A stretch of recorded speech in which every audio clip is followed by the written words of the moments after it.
A billion-dollar prayer answered in a petri dish. Tell me, is that heaven? Or just a hostage with a halo?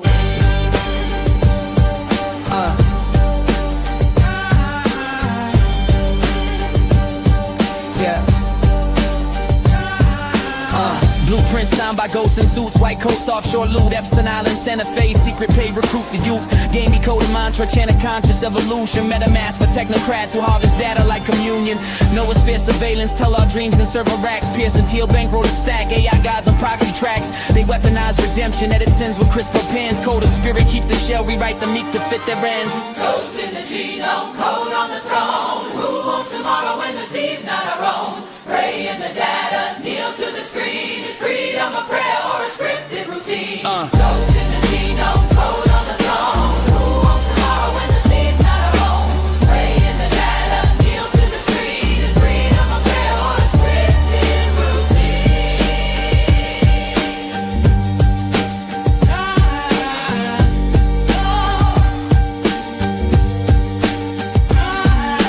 Talk prophets, prophets I love, but silence the devils they serve. Swapping our doubt for dopamine, selling the sky on reserve. Anti-rivalrous sermons mask the prophet in the plot, while drones carve halos in the air for those they chose to swat. Bypass pipelines, prime belief, influencers echo the creed. ID weave spinning the feed, complexity cloaks the greed. Edge foundation, last questions, answer the hidden labs. Paradise lost in an NFT, traded for server slabs. Upload the conscience, auction the flesh, legislate death through a silicone mesh. Run that test, bet your breath. Who's your God when the code out lives your chest? Oh! Ghost in the genome, code on the throne. Who owns tomorrow when the seed's not our own? Pray in the data, kneel to the screen. Is freedom a prayer or a scripted routine? Ghost in the genome, code on the throne. Who owns tomorrow when the seed's not our own? Pray in the data, kneel to the screen. Is freedom a prayer or a scripted routine? If the future's a marketplace and the soul's on clearance, remember, a bargain with a ghost still costs you your breath.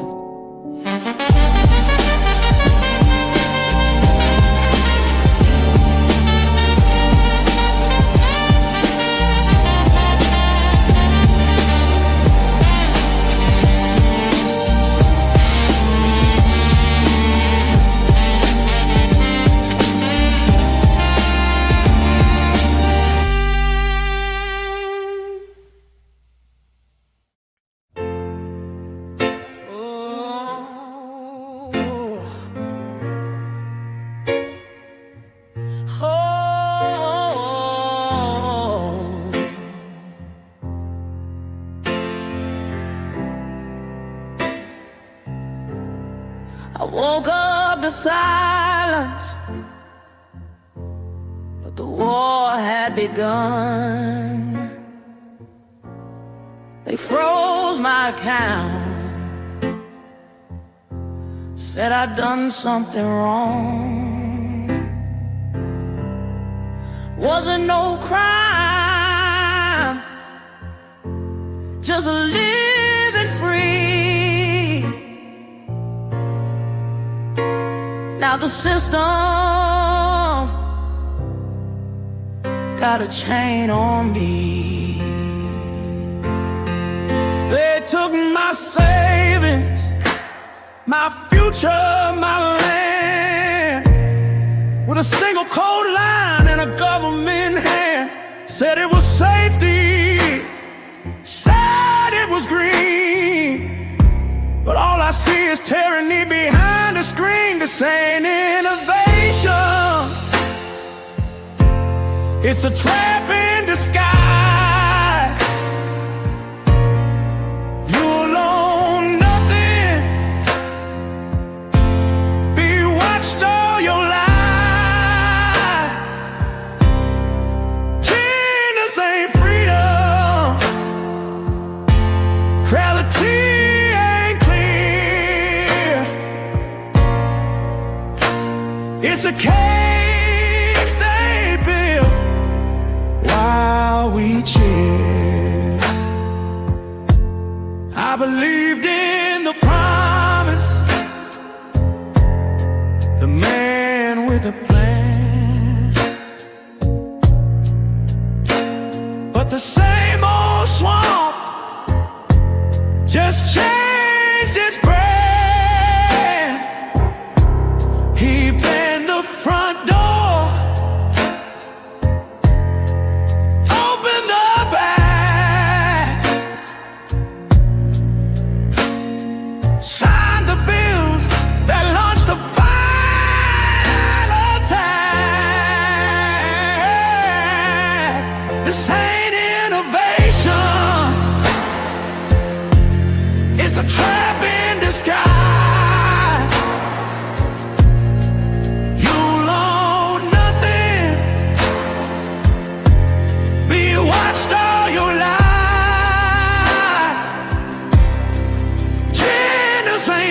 sanitize it all, then shift the blame.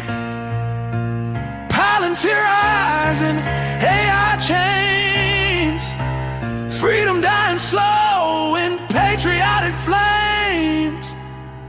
This ain't about safety, it's control in disguise. With your ID, your face, your tears, your time, they wrapped it in stars, sold it with pride. But freedom's bleeding out from the inside. DEFCON 1, and they call it peace, but I still got breath. I still believe we can break the code, escape the scheme, turn this nightmare back into a dream.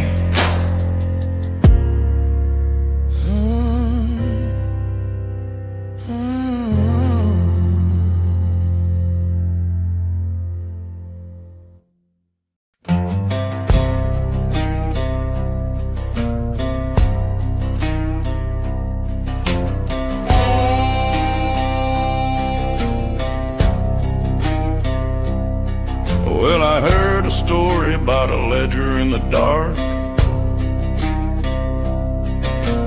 Names in the pages leaving their mark. Back in 2010 on an island breeze, Brock Pierce talking about currencies, Epstein sitting there taking notes, Tether dreams in a banker's coat. Next door lived a man named Lutnick, Wall Street sharp and his deals came quick. Sister raised a flag on the open sea, Terra Marsailed where the eye can't see. Names in the ledger, gold in the hand, money like water running over the sand. If you follow that trail, son, here's what you'll find. The chains ain't on your feet, they're tied round your mind.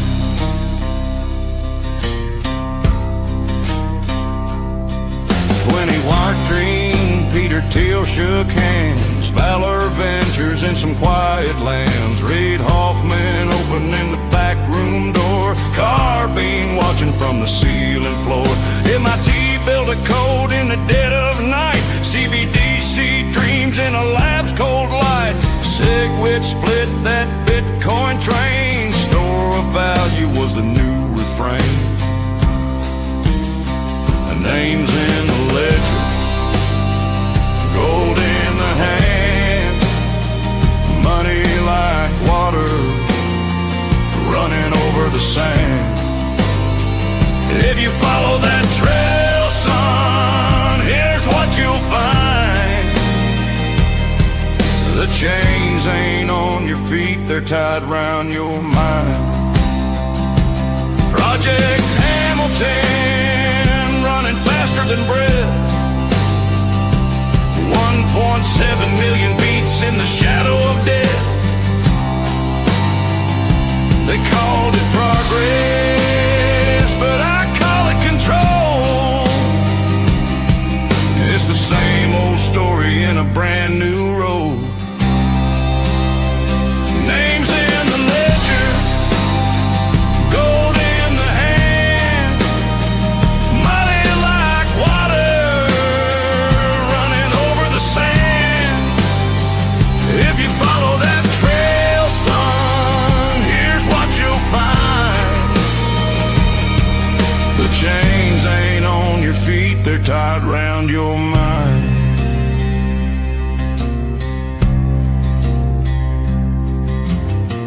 Don't just watch the money, watch the hands that hold the pen.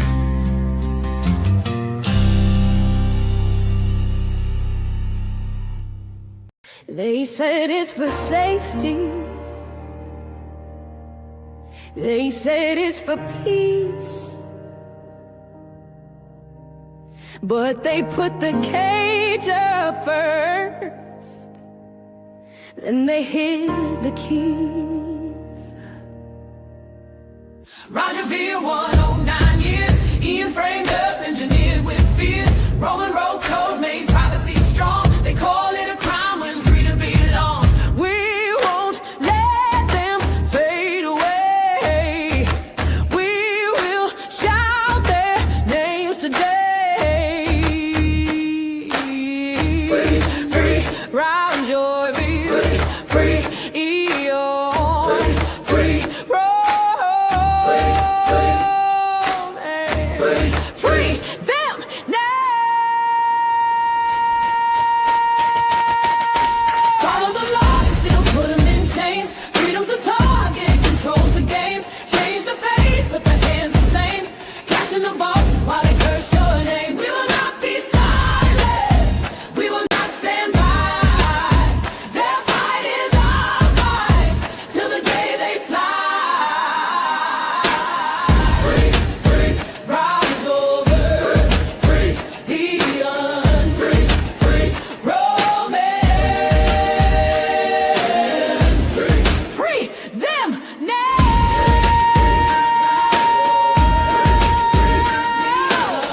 Free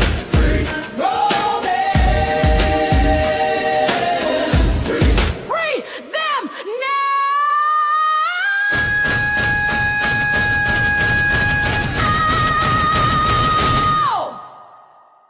Free them now. With your man, E-E-O-N. Free Roman. Free Roman. Free them now.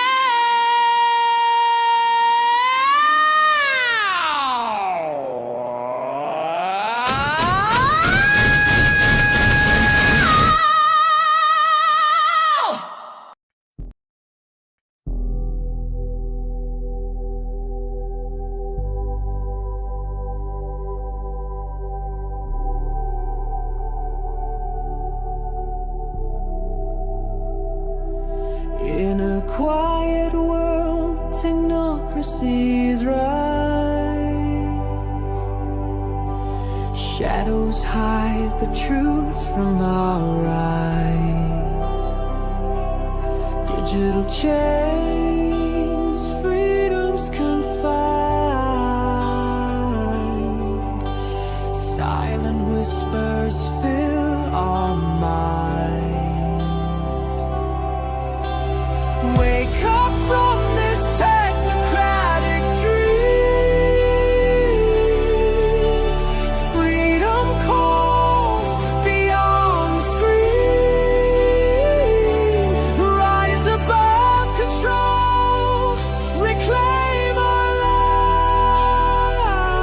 lives. Awaken now, open your eyes.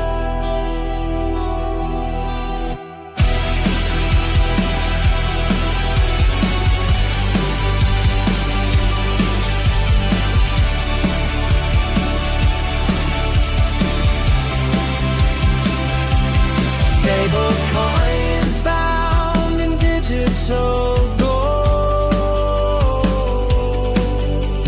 Stories twisted, truths untold. In the silence, we find our voice. Break free now, we have a choice.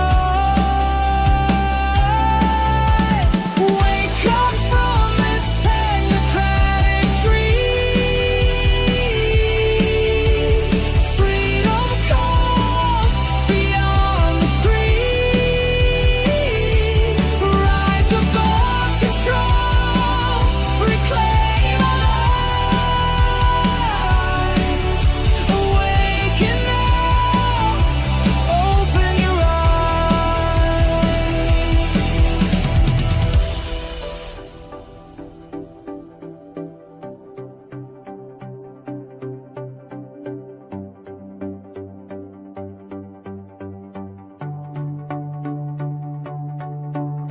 You're not alone, embrace the light.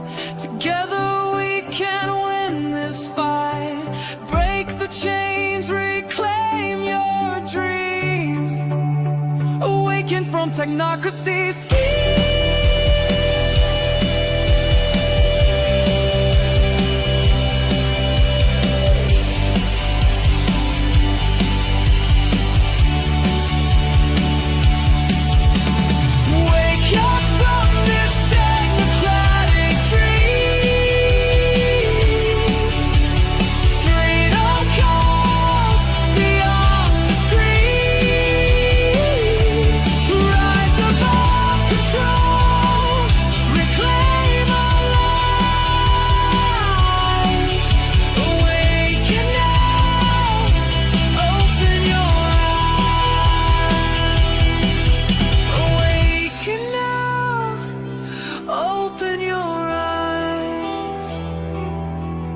Technocracy fades, freedom will rise.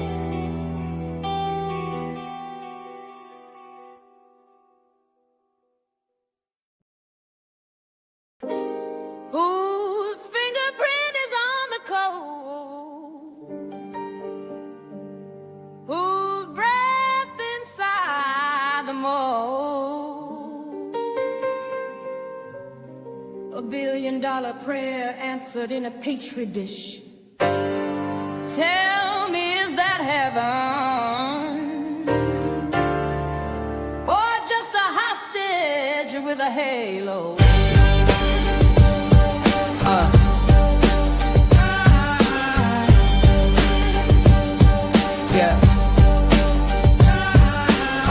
Blueprints signed by ghosts in suits, white coats, offshore loot, Epstein Island, Santa Fe, secret pay, recruit the youth. Game me coded mantra, chant a conscious evolution. MetaMask for technocrats who harvest data like communion. Noosphere surveillance, tell our dreams in server racks. Pearson Teal bankroll a stack, AI gods on proxy tracks. They weaponize redemption, edit sins with crisper pens. Code of spirit, keep the shell, rewrite the meek to fit their ends. Ghost in the genome, code on the throne. Who wants tomorrow when the seed's not our own? Pray in the data, kneel to the screen. Is freedom a prayer or a scripted routine? Ghost in the genome, code on the throne. Who wants tomorrow when the seed's not our own? Pray in the data, kneel to the screen. Is freedom a prayer or a scripted routine?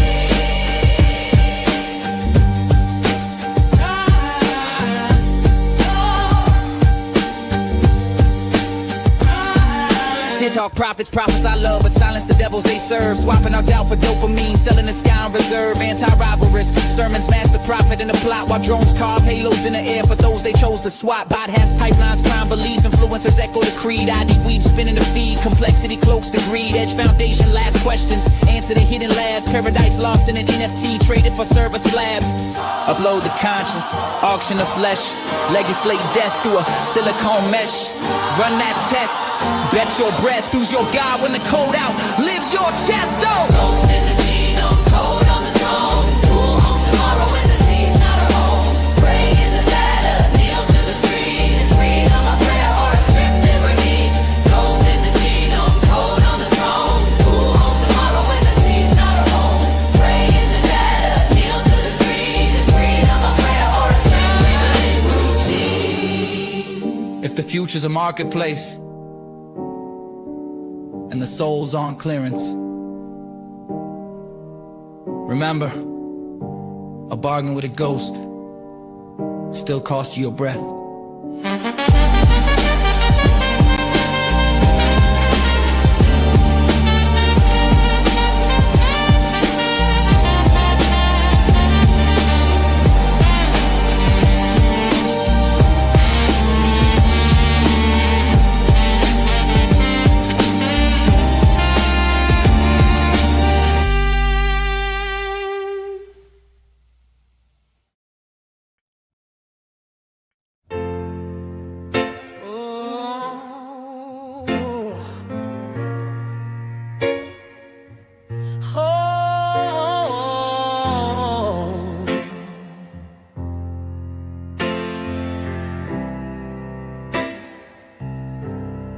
I woke up to silence, but the war had begun. They froze my account, said I'd done something wrong. wasn't no crime, just living free. Now the system got a chain on me. They took my savings, my future, my land, with a single code line and a government hand. Said it was safety, said it was green, but all I see is tyranny behind the screen. This ain't innovation, it's a trap in disguise. You'll own nothing, be watched all your life. Genius ain't freedom, reality ain't clear. It's a cage they built while we cheer. I believed in the promise, the man with a plan, but the same old swamp just changed its brand. He banned the front door, open the back, sign the bills that launched the final attack. This ain't innovation, it's a trap in disguise. You'll own nothing, be watched all your life. Genius ain't freedom, reality ain't clear. It's a cage they built while we cheer. Your gold, your guns, your voice, your name, they'll digitize it all, then shift the blame. Palantir-style AI chains, freedom dying slow in patriotic flames. This ain't about safety, it's control in disguise. With your ID, your face, your tears, your time, they wrapped it in stars, sold it with pride. But freedom's bleeding out from the inside. DEFCON 1, and they call it peace, but I still got breath. I still believe we can break the code, escape the scheme, turn this nightmare back into a dream.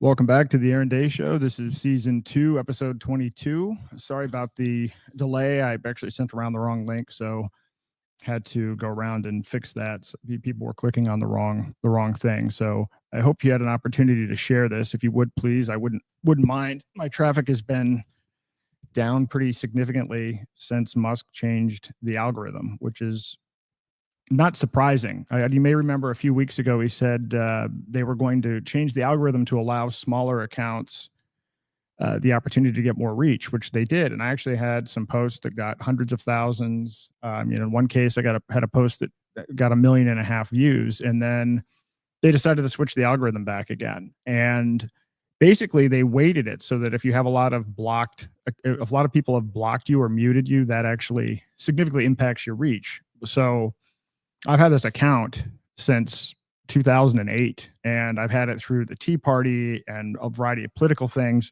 And so I'm blocked by most of the Bitcoin maxis and a lot of political accounts. And so I'm sure that puts an absolute ceiling on how much reach I can get. So if you wouldn't mind sharing, that would be very helpful. This is going to be a very interesting episode today. I have been working on, I've been tracking, I've already written an article about Epstein and his involvement tangentially in Bitcoin. And of course, I've been talking quite a bit about Tether and stablecoins because of the Genius Act.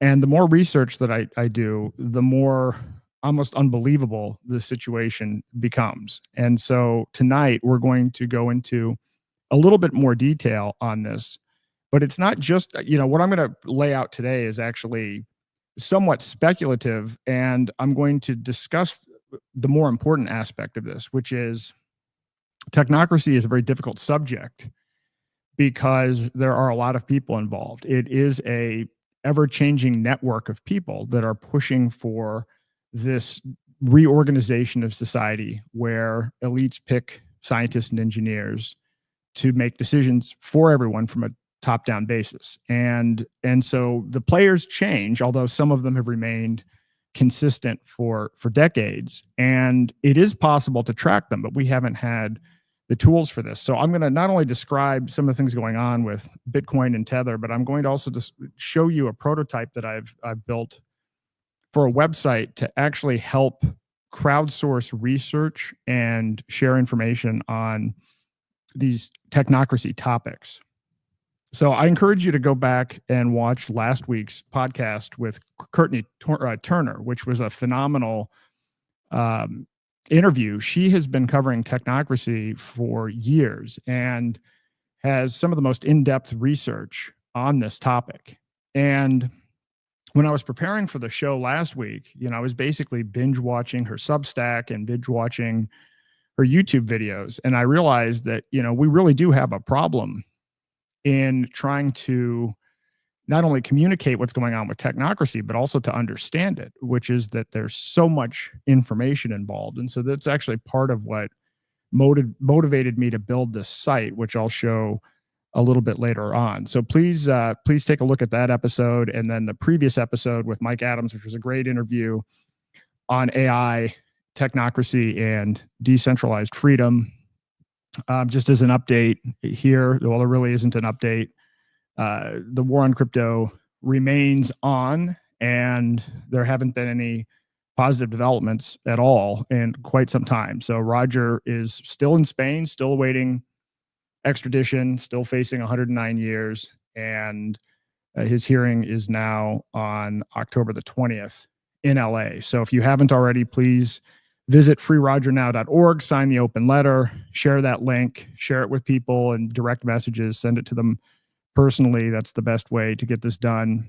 He's nearing 100,000 signatures. The signatures matter. The signatures show that there is political support and a broad base of people who are very concerned about this issue. And, frankly, there should be 1 million people that have signed this already. But, part of it is it's actually difficult to get information out about the case.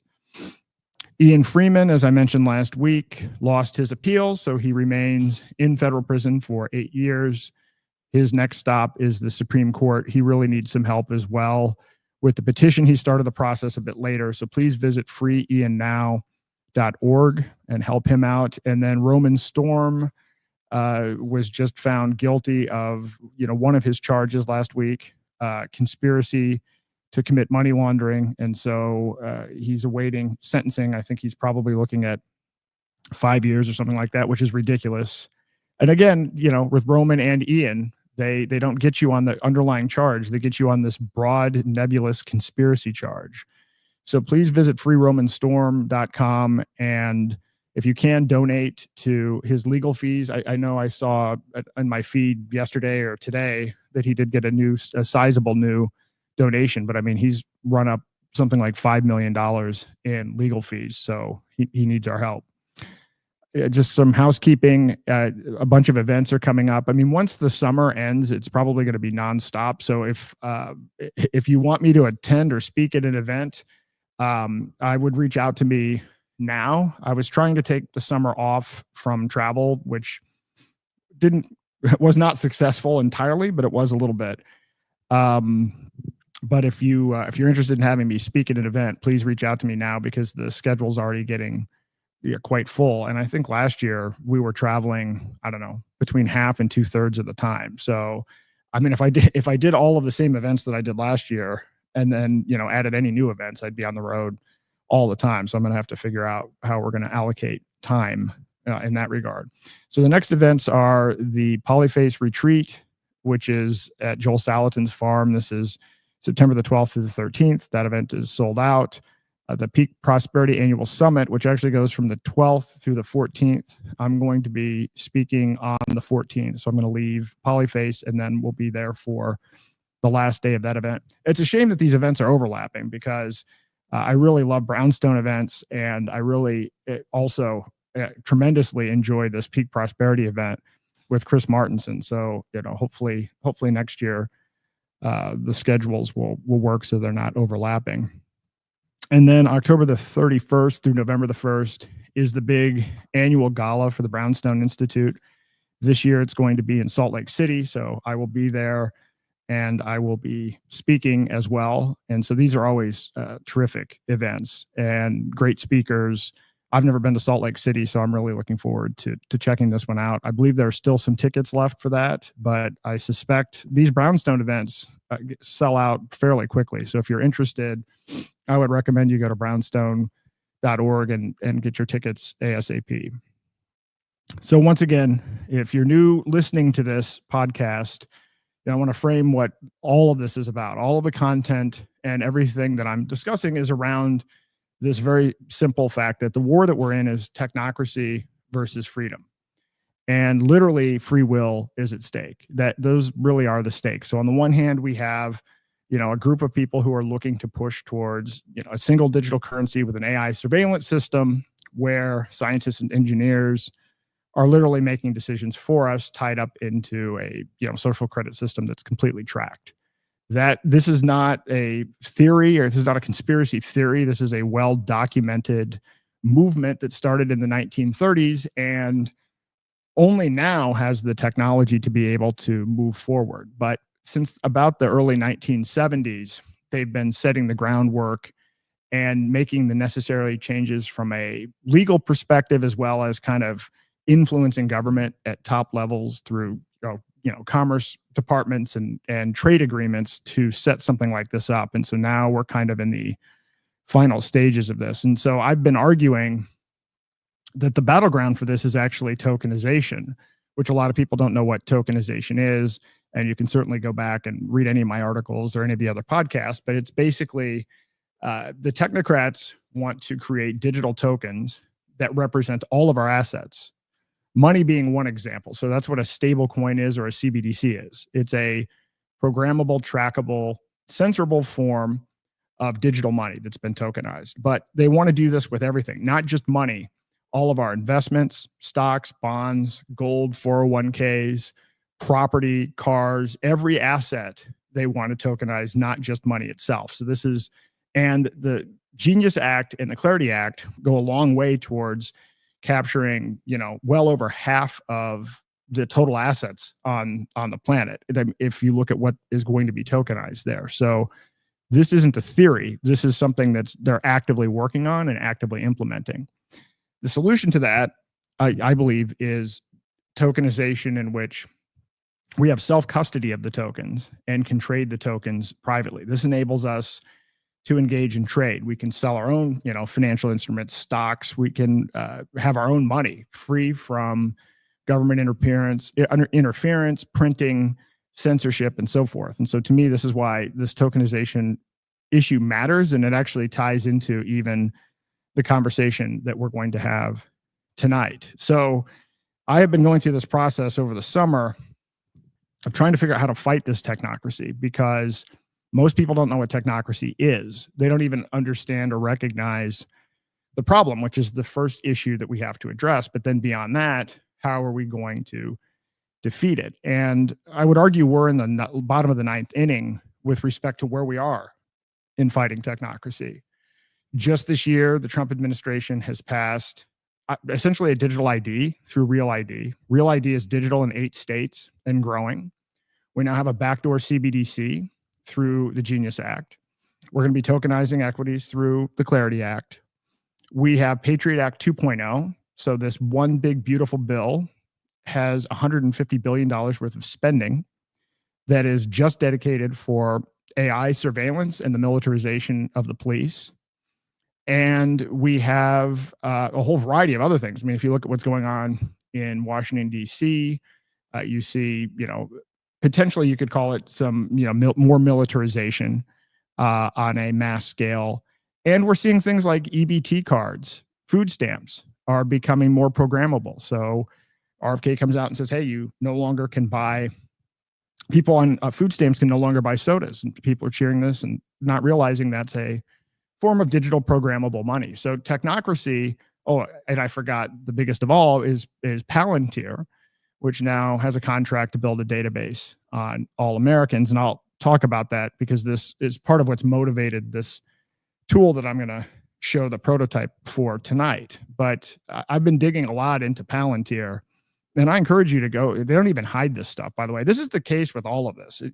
If you've never heard about technocracy before and you hear me talking about it, you're like, oh, that sounds like a conspiracy theory. Where does all this come from? And then you find out you can go to their websites. They don't hide it. You can go look at YouTube videos. They are the primary source. I'm not even conjecturing about things. I'm actually showing you what they're saying and what they're doing directly. They don't even bother to hide it. But Palantir's technology is downright frightening. I mean, you can go to their YouTube channel and they'll show an analyst sitting there and it's like, oh, well, I want to turn a satellite on and provide surveillance on this particular person. And it shows them using this app and literally turning on a satellite and using it to collect data. And they are already involved in a variety of intelligence matters all over the world. They're interfering with various conflicts, whether it's Gaza or Ukraine. So they're involved at the international level. They're also involved at the local level with predictive modeling for police. And so you will be horrified when you see what they're actually showing that they do. And that's only what we're able to see that they do. And they're now growing. They're a $400-something billion company.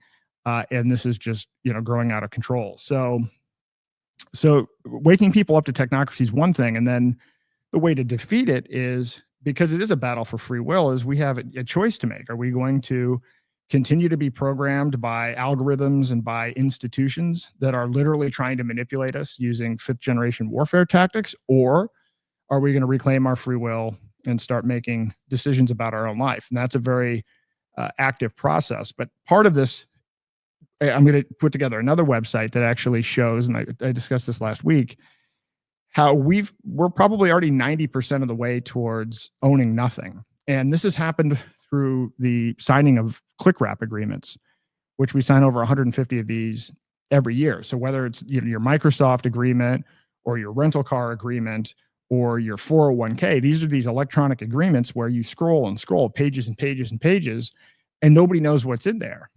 And so I'm actually going to create a website where you can drop a link and it'll actually give you a score and show you visually what the contract means in terms of your rights and your privacy and your economic ownership. Because I would argue we are not dealing with informed consent. People will say, well, yeah, this is legal because it's a contract. But if nobody reads the contracts because they can't read the contracts, because you'd have to spend an hour a day every day of the year reading the contracts, that's even if you understood it, then is that really informed consent? But the solution to this, which is typical to my approach, is not to pass a law. The way to solve this is to provide tools that demystify this and expose what's going on with these contracts, so that moving forward, people can maybe push back and stop signing these agreements or look for alternatives rather than these 50, 100-page agreements where you're giving away things that have nothing to do with the product or service that you're buying. So lastly, once we've recaptured our free will and now we have informed consent, then we need to build a decentralized private set of solutions. And that's why I talk a lot about what you can build with Zano. So everything that's being built by the technocrats centrally can be rebuilt or built from scratch using privacy tokens and using peer-to-peer marketplaces. And so those are the three areas that I'm focusing on. And I've really spent a lot of time this summer trying to figure out how to be effective at this, because again, I'm frustrated because people don't know about this and we're losing ground. What I listed off about what's going on under the Trump administration, it's only getting worse. Every week we're hearing about more acceleration. I'm going to lead a little bit into what's next. Last week I talked about this Daily Mail article, and I spent 4 or 5 hours with the journalist who was researching this. And, I'm glad to see actually that this is starting to get some attention and it's starting to get out there. But I'll tell you, it was even hard to explain what it means in terms of Howard Lutnick's involvement with Tether and the fact that his company, Cantor Fitzgerald, manages the treasuries on behalf of Tether and why that's bad and what the conflict is and everything else. It's very complicated technically to discuss because people don't know how the existing monetary system works. And this is actually part of the challenge that I have in general, is not only, when you start talking about, well, is it freedom tokenization or tyranny tokenization, people don't really have a good understanding of how the existing system works, which is by design. I'm not faulting people for this, because at no point in your educational journey does anybody teach you how fiat currency works, that it's money printed out of thin air with this cartel of banks in the middle profiting off of it.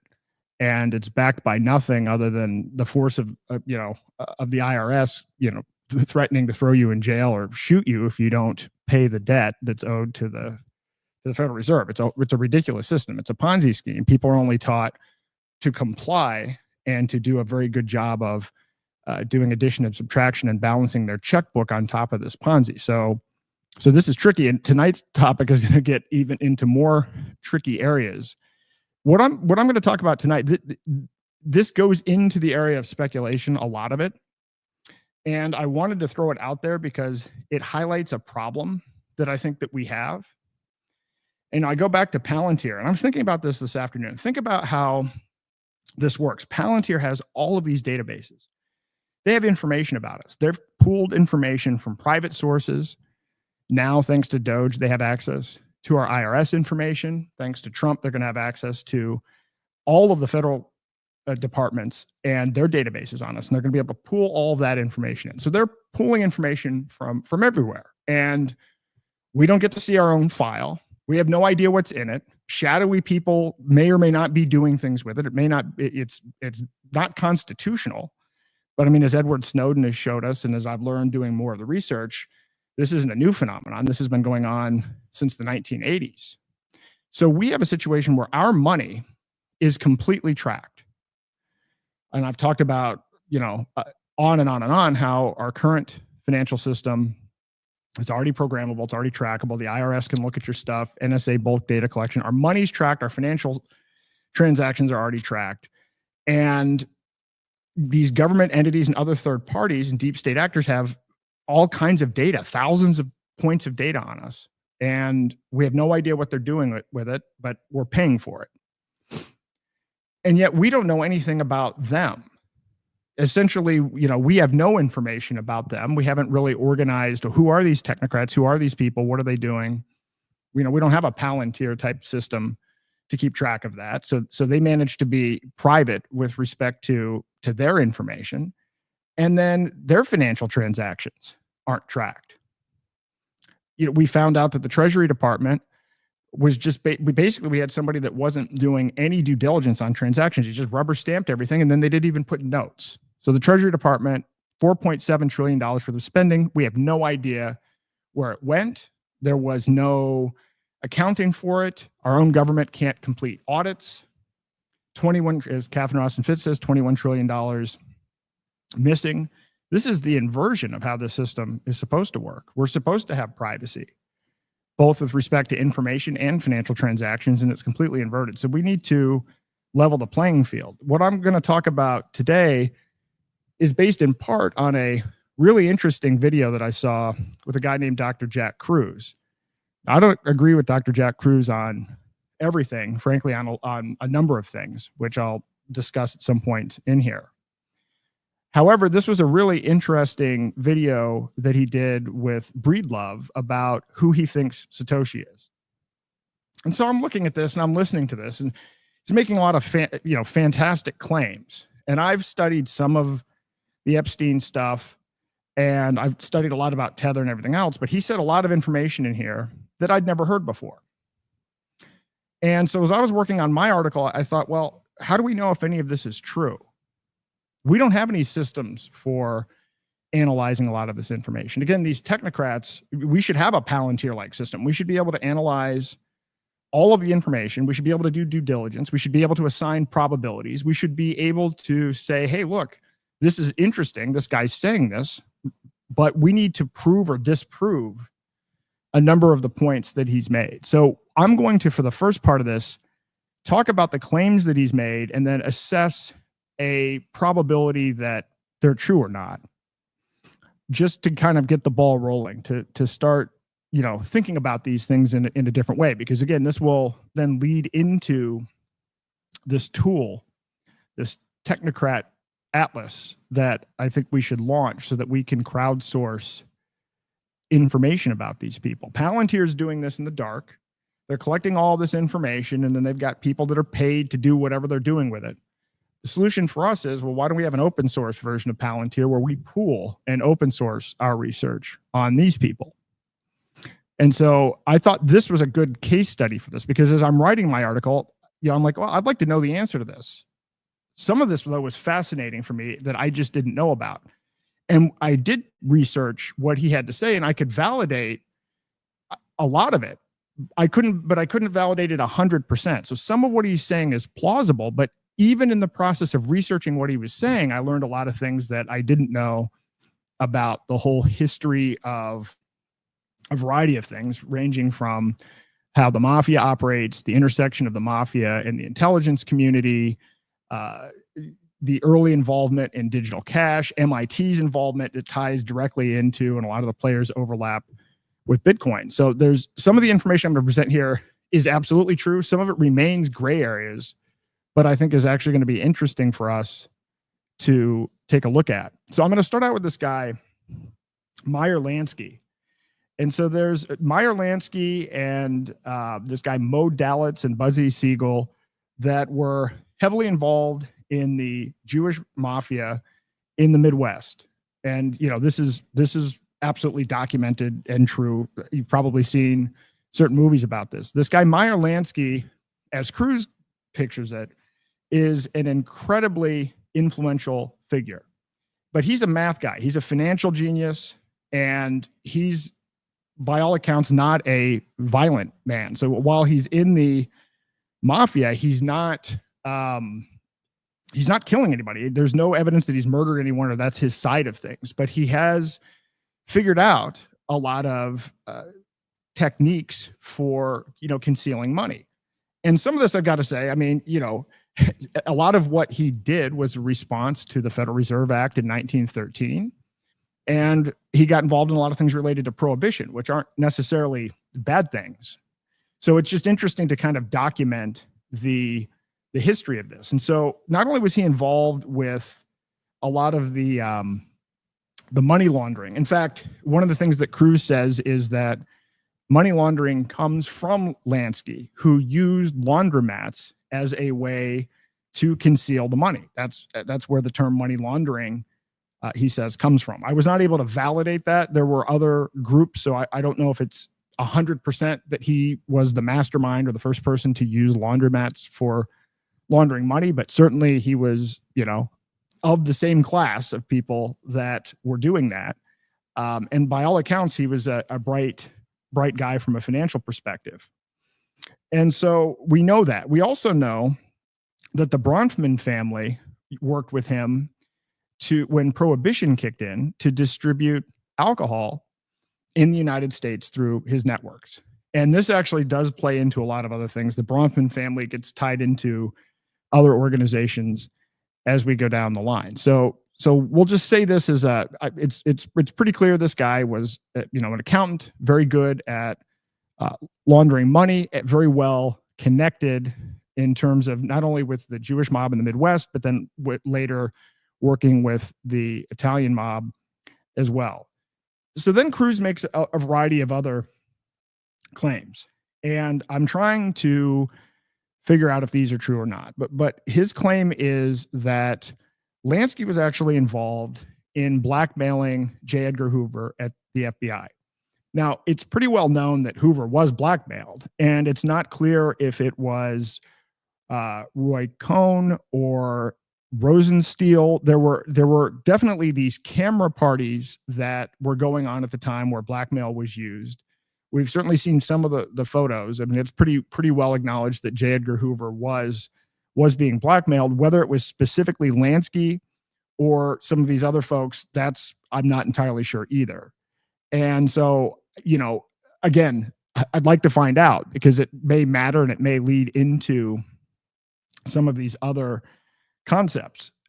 Lansky then had an alliance with Luciano and Murder Inc. So he was involved with a variety of things. I mean, these guys built Las Vegas. Lansky, Buzz Siegel, and others actually literally built all of Las Vegas, because they knew this was a deserted area where they could engage in these activities, and they were very intelligent about the approach that they took. They learned quite a bit. For instance, they learned to not put clocks in casinos, and they learned to give people alcohol as a way to keep them gambling. I mean, there were a lot of things that they did a lot of trial and error and experimented with to increase revenue.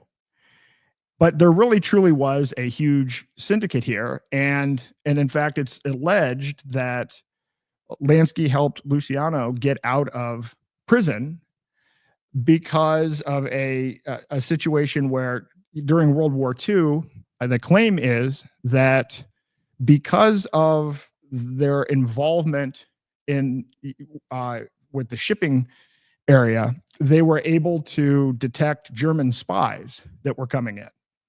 And it's alleged that 18 out of the 19 spies were killed, but this one spy, doctor, was spared.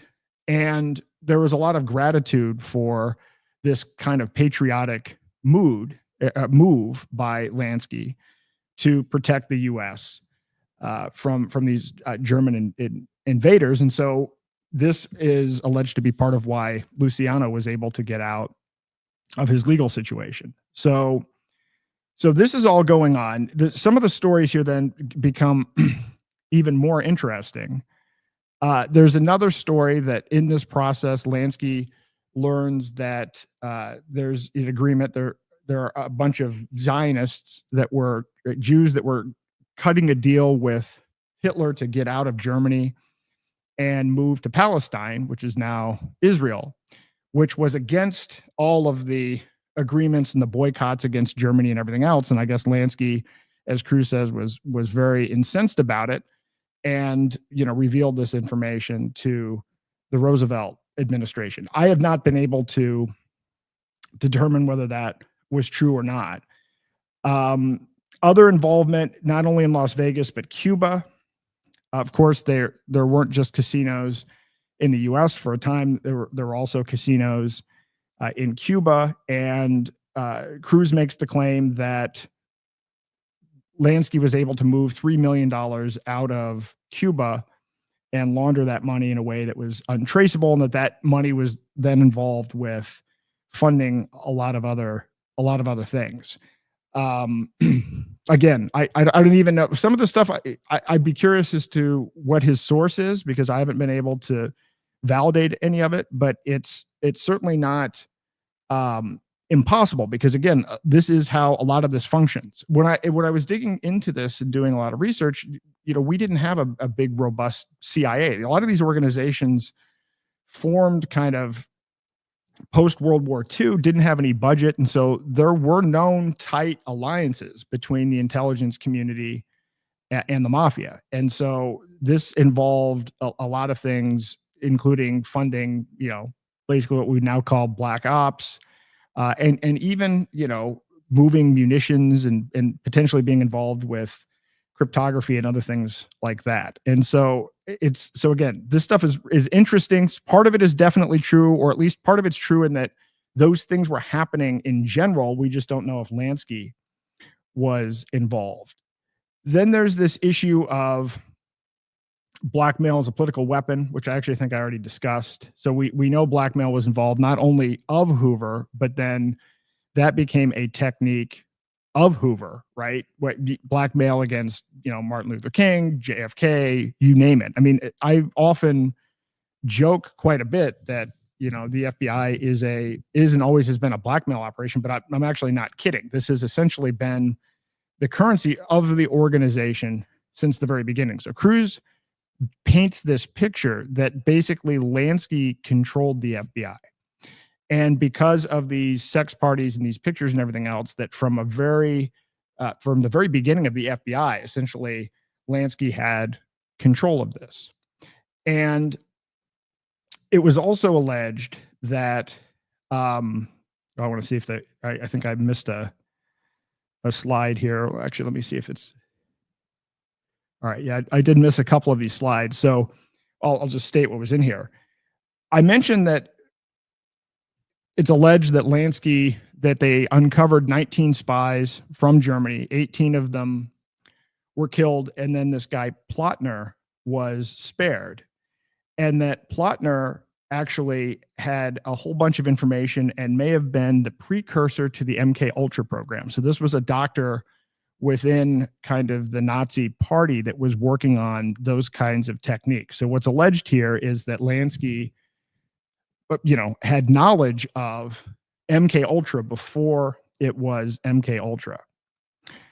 And a lot of ties then with General Groves and Dulles as a result of this. And also the statement that Cruz makes is that Operation Paperclip, which was Nazis getting involved and coming over to the United States and becoming embedded in things like NASA and the FBI and so forth, which we know is true.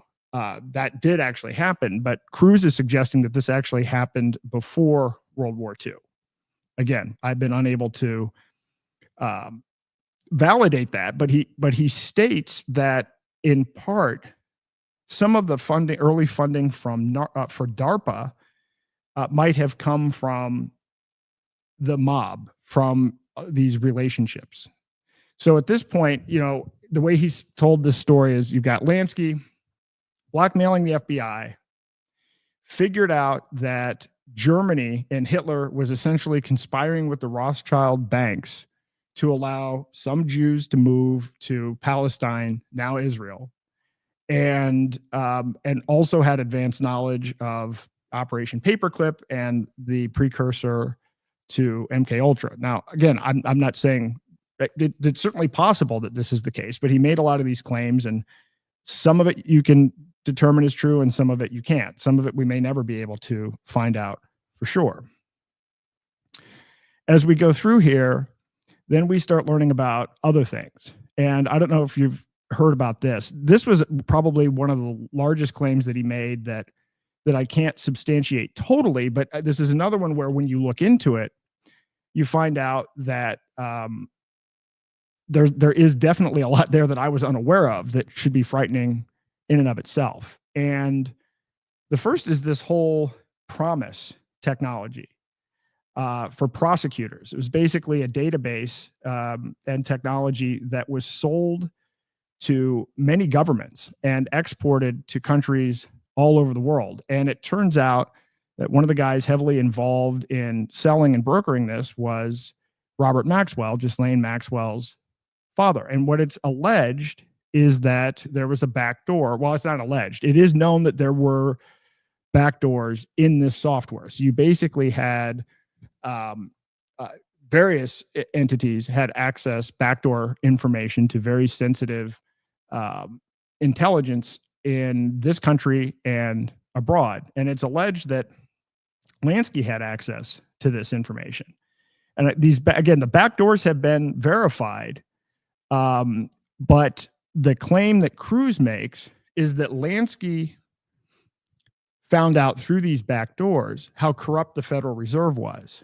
And in fact, that that corruption and the exposing of that corruption is actually what caused Nixon to go off the gold standard. So in other words, we're in a situation where up to that point, the dollar was actually backed by gold. But, you know, the claim here is that, well, Lansky uncovered the fact that the gold isn't there to back the currency, and there's all kinds of fraud going on, so on and so forth, and that this is what pushed Nixon to abandon the gold standard. I have found nothing to support that. And that's a pretty important point, right? That's a major point of what he has to say. I think that, I mean, again, there's not a shred of evidence that I've found, but if he has it, it would be very interesting to see. So, I mean, so we're laying out this Lansky guy. It basically has all kinds of access to information in the United States, overseas, has a good working relationship with the U.S. government and or the ability to blackmail the government to get what he wants, and manages to avoid any kind of prosecution himself in the U.S. Although I talk often about the Bank Secrecy Act in 1970, and it is in no small part Lansky's activities that caused the creation of the Bank Secrecy Act to attempt to stop money laundering, which of course completely and totally failed. Now, this is where the story gets even more interesting. So we now have a situation where, again, you imagine you're the mob. They are engaged in illegal activities. They are engaged in money laundering. This is a fact. Now, money laundering laws are put into place through the Bank Secrecy Act. You're going to look for alternatives. And again, this is something that I haven't been able to completely fact check as being true, although parts of it. It's alleged that, you know, after 1973, that there was mob involvement in the funding, as well as CIA involvement in the funding and the creation of DigiCash. And if you're not familiar with DigiCash, DigiCash was a anonymous cryptocurrency before Bitcoin. And it had some issues. It didn't get a lot of adoption at the time. I think they had one bank that signed up, and based on the timing and everything, there wasn't enough, you know, demand for it. They ended up filing for bankruptcy. But one of the other issues that it had was that it was centralized. Even though it was private, there still needed to be a central authority to make it all work. And so Cruz is trying to make the claim that Lansky or subsequent people in the Lansky network tied to another group were actually involved in funding this. And so once again, that's a pretty big claim. I think it would be pretty interesting for people if it turned out that DigiCash was funded by the mob and or the CIA. Now, what is interesting about it is the chairman of DigiCash is a guy named Nicholas Negroponte, who ran the MIT the MIT Center before Joy Ito took over. He was there from 1985 until 2000. And so Negroponte was the chairman of the board. And Negroponte has been on the record as saying, you know, he knows or knew at the time 80% of all of the billionaires on the planet personally, or maybe it was just in the US. I mean, he would brag about this. But one of the other interesting things about Negroponte is that he was friends with Jeffrey Epstein and had not only visited Epstein's island prior to 2008 and prior to his initial arrest, but actually supported and vouched for Epstein after the conviction and encouraged Joy Ito and encouraged MIT to take his money. Even though he knew about the criminal charges, he's like, look, just take the money. Basically, his statement was that it doesn't matter where the money comes from. It shows that there was a complete lack of any kind of ethical standard with respect to the source of funds, but it also shows that Epstein was directly tied to MIT fairly early on, and with the guy that was the chairman of the board of the predecessor to Bitcoin. So that is an interesting story, which I'm going to get to more as we go further. So then again, this DigiCash collapses files for bankruptcy. It wasn't demand. It was a little bit too centralized. Maybe it was just the timing. But Cruz's last claim is that Len Sassaman is Satoshi Nakamoto. And here's how he lays this out. He says that Len Sassaman was a student of Chom, who created DigiCash, and had the technical expertise. So obviously he was already in the field of anonymous digital currencies. He'd also worked on Tor. And he claims that Sassaman created Bitcoin learning from the mistakes of DigiCash, and based on his experience and knowledge and having, you know, intersected with some work that Adam Back did, so on and so forth, realized that, you know, you could solve the problems of DigiCash with timestamps and proof of work. So, and he claims that he wanted to build a system because it was a proof of work system. One of the faults of DigiCash was that there was a central entity involved. Even though the signatures were blind, it still required kind of a central server, if you will. And that he wanted to put forward a digital cash solution that couldn't be controlled by the CIA or the mob. So this is his claim. So I encourage you to watch his video with Breedlove. Now, I'm not saying whether this is true or not. I find it interesting, though, as I've examined the individual claims, I've learned a lot about the fact that it is actually plausible, but it isn't proof that it's actually the case. And then I realized we need a system to be able to track down whether stuff like this is legitimate or not, because Cruz is getting a lot of attention for this. This, you know, video has over 250,000 views. And, you know, if it's true, I'd like to know it. If it's not true, we should probably not, you know, continue to push this particular narrative. So again, I came at this from the standpoint today of putting out information that is, some of it's speculative, some of it's not, but to just try to start to lay a landscape that will build into this tool that I want to launch so that we can ask these kinds of questions and try to crowdsource solutions to them. One of the things that I have found, frustratingly so, is in being involved in crypto since 2012, but then, you know, in the last 3 years since I've been doing, you know, the book and speaking engagements and everything else, when I interact with the media doesn't have the background knowledge to even do investigation in this area. There is not a basic understanding of crypto or digital currencies or the existing financial system at all. I mean, we're basically starting from square zero. So you don't need to be an investigative journalist. A lot of you that are listening to this and people that I know these people and were involved during this. So we just need a mechanism and a way to kind of measure and track some of this stuff. So again, I'm not saying what he's saying is true. I'm saying there are a lot of claims that he's made that we should see if we can validate and verify. To me, it doesn't change the ultimate conclusion because even if everything that he said is true, it doesn't change the fact that Bitcoin is transparent and non-fungible and trackable and so forth. And so I don't, you know, Cruz is a Bitcoin maxi, and that's one of the main areas where I disagree with him. So, you know, whether he's right or whether he's wrong, I don't think it changes, you know, where Bitcoin actually is. I mean, Sassaman may have improved on DigiCash, but he didn't create peer-to-peer digital cash for the world or something that we can use as a medium of exchange to escape technocracy. So anyway, I know this, if you're looking for something definitive, it's not definitive for a reason, which is that I want to begin a process of figuring out how do we start tackling problems like this. So again, check out that video. And if you've got information about this, let me know. Anything that can either refute it or support any of these claims.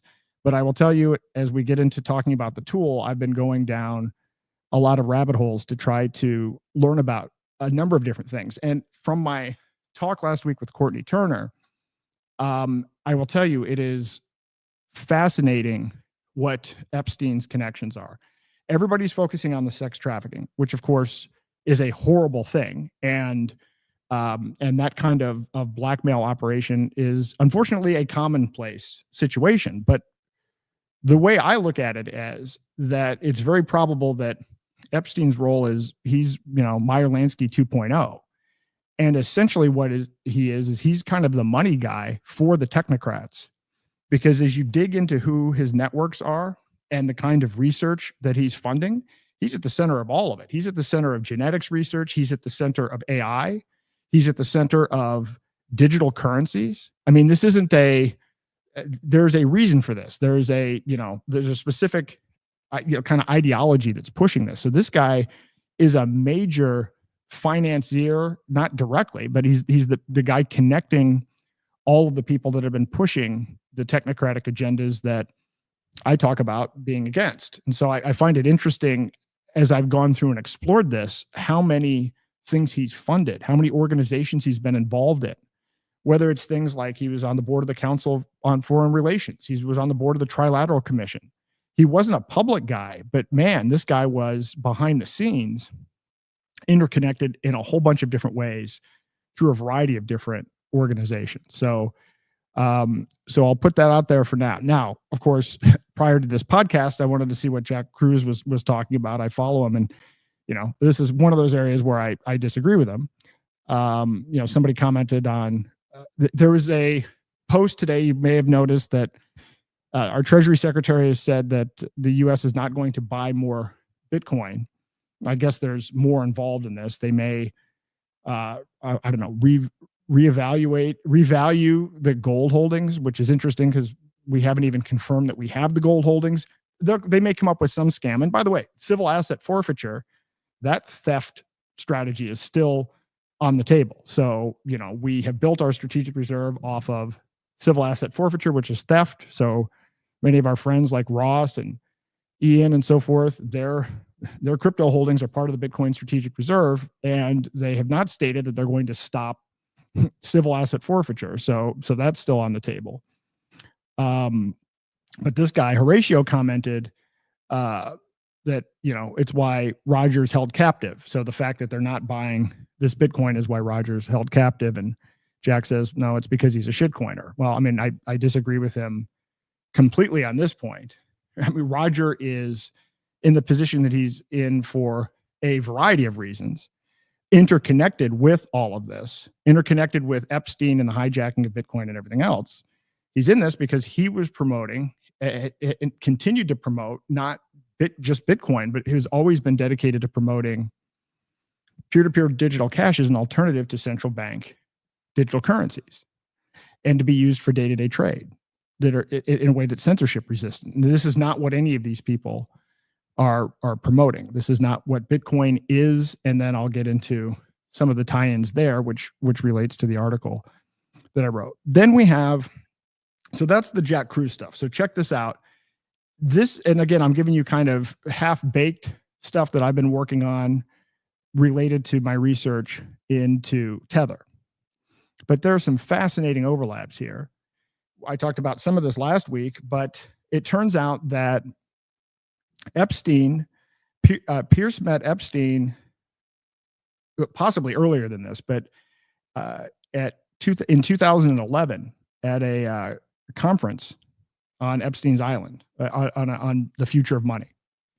And at that point, Brock Pierce started advising Epstein on cryptocurrency. So this was a kind of a long-standing relationship, and this has been confirmed in other documents. I guess some of this stuff was unsealed in 2019 about all of this. That he was Epstein's crypto counsel.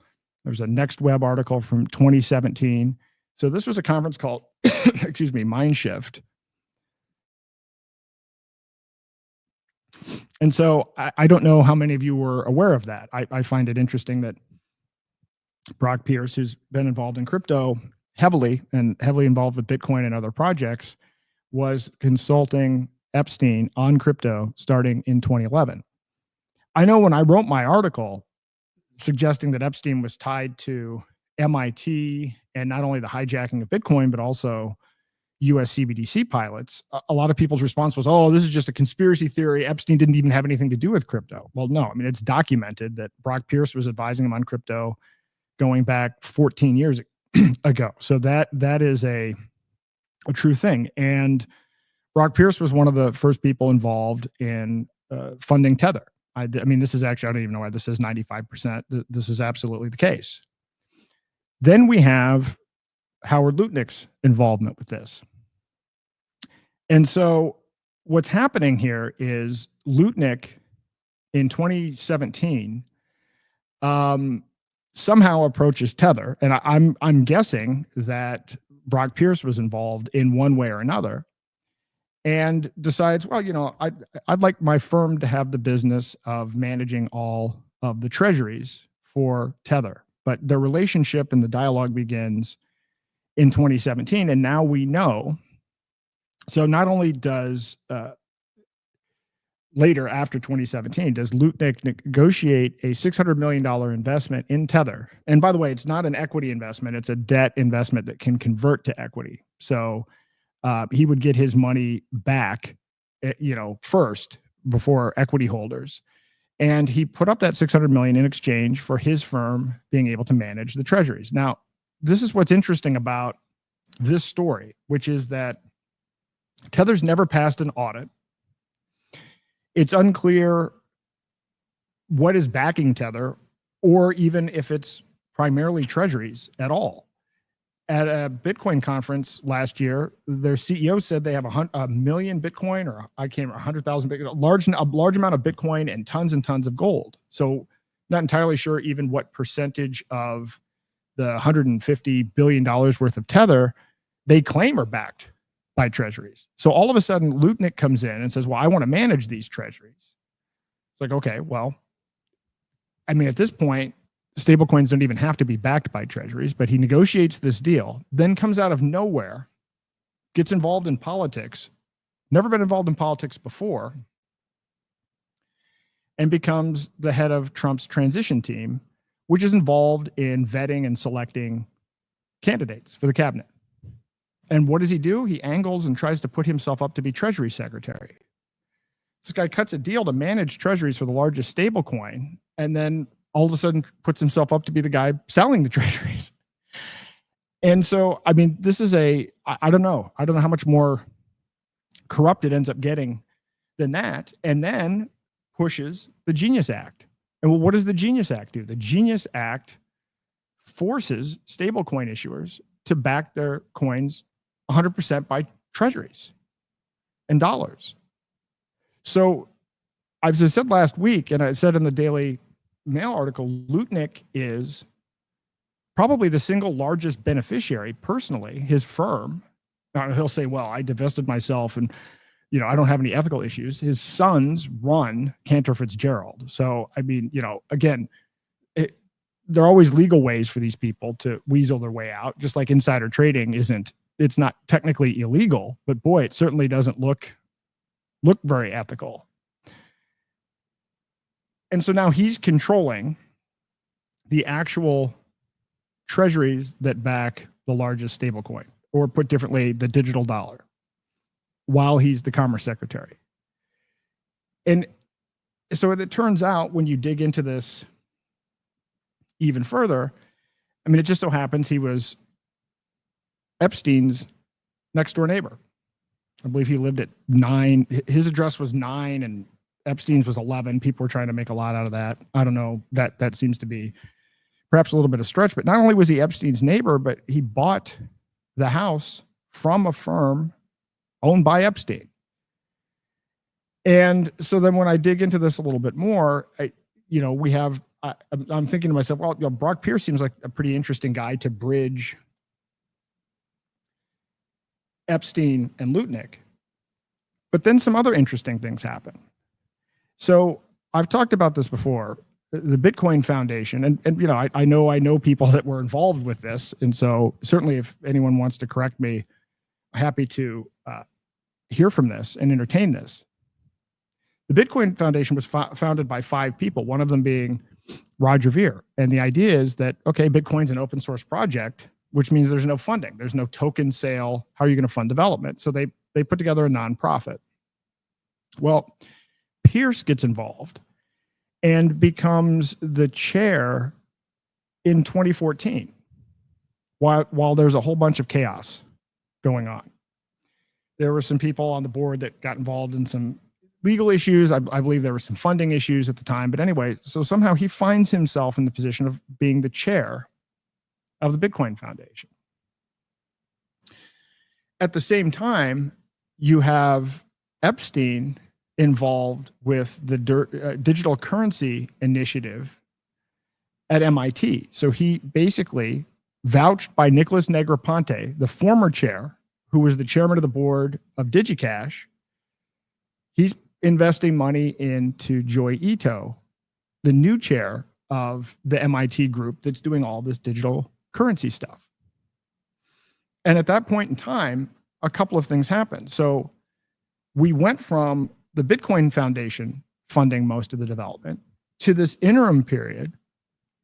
Brock Pierce is chair during this time, where MIT comes in and fills the gap. And this is the time period in which Bitcoin narrative shifts from digital cash, something you use for peer-to-peer commerce, to digital gold, something that's slow, expensive, but you hold it. This is when the whole narrative shift happens. So as this narrative shift is happening, MIT is funding, and then Joy Ito through his Garage Ventures, they're funding things like Lightning Network. They're funding SegWit. They're funding the changes to Bitcoin that make Bitcoin digital gold and move away from the original vision of digital cash. At the exact time they're doing this, they start funding all 3 US CBDC pilots: Project Hamilton, Project Cedar, and Regulated Liability Network.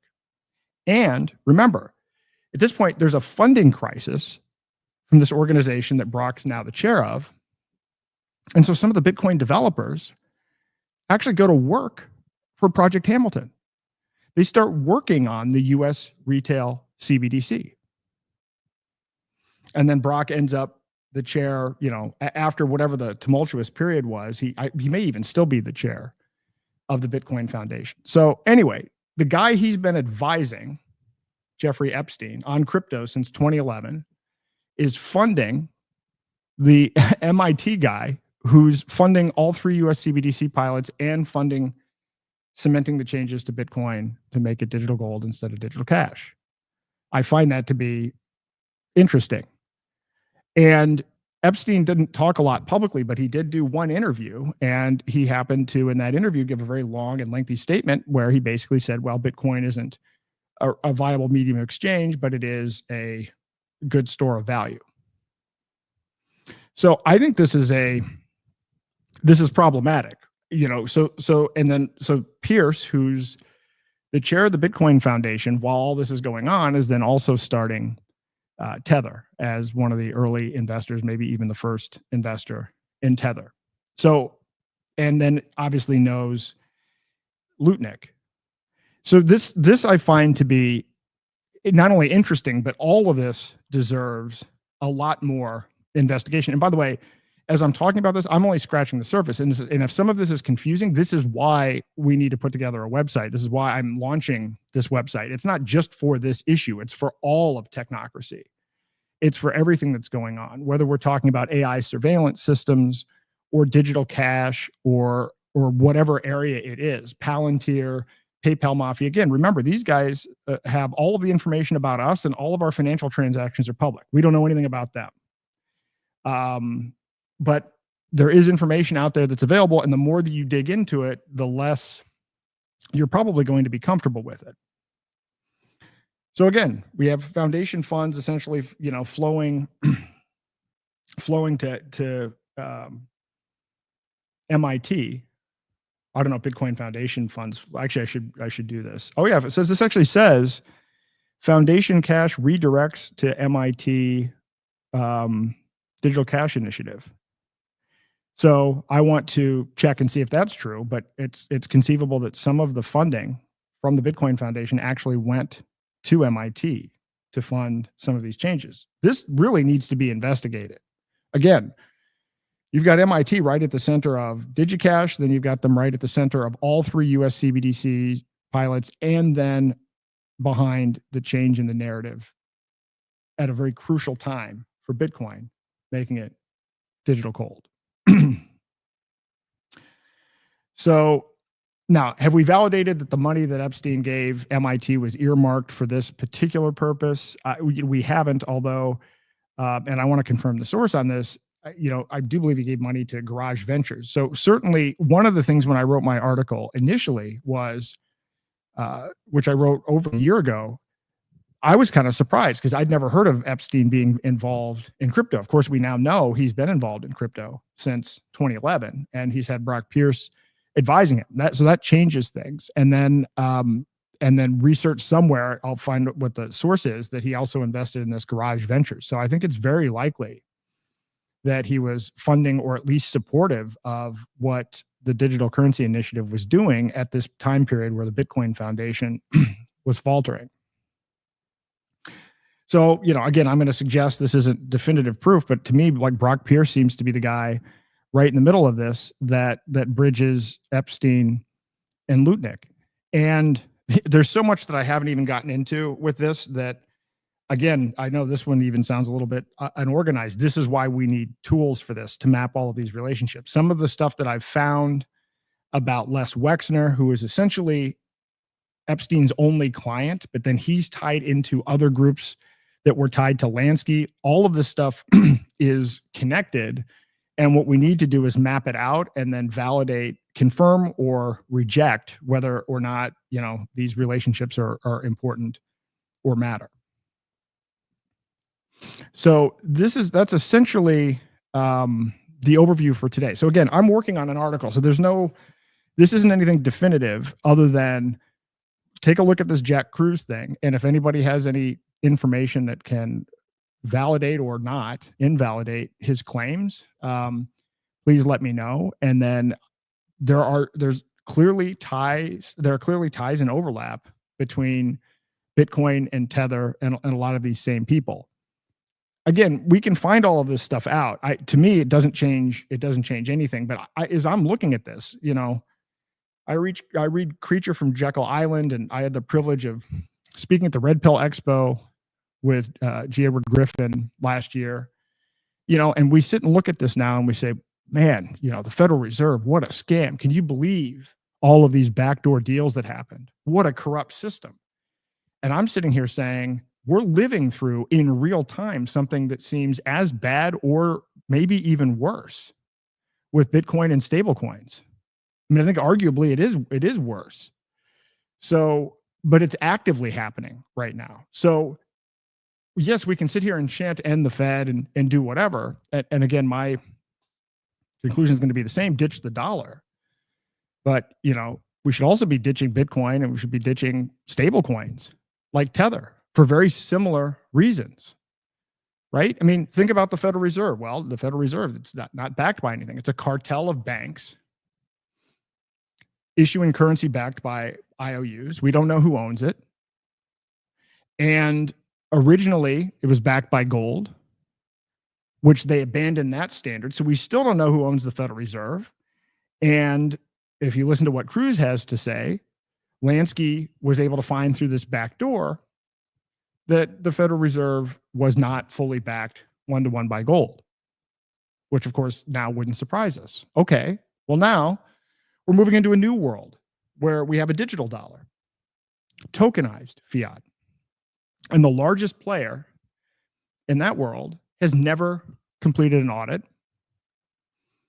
And the guy that's supposed to be managing the stuff that should be audited, that's supposed to be backing it, is the Commerce Secretary, who happens to be Epstein's next door neighbor with all of these other interesting ties.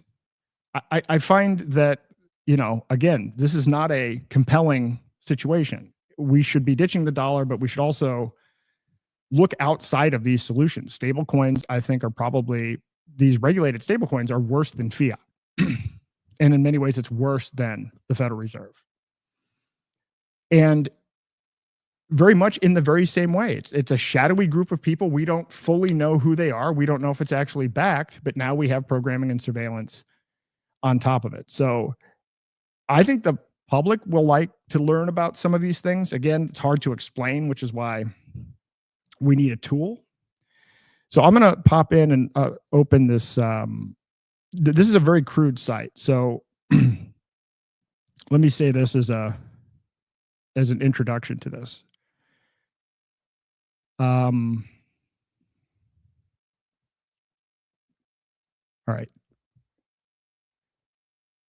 Here we go. Let me go back to the front page. So here was the genesis of this. So basically, I've been studying technocracy for 3 years or so now. And the real grandfather of this whole thing is Patrick Wood. He's been studying this for 40 years. And I only learned about it 3 years ago. And I've found that almost nobody has heard about technocracy. And when I wrote my book, the whole first half of the book, I was trying to lay out why CBDCs are a threat and who's behind them. You know, and we all get into this conversation of, well, who is the they? And there are a lot of people that have various conspiracy theories and everything else. Well, I tend to, if you haven't noticed, I continue to ask questions and push and push and push until we either find an answer or where, you know, either the hypothesis is proven true or it's nullified. But I'll keep asking the questions. And so when I was writing my book and I did this, and I started to look at, well, who's the WEF and who's behind this and who are the organizations behind the scenes? Well, it turns out you can figure out who these people are. And it's not a particular religion. It's not a particular race. None of that is true. It is a network of people. Those people change, but it's not a very large network. It's not a huge number of people. And some of the people do remain consistently there over a long period of time. So as I'm looking at this, I'm finding, okay, you have the Trilateral Commission, you have the Council on Foreign Relations, Bilderberg Group, others. But it's like, well, who are these people? So I reached out to Patrick Wood and he told me, well, I have the list. I've been keeping track. They don't say who it is publicly, but he's been tracking it personally and building a database for 40 years. So he sent me the list. He sent me the list of everybody, 400 or whatever people that are part of the Trilateral Commission. And he's written books about this. And he'll tell you, you know, you can see the pie chart. I'm going to be, by the way, on with him, with Patrick Wood and Courtney Turner on August the 25th. So we're going to be talking about a lot of this. But, you know, you look through this list and it's their top people in the United States, Europe, and Asia, mainly Japan. And it's a cross section of people, you know, probably half from large multinational corporations, and then some percentage are high up politically, some are high up in academia, some are high up in media. And he's even tracked, you know, where these are from. And they rotate in and out, and they, you know, stay on the board for whatever, 2-3 years, whatever their term is. You know, so Larry Fink is currently on there. Jamie Dimon used to be on there. I mean, there's an alumni of who's on there actively. And then as you drill into it, you find, particularly with the Trilateral Commission, you look at what the intention of the organization is, and it's been to push globalization and to push technocracy since the early 1970s, and to do this through trade relationships. And I mean, it's a very concentrated, focused strategy. There's no conspiracy theory. You can read what Rockefeller has said himself. They've put out booklets. They've put out, you know, information. You can see what the Club of Rome has to say about these things, about manufacturing and using climate hysteria as a reason to push to this new arrangement of society, and Brzezinski and so forth. And so, so most people are unaware of this, and then it does get into this, well, it's got to be this one group or this one faction or the other. It's like, well, why don't we actually look at who the people are? Why don't we objectively figure out who these people are? Who is participating in these organizations? Who's on the board of directors? How does this change over time? How do we track this? This will help us to understand where the power and influence is, and so that we can kind of know what we're up against. And so it's a massive undertaking. After I interviewed Courtney, and as I was doing research on this, the Epstein ties and Lutnick, Tether, and Bitcoin, I realized after talking to Courtney, wow, there's so much information here that we just don't have it compiled anywhere. And in fact, a lot of the language models when I wrote my book originally, I was using AI for research, and I would use it to not only give me the answer, but always to give me the source, because I have never trusted whatever AI's output is. But it can give me a link, and then you have to go to the link and find out if the link is valid, because sometimes they even make up the link. But it could be useful for things like that. Well, early on, when I was using ChatGPT, I don't even know what the model was. I was able to inquire, do things like, well, who was on the board of directors of, has anyone been on the board of directors of all four of the Trilateral Commission, Club of Rome, Bilderberg Group, and Council on Foreign Relations? And, it spit something back. I think it was Kissinger's been on 3 out of the 4 boards. And then there was somebody involved with the Carnegie Foundation that was on all 4. I can't run those queries anymore. I can't get that kind of information out. I mean, I haven't tried it recently, but I know there's a period of time where I used to be able to get a certain type of research, but for the kind of research that I'm doing and the topics that I'm covering, it hasn't indexed. I mean, I got into a fight one time with ChatGPT on the creature from Jekyll Island about the history of the Federal Reserve. So I'm reading all of Courtney's articles, and I've read all of, or not all, but a lot of Patrick Wood stuff. I'm like, we need to put this in a common platform. So I started building a, won't get into the technical details, but a database, not a typical database, but a Node.js database connecting and linking and indexing all of this content from these sources. So all of Courtney's stuff and all of, getting Whitney Webb stuff and Catherine Austin Fitts and all of these books and G. Edward Griffin and everything else, and putting it into a relational structure so that you can start to see the connections between people. And then what you can do is actually see what the relationships are between the people based on themes. And then you can actually color code and weight how strong the evidence is. So if we think Myer Lansky is connected, if you can see it on the screen now, to David Chaum, then okay, well, how strong is that? And if you can see on the screen now, I have that as a red bond, so that connection is not that strong. But then you can see David Chaum obviously is connected to DigiCash. And so I've started building this master database and just ingesting all of this information about technocracy going all the way back to the 1930s. So we're going to be able to start visualizing this and taking the mystery out of it, because it isn't, again, it doesn't need to be this. A lot of what it is, it's a lot of people speculating. There shouldn't be any speculation. These are organizations that actually, a lot of them had meetings and minutes, and we can track it. Just no one has, and it's actually been, or not that they haven't, but no one's done it in a way where we can make it accessible for people to look at, and also use it as a tool to track down more information and figure out where we're confident or where we're not.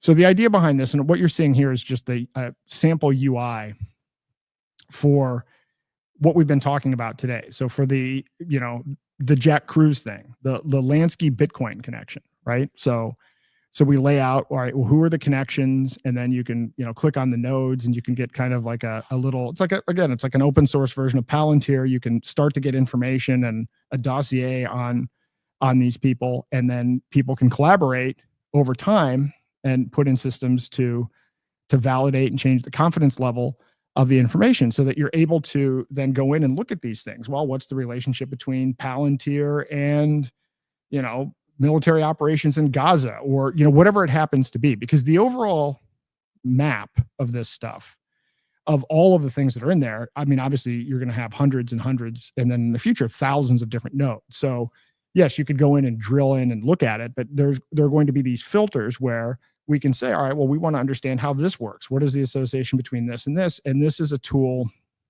that gives us the power to do that. So again, this is crude. This is just a mock-up of the front end, but I've already been doing the work on the back end. And, it is kind of overwhelming. A lot of this is, going to be to try to figure out how to filter this information and make it more usable. But I thought if we could do this in a way where, again, it's visual, because I'll listen to Courtney, or I'll listen to a talk, or I bet you're listening to what I've said, and you're like, oh, what the hell did he say? I mean, how are you going to remember all of the names and the timeline and everything else. I mean, it's one of those things you listen to. It's like, oh, that's fascinating. And then if you go to tell somebody else what you just heard, oh, was it this guy? Was it this? Is this actually accurate?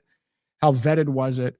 So I thought this would be a kind of a cool way to do like an open source version of Palantir. And so in addition to laying things out, and again, the UI is going to need a lot of work in terms of, you know, all right, what are the nodes? What are that connect the people and the ideas and the relationships, but then to also be able to map out timetables within these various, you know, projects that are defined. So this to me is a way where, again, we can't, you know, we can't beat them in terms of they're using our money and they've got employees doing this in shadowy behind the scenes, but we can take all this information and make it publicly available. And then what I thought might be interesting, and I'm not committing to whether I'm going to do this or not, but would be to gamify this, to actually put out bounties.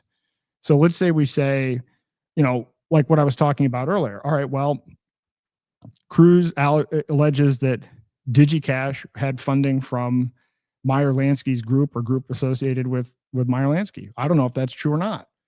We could put together you know, I have here certainly as an example. This is an example of a tokenization project on Zano. So we could create, in this hypothetical example, I've created daylight tokens. You know, maybe this ends up being freedom dollars. I don't know how this might work, but where we can say, all right, well, we want to find out the answer to this, and then can actually pay people to submit findings, which we then, of course, validate before we put it in as something that's kind of officially part of the node structure. But this is a way, because again, I know my personal network can probably answer half of these questions. I mean, I know this is the case, right? And I wouldn't even know where to go otherwise. And I've learned enough. You know, I used to advise Ben Swan with his Truth in Media, and I know James O'Keefe from some of the activism in New Hampshire. And again, look at what he's put together. What he's put together is a decentralized group. So this is a way for us to crowdsource technocracy. And so, you know, again, this is crude, but here's where you would be able to submit your findings. And then, you know, we can have leaderboards and, you know, different experience levels and everything.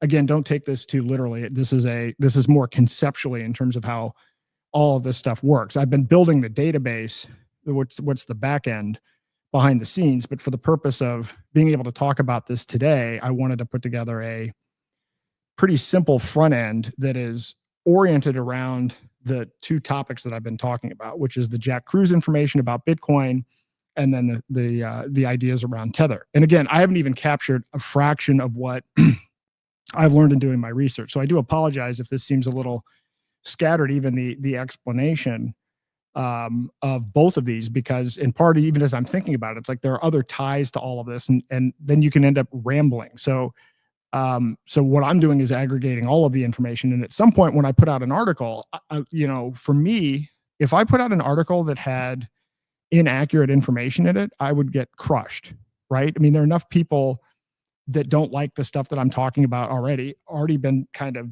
blocked by all of the Bitcoin maxis. So if I put out something and the information is wrong, you know, it's going to crush my credibility. So even as I was talking about this today, I'm like, okay, here's what we know, here's what we don't know. And then I think we need a tool like this, but I would like people's feedback. I'd like to see if anybody would actually shares my enthusiasm and interest in this. Obviously, I'm going to be talking to the people that I know are already actively involved in Technocracy and are already excited about kind of spreading the word as to if they would like to participate. But I would love to get any feedback that you have regarding whether this is something that you would participate in. And, you know, you don't even necessarily have to participate in it. It's just something that you would use. Would you find a tool like this useful? Do you find conversation? I mean, do you find if you listen to Whitney Webb, or you listen to these things, or even if you listen to some of these conversations on Tucker Carlson, do you ever find yourself in a situation where you're like, you know, I can't follow that, or you can't remember what it was exactly. You may not even remember all of the details. I think this can address that. So anyway, I'm going to be putting out more on this. I'm going to build the kind of the first version of it. We'll see how quickly. The hardest part is going to be scrubbing this data.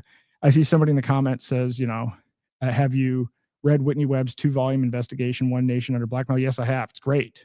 It's great material. And by the way, this is exactly the point of this and why I'm excited about building this. When you go to use AI or you go to use a search, when you try to research these topics, it will say, well, Whitney's not a valid source.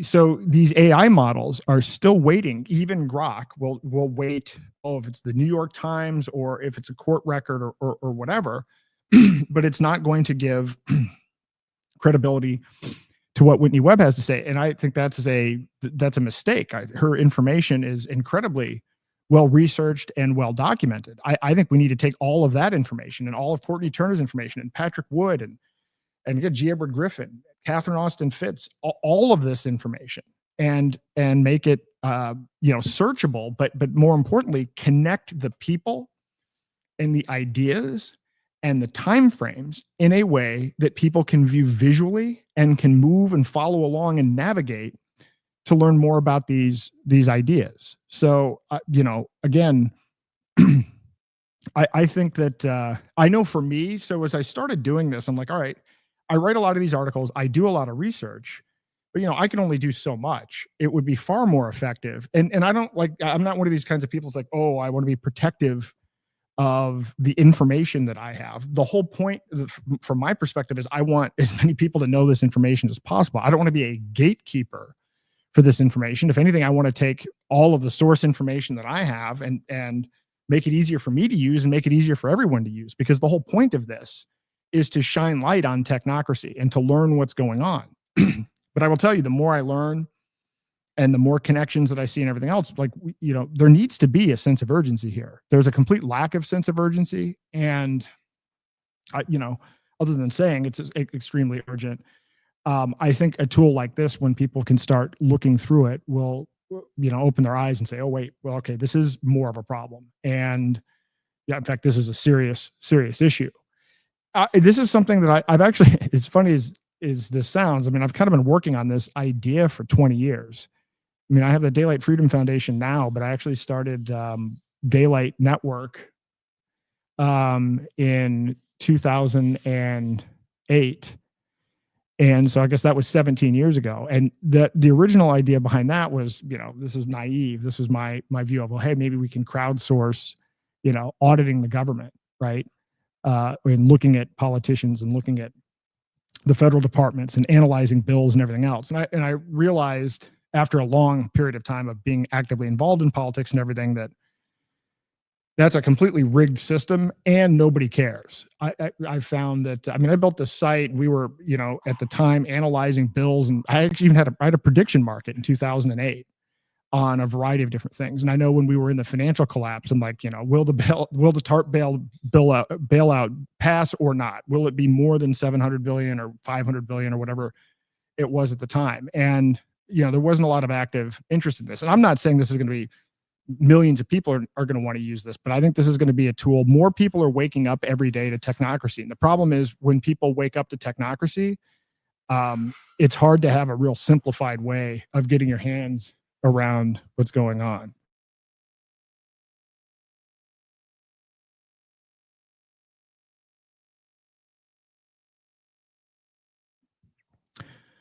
So anyway, that's the site. Certainly would, well, there's not much to give feedback on now, but because this is a crude design, but this is kind of the direction this is heading. And like I said, I think this gives us a chance to kind of compete at least with what's going on. Go look at Palantir's own videos on YouTube. Check out their own channel. This is, again, one of these examples of where you don't even have to make a theory or conjecture what these people are doing. They'll show you what their apps are. And then like, oh, look at how cool this technology is. And it's like, okay, somebody's sitting there saying, oh yeah, I want to tune this satellite in to spy on this person anywhere in the world using this app. How cool is that? And I'm sitting there like, okay, well, great. They're violating everybody's rights. They're violating everybody's privacy. We're paying for it with our tax dollars, and they're bragging about it online. And meanwhile, what do we know about them? We're sitting here saying, oh, well, it's great. These guys are just going to make government more efficient with technology. Not when you actually study what's going on. Not when you study the ideology of this, what technocracy is all about. And so, you know, the challenge is going to be figuring out how to lay out all the information, get the views working. I mean, it's going to be a work in progress for a while. I'll set up a sign up form. It's going to be free. I'll probably put a sign up email. And if people want to get early access to kick the tires, that'll be great. But I'm definitely going to launch this because I thought this would be a far more powerful thing than, you know, it doesn't mean I'm not going to continue to write articles. I am going to continue to write articles, but what articles are you going to write? You know, when I sit down and write something, it's like, okay, you know, the whole reason I'm doing this is not just to write. The only reason I'm doing this is to warn people about technocracy. Well, what are the areas? What are the gaps? What are the things that people don't know about? Oh yeah. So yeah, I see in the comments, Whitney uses all public available information. You can link it all you want. You can link to it all you want, but I would credit her. Yeah, no, I mean, this is one of the things I want to credit. I want to promote all of these people that have been creating content. I want to link to them. I don't view them as, I view them as sources that we should be listening to. And it's hard for people that have been collecting this information, including Patrick Wood and others, to, how do you find this if it's not indexed, if it's not considered a primary source? I mean, even these AIs now, frankly, they're kind of a bit, I mean, you have to be such a well-informed prompt engineer just to be able to get information out of it, because otherwise, if you're just asking generic questions and you're not giving this a whole bunch of specificity on how it should look for things, then you're going to get health information from WebMD and Healthline, just like you get if you use Google. The default sources of information for these things are not trusted sources. They're the sources that, you know, many have just learned since COVID and the censorship industrial complex shouldn't be trusted. So I want to get that other information. And again, we'll make it transparent what the source is, and then have a mechanism for making decisions, or for people to be able to make a decision, maybe make your own decision about what you think of the integrity of the source. But to me, this is a start, and this allows us to all kind of work together and contribute to learning about and understanding and finding the gaps about what's going on. So that's that's what I've got on that. Like I said, crude overview for now. More to come. Autonomy reboot. I'll move on to some other things, and then we'll open it up for Q&A. Autonomy reboot. So again, I'm going to create a website related to this, and the idea is we're all programmed, and I've talked about this all the time. We're programmed by mainstream media or government schools, or now increasingly algorithms. I want to create a site that indexes that shows people all the different ways they're being programmed. But then the most important thing that I think I can contribute to this site is the ability to provide true informed consent by taking these agreements that we're signing and stripping away the 30, 50, 100 pages of legalese and actually coming up with a visual representation of what it means. This is how much of your privacy you've given up. This is how much of your economic ownership you've given up. This is how much of this you've given up. It's so that you look at it. You don't have to, you know, just like they've trained us to not even bother to read it or even think about the consequences. Now this is something you can look at and immediately know why it's bad and why it's wrong without having to read it. Because I think this is the way we fight back. I know there are a lot of people that are like, oh, well, let's just change the laws. Let's get more informed consent. And I spent a lot of time in the healthcare field before realizing it's something that we should be boycotting. And every time you're going to get an informed consent form, it's going to be a bunch of big pharma executives, hospital executives, and lawyers. It's going to be another click wrap agreement. It's going to be something nobody reads. But then people are going to be able to stand up and say, well, yeah, but look, they got informed consent. They signed a 40-page document, you know, stating that, you know, they understood what they were doing. No, they didn't. They didn't read it, just like they don't read anything else. So the way to solve this isn't through more government and more lawyers. It's through market-based solutions. And so let's use AI against them. You know, I know there are a lot of people that look at these technologies and say, well, I'm just anti-AI, or AI is going to be, it's either never going to work, it's never going to do what they say it's going to do, or whatever, they're afraid of it and they don't use it. But it would be foolish to not use these technologies, but use them in a way that promotes freedom. I like the idea of an open source version of Palantir. that's free, that people can contribute to. The code is publicly available. We're not hiding anything. To me, this is how we can actually level the playing field or even get an advantage.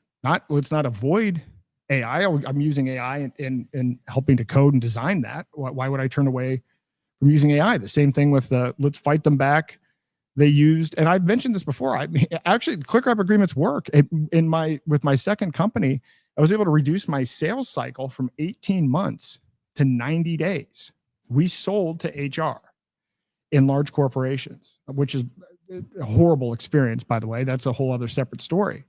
But by the time you're like going through this process of dealing with HR, then like the HR person's like 3 layers down from the financial decision maker. And so then once you get a lawyer involved, you send them a 30-page document.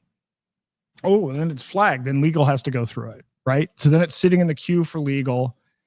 And then there's all this back and forth and everything else. You send over a ClickWrap agreement, they sign it.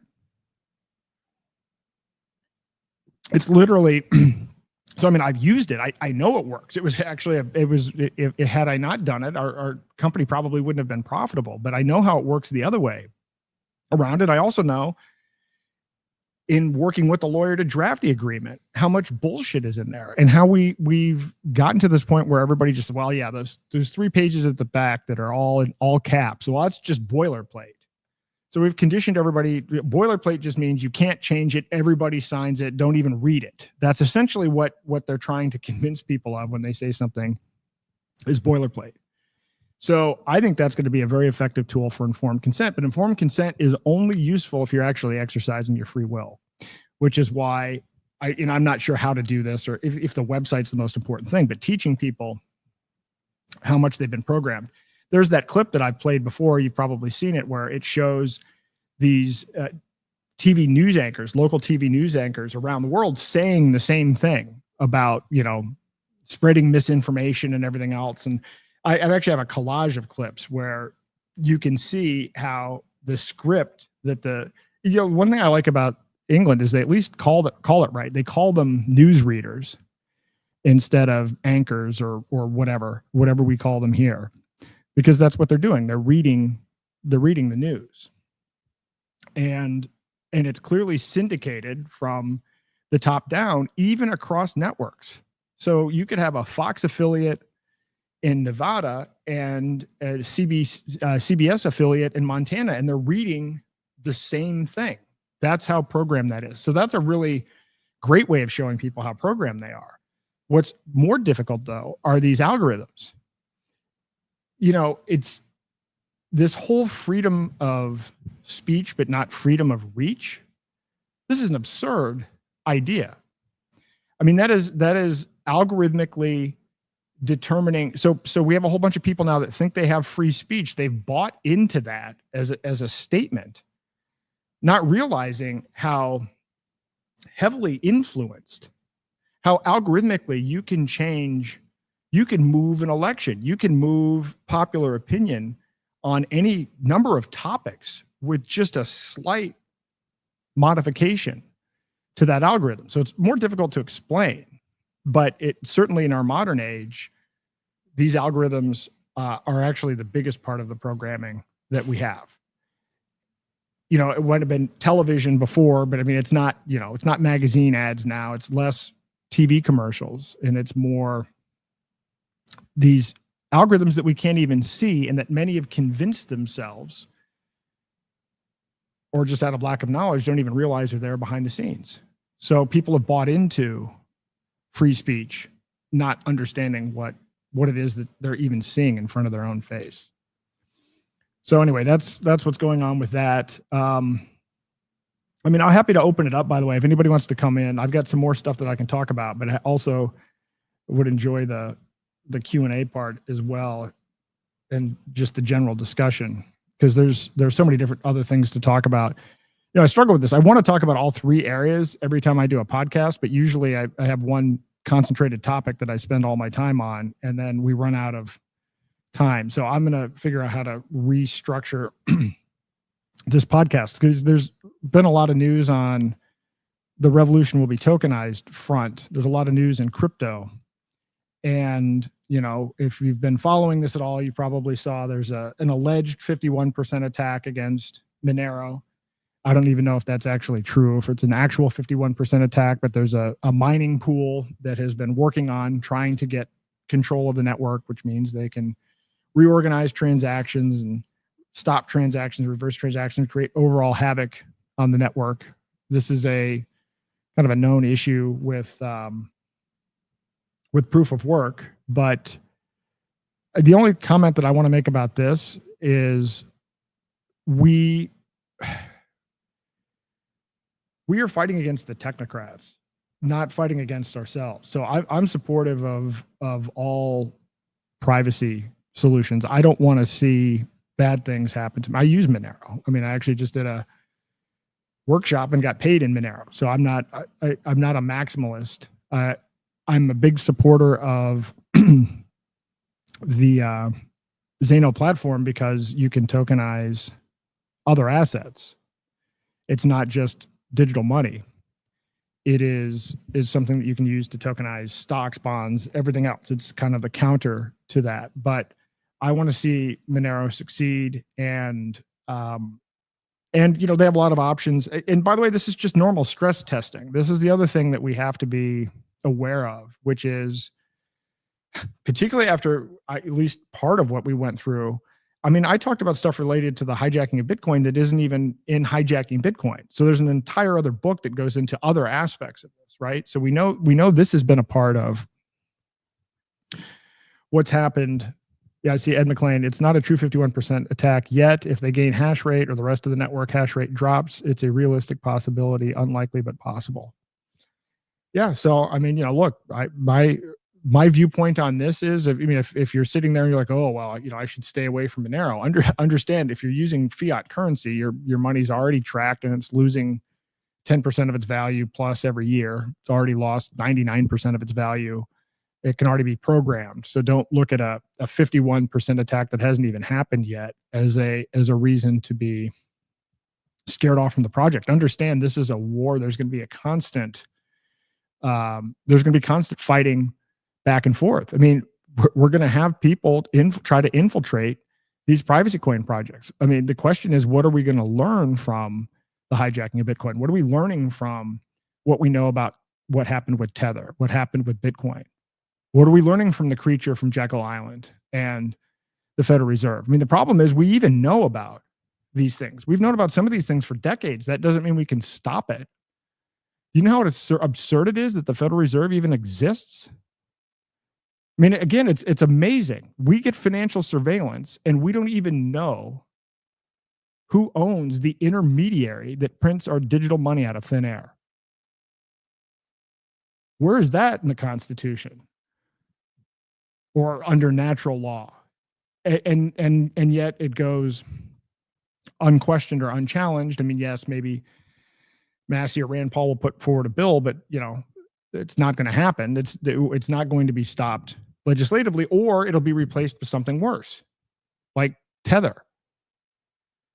Right? I mean, this is the amazing part. So we're watching unfold. The creature from Jekyll Island 2 is happening, you know, in cyberspace, right in front of our face, and they're using the same kind of propaganda techniques. I mean, remembering what they did to kind of push the Federal Reserve and all the propaganda that was done there. Well, I mean, I should go back and, you know, I got to index creature from Jekyll Island, put this in the thing, cross-reference this. Let's compare tactics with the Genius Act and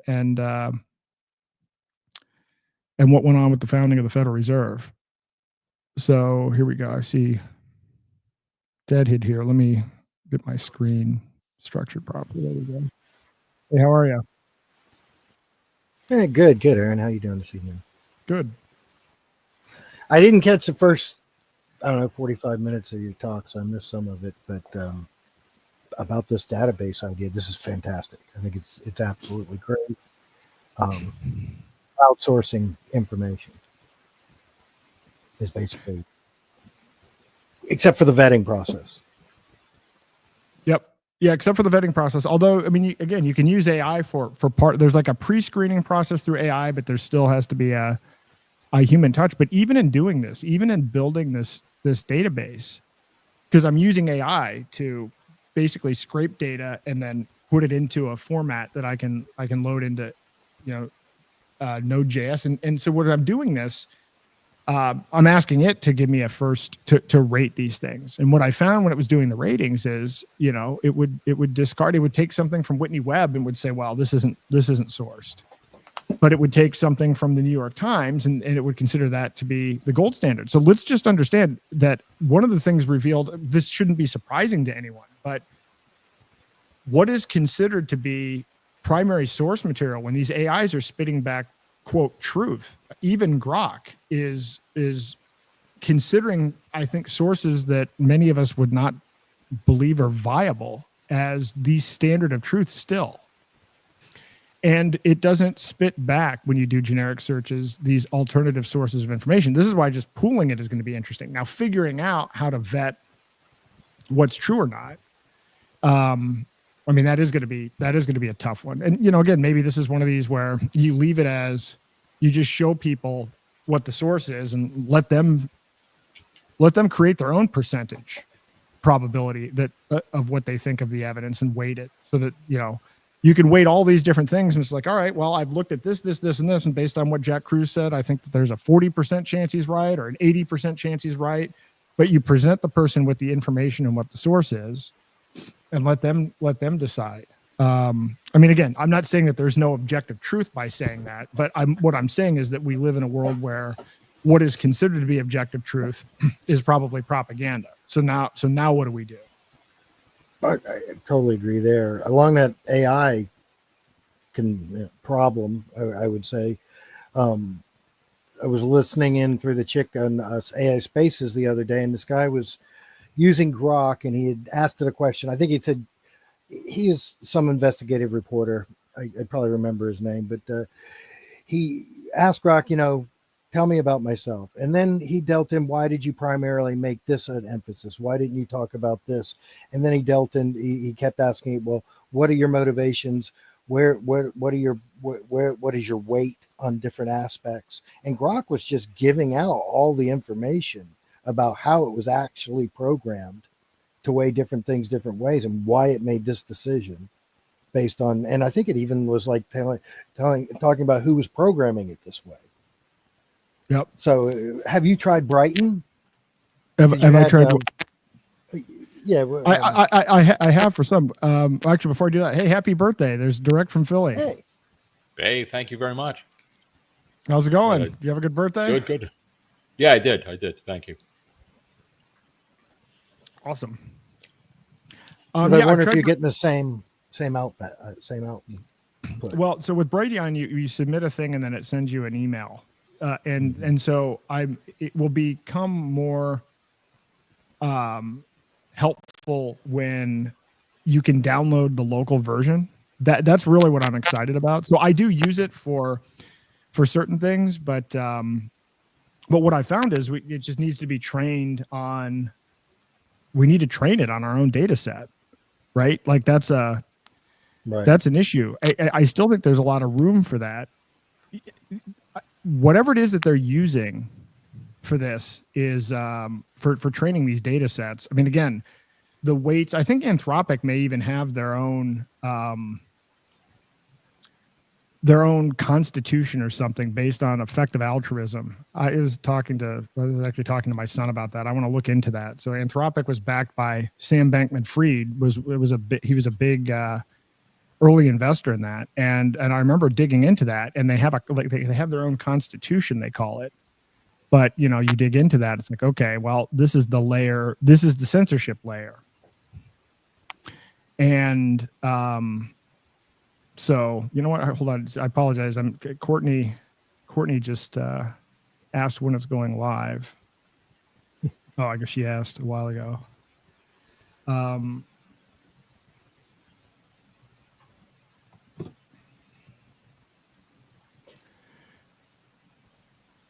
Now, so I've found that the information, so the information sources that I use or that I've even found when I was putting together my book, they're not available in AI. One of the things I mentioned on the podcast itself is I actually spent a whole bunch of time. I was trying to get it to spit out memes or something. This is when I was running for president, and I was trying to get it to do some things on the Federal Reserve, and it wouldn't kick back response. It said, well, I can't produce this because it's not factually accurate or something. And then I'm like, well, so then I had to bring in the lens of, well, you're a researcher and an expert in the creature from Jekyll Island. But then it even fought me on that. And so anyway, I'm looking forward to the Brighteon local app. But in the meantime, I think for the purpose of Technocracy, right now I'm just in the process of ingesting all of the wonderful information that's out there. I mean, look, if you think about Whitney Webb's book, 2-volume book, One Nation Under Blackmail, how useful would it be to have a visual map that you can play with of just the interconnections from that? I mean, I got that book on audio. Now I've actually ordered a physical copy of it, but you can't keep track of that book in audio format. I mean, the number of names, the number of connections, but if you could see it visually, and then you combine it with other information, you're like, holy shit, I didn't realize that. And then some of the stuff becomes pretty obvious once it's all mapped out. So I think it's anyway, I enjoy this, but I've done some of these things before and nobody else gives a shit. So it'll be interesting to see it this way. But I know that there are some great people everybody that I've met, people like Courtney, Patrick Wood, that are really interested in Technocracy and passionate about it. Once you learn about it, you can't not inform people about it, right? It's that bad. If you have any sort of moral compass at all, you're going to do everything you can to spread the word. And so hopefully a tool like this can help do that and help promote the content of the people who are original sources. I see Courtney in there in the chat, and I want as many people to read her articles and watch her videos as possible. Well, how's that going to happen if it's not being indexed by Grok? How's it going to happen if it's pushed aside in the results? Hold on, there she is. Well, could you do something, let's say, like have AI crawl, you start with a couple of people and you take all the companies that they're on boards of or were on boards, and then match them up with the other board members at the same time frame. And you don't have all the, information about every person, but that gives you a structure to work from. And then you can go, people can go research these individual people, submit the information for vetting, and we'd probably discover a ton of connections we didn't know about.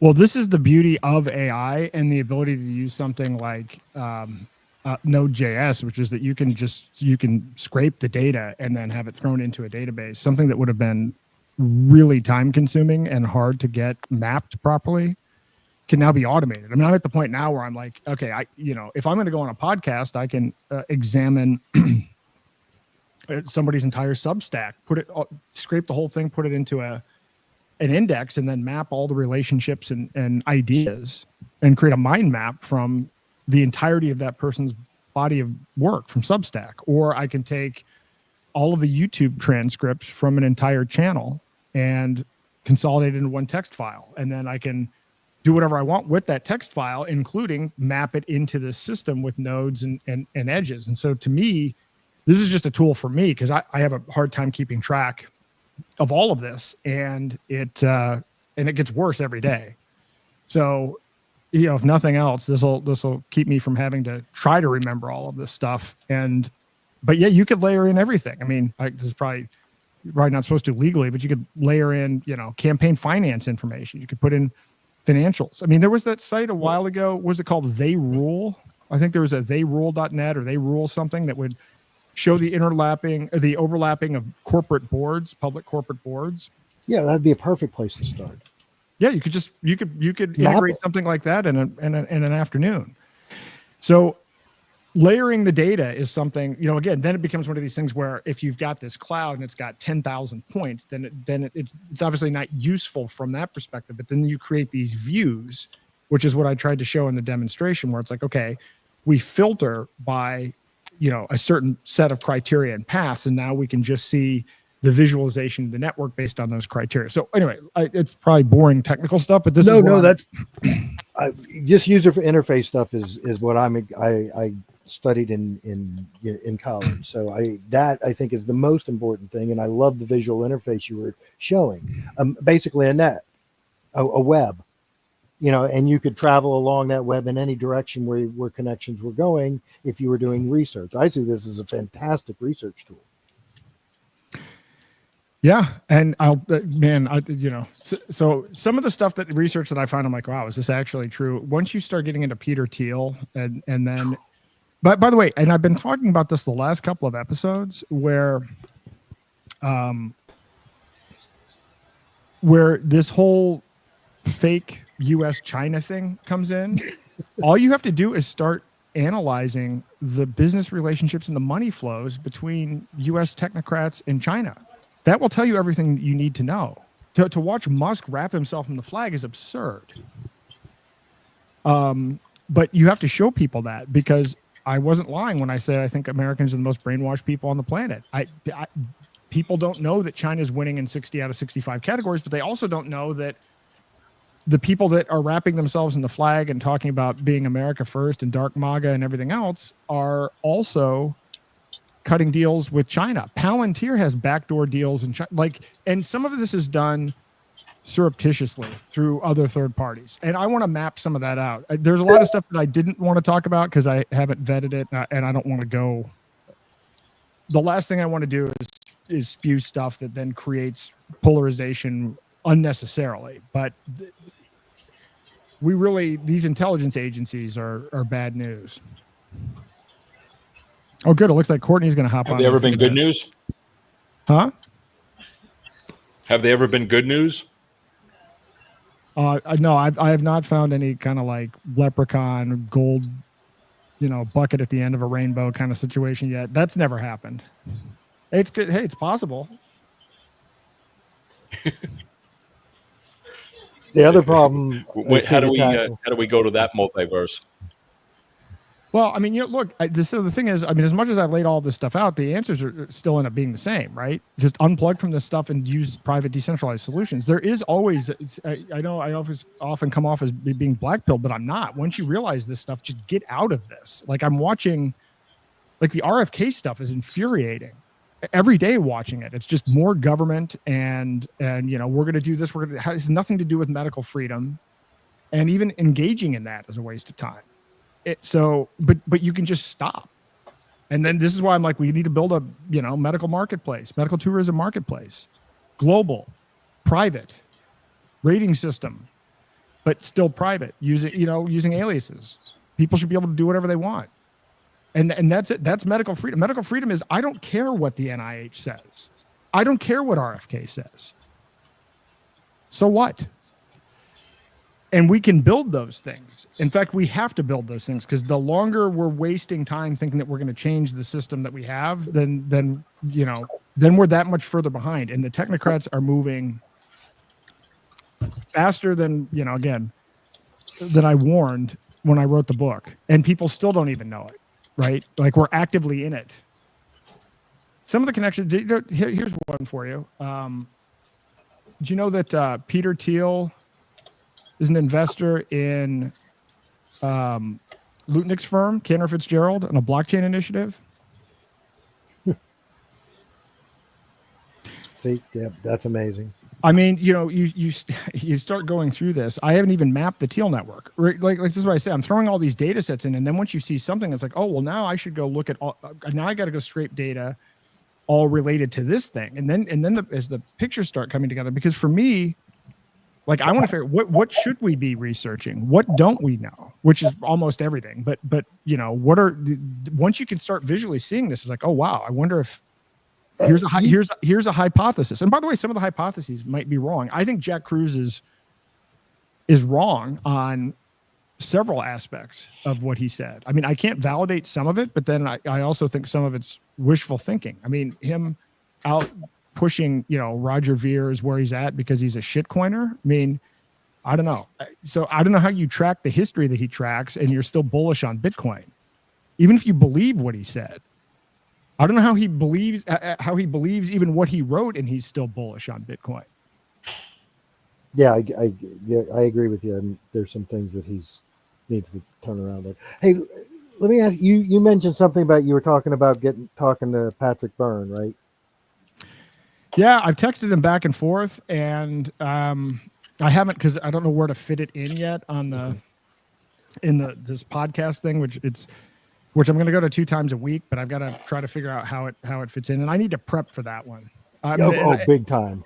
and I want to keep it focused, frankly, on the tokenization side, and frankly the hijacking of overstock, because obviously he can talk about a lot of areas, but I mean it when I say that overstock.com was the second biggest rug pull after Bitcoin. I truly believe that, and that no one knows about it. I'm 100% with you on that.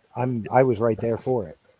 Yep. But what I wanted to mention, he's got a very good friend he works very close with, Martine, and I think it's Bidil. He's the guy that briefed Tulsi Gabbard for 2 days, right before Tulsi Gabbard came out and started talking about the 2016 election, and that they're all talking about the 2020 election. If you look into that guy, he's been an incredible researcher for 15, 20 years. And you can find articles going back many years. And I was going to say, if you get to talk to Patrick a little bit, you might mention that you might want to talk to him also. Yeah, I should ingest all the deep capture info, I guess, too, right? Oh, my God. Have you not read all of Deep Capture? No, I've read all of it. When I say ingest it and put it into the system and map the relationships, because there's another example of treasure trove of information. Patrick is another guy that you listen to him talk, and if you can follow 20% of it, you're lucky. And it's just because it's like that many people, that many layers, that many names, that many organizations, that many scenarios. It's like, okay, I'm not going to be able to keep that straight, but boy, I would love to be able to see a visual map of what the hell Patrick Burns just talked about. When you talk to him, mentioned that we were there at Freedom Fest when those events happened. Obviously we didn't meet with them, or even, I don't even think we knew about them then. But it's just interesting how the universe puts people in the same geographical area. Yeah, no, that's true. There were a lot of overlaps right at that period of time. I mean, in 2015, there was a lot of stuff that was going on, in my basement and at Freedom Fest. I mean, that's when we were trying to get. I was trying to get Ben Swan and James O'Keefe together to try to push a collaboration. Yeah. And that was interesting times. And while we had Ben Swan there, and James had missed his flight, or the flight was canceled or whatever, we didn't get to have that meeting. But that was New Hampshire weather. That a lot of flights. Yes, it will. So.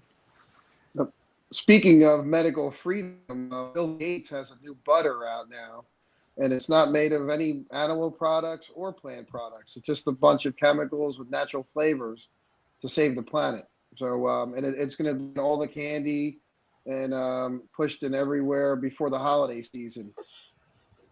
Before this holiday season? Yeah, that's what they're saying. It's going to be. I forget the name of it, but it makes you wonder, would you want to have any butter that Bill Gates made? No, I wouldn't want to have anything Bill Gates made. I mean, remember, I can't believe it's not butter and the butter substitutes have never worked. They've always been horrible. And I'm sure this one's going to be the worst. Well, we can make some good memes. I can't believe it's not Microsoft. Do you know the story behind the margarine scandal and everything?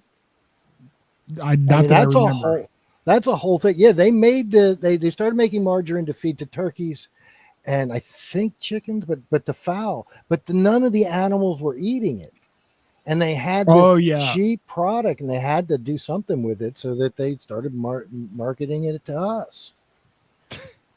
I saw something like that with ants too. Yeah, with the sucrose, with the fake sugars, right? Yep. Yeah, it's all scammy. And Jeff Bezos has something now, I believe, with some food product. I can't even remember what it was, but that managed to skate through without even trials. Is it fake fish or something? I got to look up that. I just saw something, and I can't remember where, and I can't find it again. Maybe you guys know.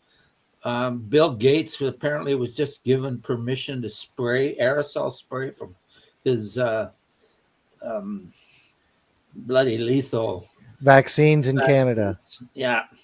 I heard that, but I haven't been able to confirm it from a reputable source. Yeah, I've forgotten where I heard it. Where did you hear it from? Voice of America, I think. Oh, yeah. You know, which they got some wild stuff on there. I read them, but I have to. You need to back that up before. Yeah, and I don't believe anything till I verified it myself. But it wouldn't surprise me.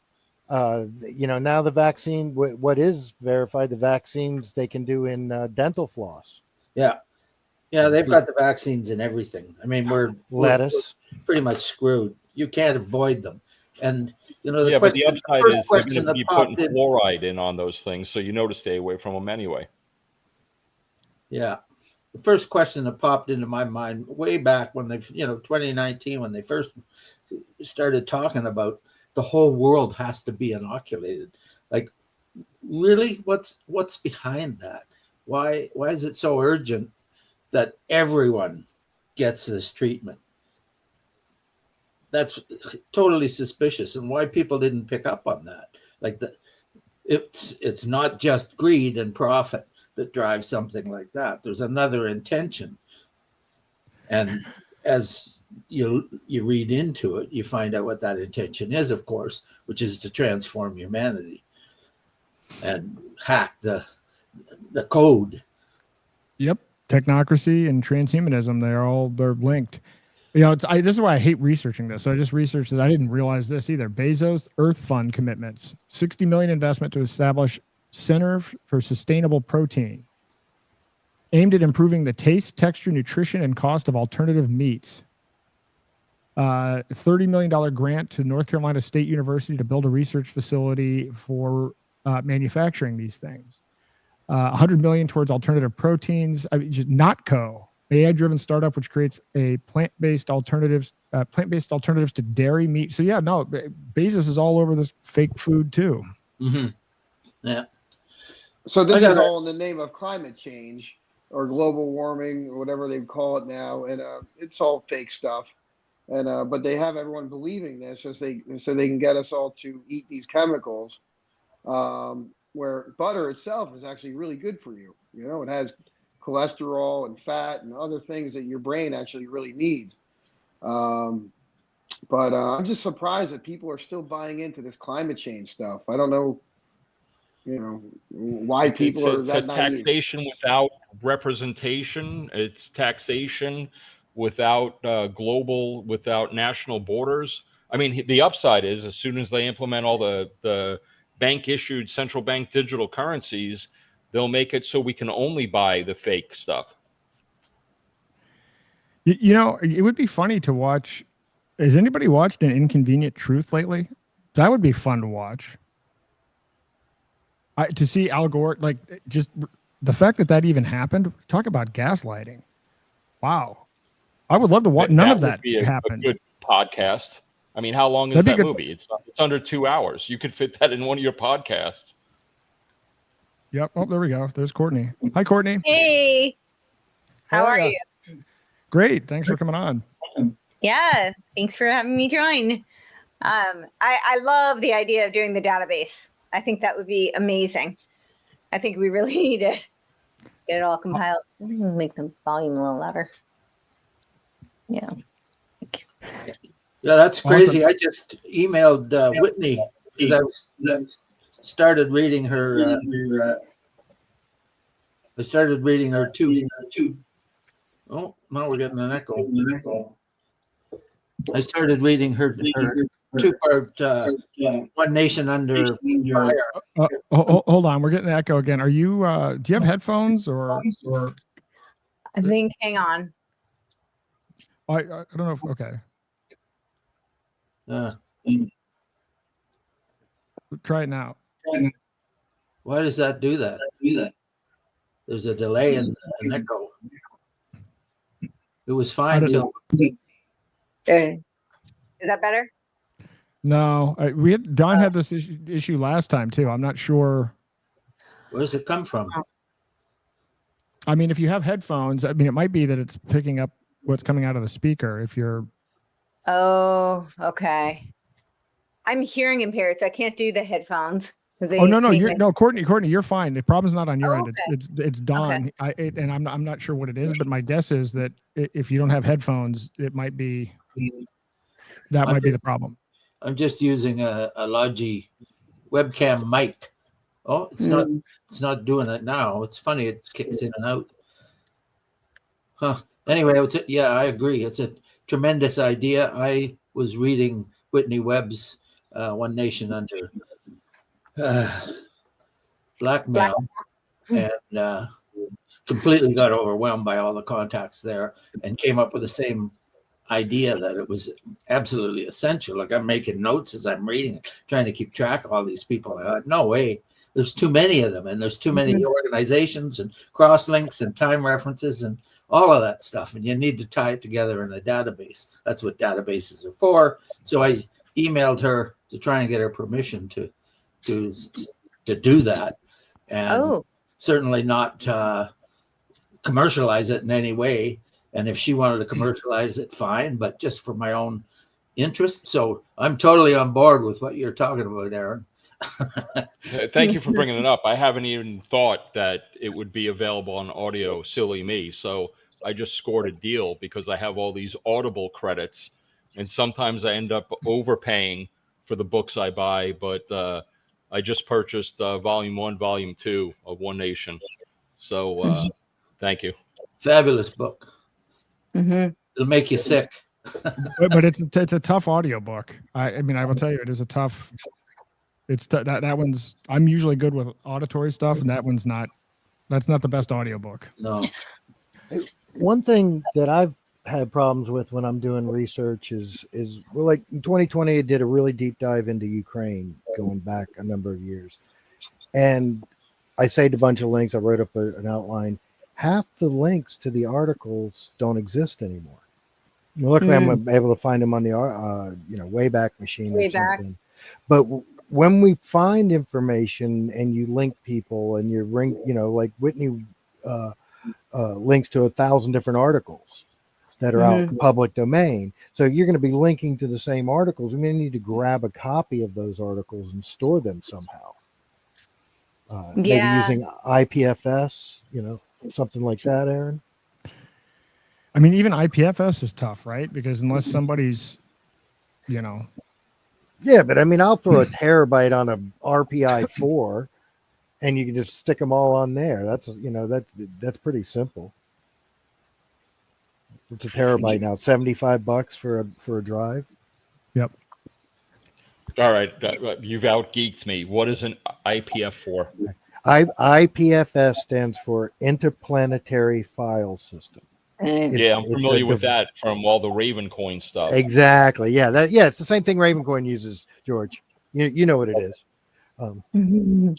So you're just taking I just stick the files up there in the database that as backup.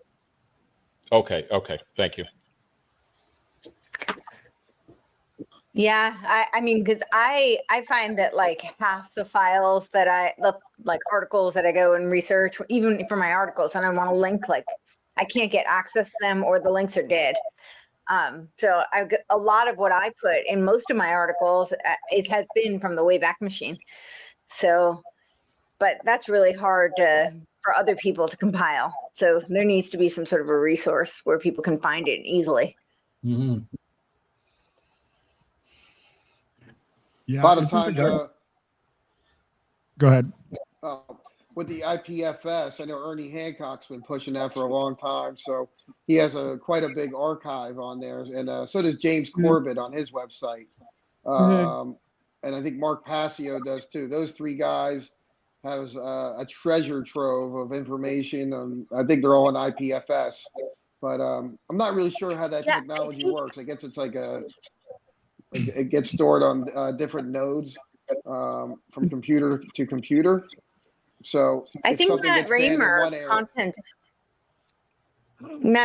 Content Safe, they use it also. I got you. And I guess if it gets shut down in like Germany, and like someone bans something in one country, it's going to come from every other country around there, like you know, whatever other countries around Germany, Italy, and England, whatever else. And United States, I guess if one state bans something, it's just coming from every single direction. That would be the theory behind that. Does this stuff actually exist, Aaron? Yeah, Like, yeah, I've used it. I've used it. We've created some NFTs. My kids created some NFTs, and they're on IPFS. That's awesome.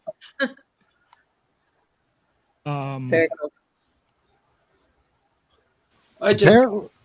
Apparently with version 2, the gateway issues they were having are much better, although I haven't tested it out.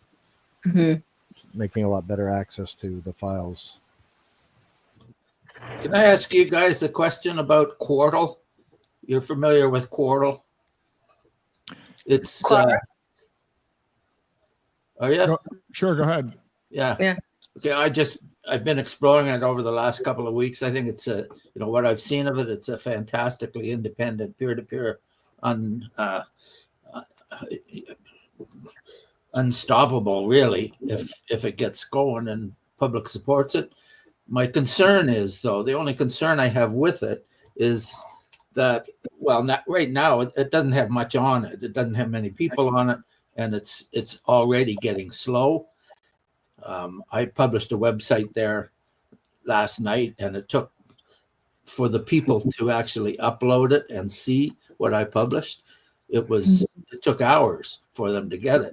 And that's with no transactions. You know, you get up to scale of a worldwide audience trying to use Quartal in that peer-to-peer network with just personal computer nodes to drive it. There's no way that it can scale, right? It just won't have the power.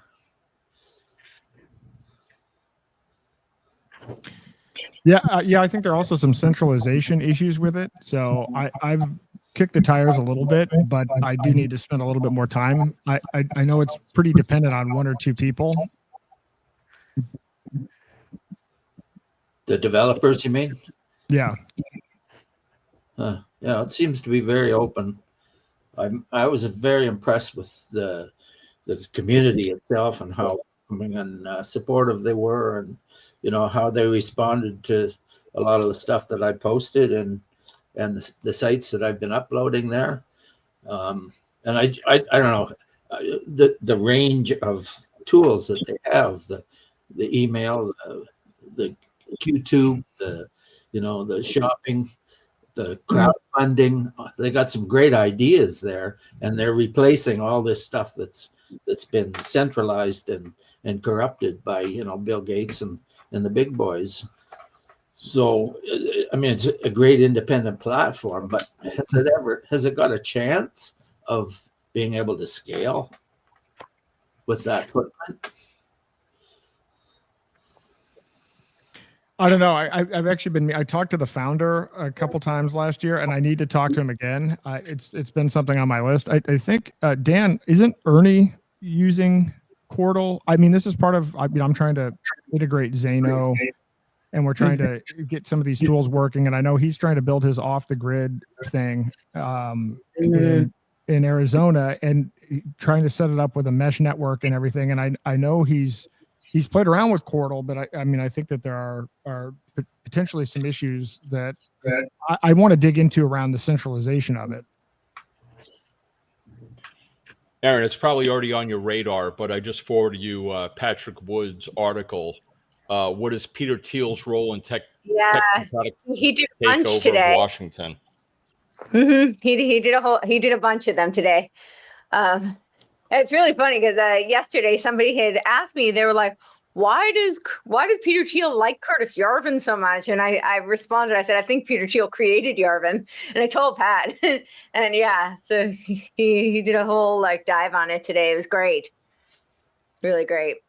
I will definitely read that. I keep saying people are like, oh, you think there are no puppeteers above him? No, but I think that in order to blunt operational success, you have to focus on the hand you can see, right? You can't cut strings that you don't see. But at the level that we can see, he does seem to be the grandmaster architect. And so I think that's important for people to be aware because it's something we can trace in real time. And the more that we can trace it, the more we can expose it, I think the more chance that we have of blunting some of this operational success. Am I likely to get sued if I reiterate a rumor that he was the initial investor in Grindr? Well, I know that he backed Hulk Hogan in the Gawker lawsuit. I've heard that. Actually, even Grok says that he was an initial investor in Grindr, but I don't know. I haven't seen anything other than AI. Oh, I telling was me just that. making that shit up. I'm glad you get my humor, though. Oh, that's actually No. there's something to that? It is a rumor. I mean, I haven't done any investigation on it, but Grok did say it because when I was looking up stuff on Teal, No, Whitney Webb verifies that he did the Grocker and Hulk Hogan thing.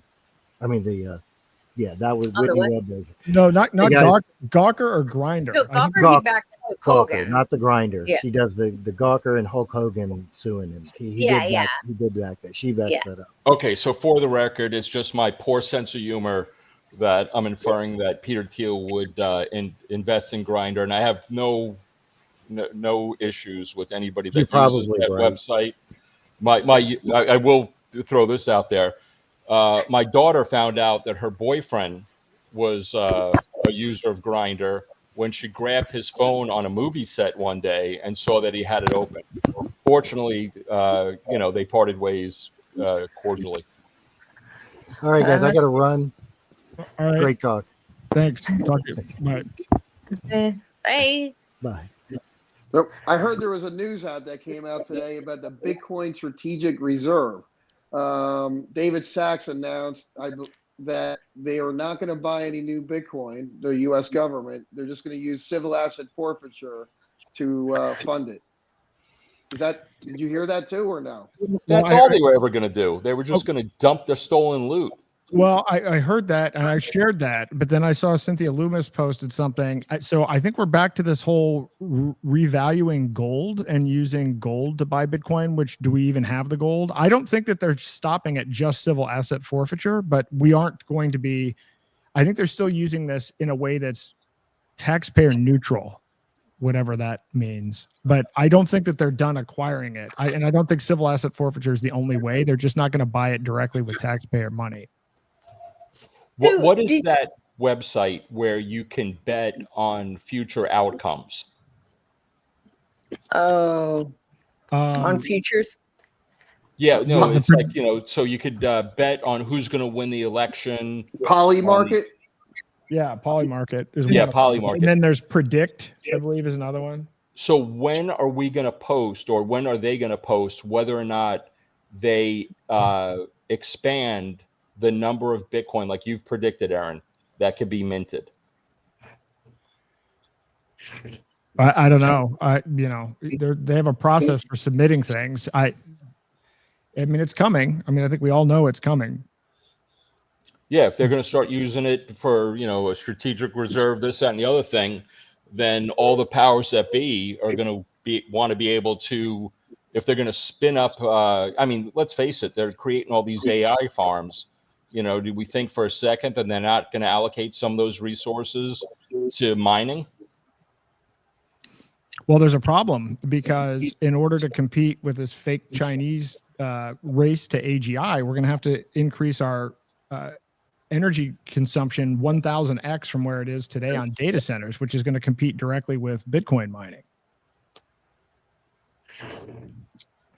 So insert, tinfoil hat. They already have alternative energy sources that they don't tell us about. Well. So did you hear about, I guess it was like 2 days ago, he signed a memorandum around DC claiming that it was to make DC like safe and beautiful again. But there was a lot of speculation that it's really about making it a freedom city because that's what in 2023 he was talking about. I love the conspiracy that he's taken it back from the BRICS that took it over in the early 1800s. Yeah, that's not what I think is happening. Although I do think they're going to use part of, I hope to be wrong on this, but I have this theory, the whole Jassara Nasara, when the quantum financial system kicks in, they're going to get the debt jubilee.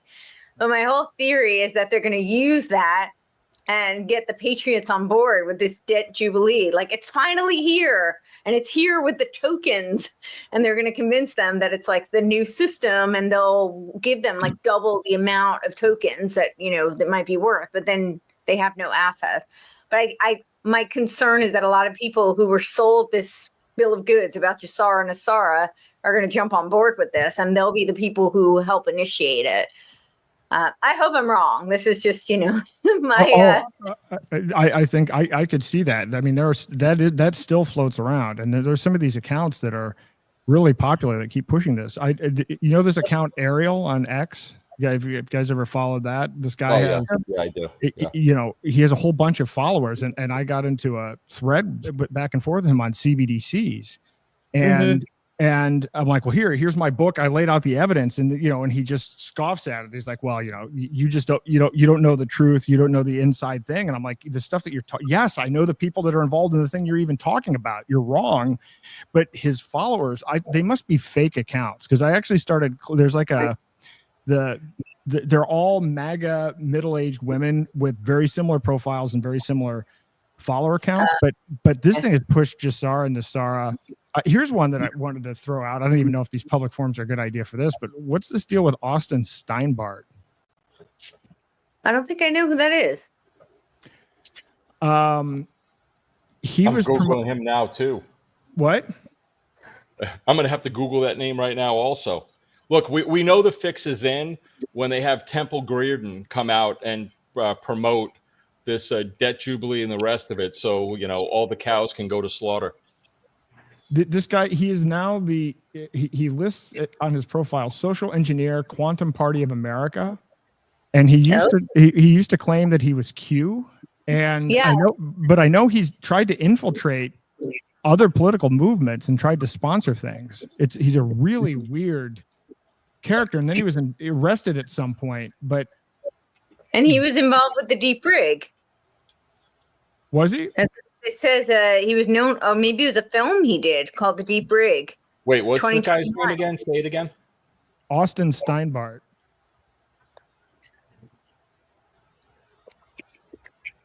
Steinbart.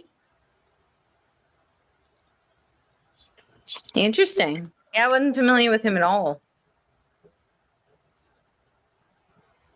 Yeah, he was claiming to be able to time travel. I mean, he had a whole variety of different things, and I'm trying to understand this whole quantum financial system. We need to find out who's behind this and who's behind the marketing and the pushing of this. Because I talked to somebody, one of these guys that's really popular, that's like close to Michael Flynn, who I've met and I've talked to, and I told him I was involved with crypto. He's like, oh yeah, you mean XRP and stellar lumens for when the financial reset. And this is a guy that, does he really believe this? This is a pretty high level guy pushing this. So I've actually wondered if Michael Flynn has something to do with it. Very, very possibly. I mean, some people suspect that he was actually Q. I mean, I don't know, but a lot of people do suspect that. I think that's wishful thinking. That he was Q. I'm trying to look for it right now, but I did a whole thread on like the buzzword quantum, because they're trying to insert, even the highest IQ guy in the world is talking about the quantum system. And I think that it's like they're using it to, it's like a signal. Because once the quantum system, right, they're talking about the quantum computing, they're talking about the quantum financial, it's like quantum everything. But once that rolls out, then I think there's just a lot of mystification that they can do. But let me see if I can find the thread and I'll read it to you. But I got a suggestion based on my 35 years of monetary history and reform. And the United States Constitution granted states the power to issue silver-backed currency. Not through the Federal Reserve, through the states themselves. So there's absolutely no reason why states should be borrowing money from the Federal Reserve when they can produce their own debt-free silver-based currency themselves. They're manipulating silver too, though. They're what? So this is what I said. So there's a reason the New Agers, Q narratives, and mystics keep discussing the quantum realm, the quantum financial system, quantum medicine, and quantum realm of consciousness. Here's some parallels. Quantum physics describes a non-intuitive reality where particles exist in superpositions, entangled states, and observation influences outcome.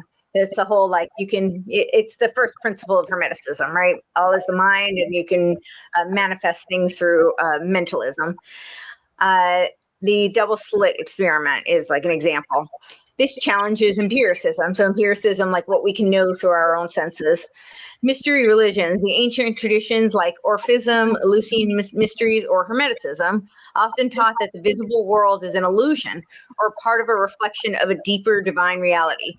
For example, Hermetic texts like the Emerald Tablet emphasize unity, as above, so below, right? So that's that whole circular process of manifesting as above, so below, is akin to quantum non-locality or interconnectedness. What Neoplatonists and the New Agers and New Thought leaders reference as oneness. And this is what we're seeing. This is what I had messaged in the chat about Brock Pierce. Back in 2018, he was doing like a Bitcoin cruise, and he's promoting all of these technologies that are quote unquote decentralized. But the whole purpose of it was to create global citizens, the oneness. It's also the language of the UN and its acolytes, right? The UN has a whole symposium on manifesting oneness. That's actually the title of it. The observer effect. Quantum physics suggests that consciousness may play a role in collapsing quantum states, though interpretations vary. Copenhagen versus many worlds, which shares a worldview with many traditions like Gnosticism or Neoplatonism that posited that human consciousness is divine or capable of accessing higher truths, like the gnosis, through intuition or mystical experience, paralleling the idea that observation shapes reality. The observer effect again. So this is like the photon, sorry. Concepts like entanglement imply that particles are interconnected across vast distances, suggesting a holistic universe. Again, the oneness concept. Teaching in Mithraism or Pythagoreanism emphasized cosmic unity, which is interesting because in that Brock Pierce speech, he kept talking about sacred geometry, and he was talking about how like the decagon is the same structure as the heart.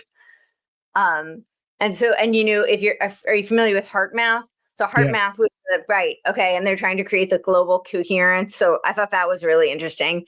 Then they say that where the individual soul is part of the greater whole, so the holonic structure, which was coined by Kessler, resonating with quantum ideas of non-separable universe. Quantum physics embraces paradoxes, wave-particle duality, defying everyday logic. Similarly, the ancient mystery religions use paradox and allegory, Dionysian death rebirth cycles, to convey esoteric truths similar to how quantum mechanics uses abstract model.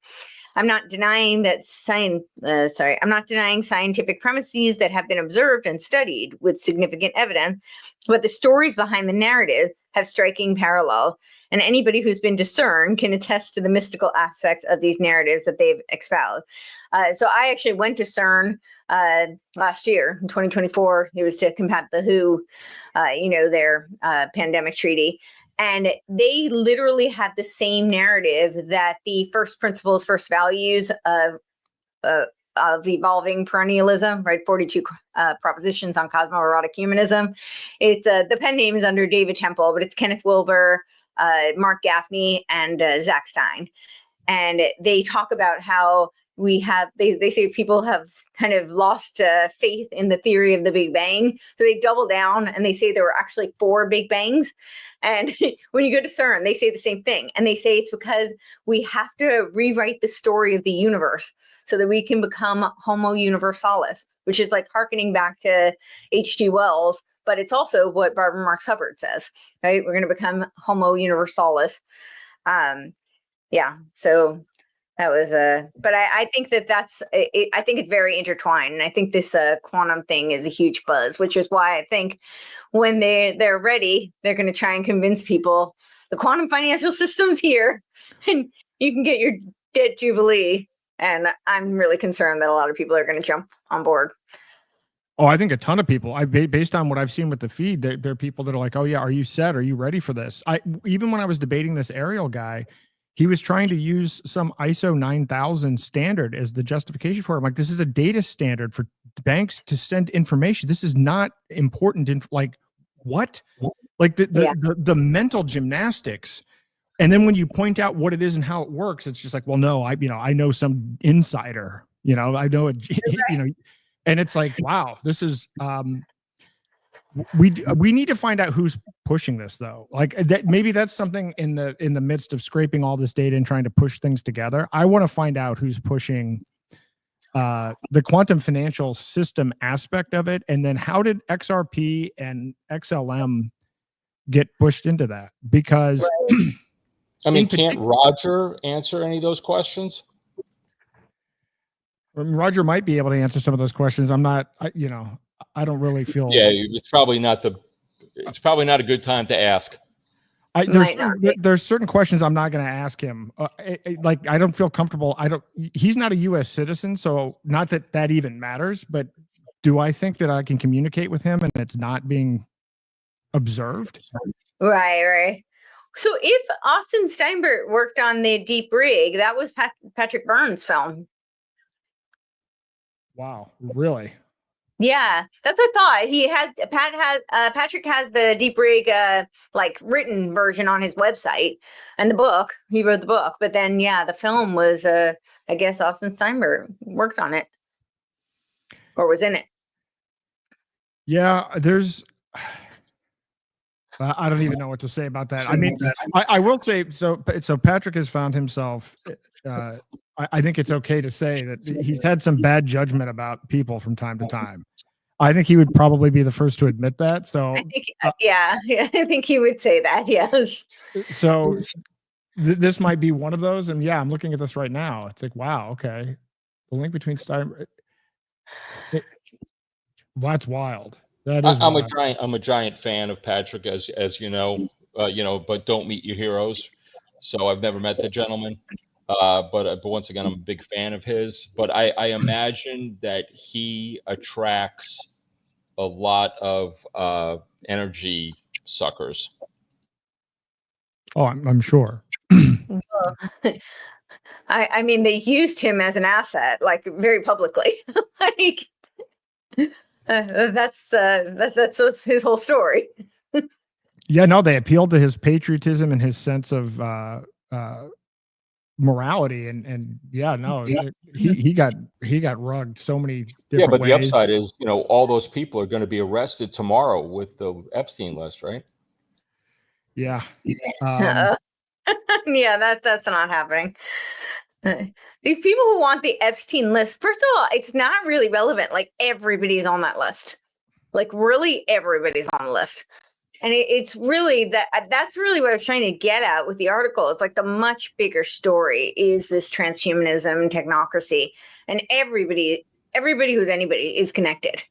So what are you going to do? You're going to have like an encyclopedia of names. Like, what is that going to do for anybody? Well, I imagine everybody on this people. I imagine everybody on this call had the unredacted photos of his little handwritten phone book, with like 6 phone numbers for Bill Gates and the rest of them. So the reality is how many people came to the island and partook, and how many people was he just doing a shakedown on, and how many people was he just trying to steal money from? Well, yeah, that, but also this, I mean, what I was talking about earlier, this whole Myer Lansky tie-in and Robert Maxwell tie-in. I mean, there's so much more here that, Yeah. that it's not that the sex trafficking thing is bad, but it's like, but what is all of that a front for? And then, because he didn't invent this concept, he inherited it. Yeah. I mean, I think that I think that stuff is just blackmail leverage. I really think that's what that's all about. And that's currency that's been used for millennia. So I don't, again, it's awful. It's terrible, but I don't think that that's the transformation of humanity is a much bigger story. So. Yeah, I think it's amazing how they went from creating fiat currency to being able to mint blackmail currency on an island.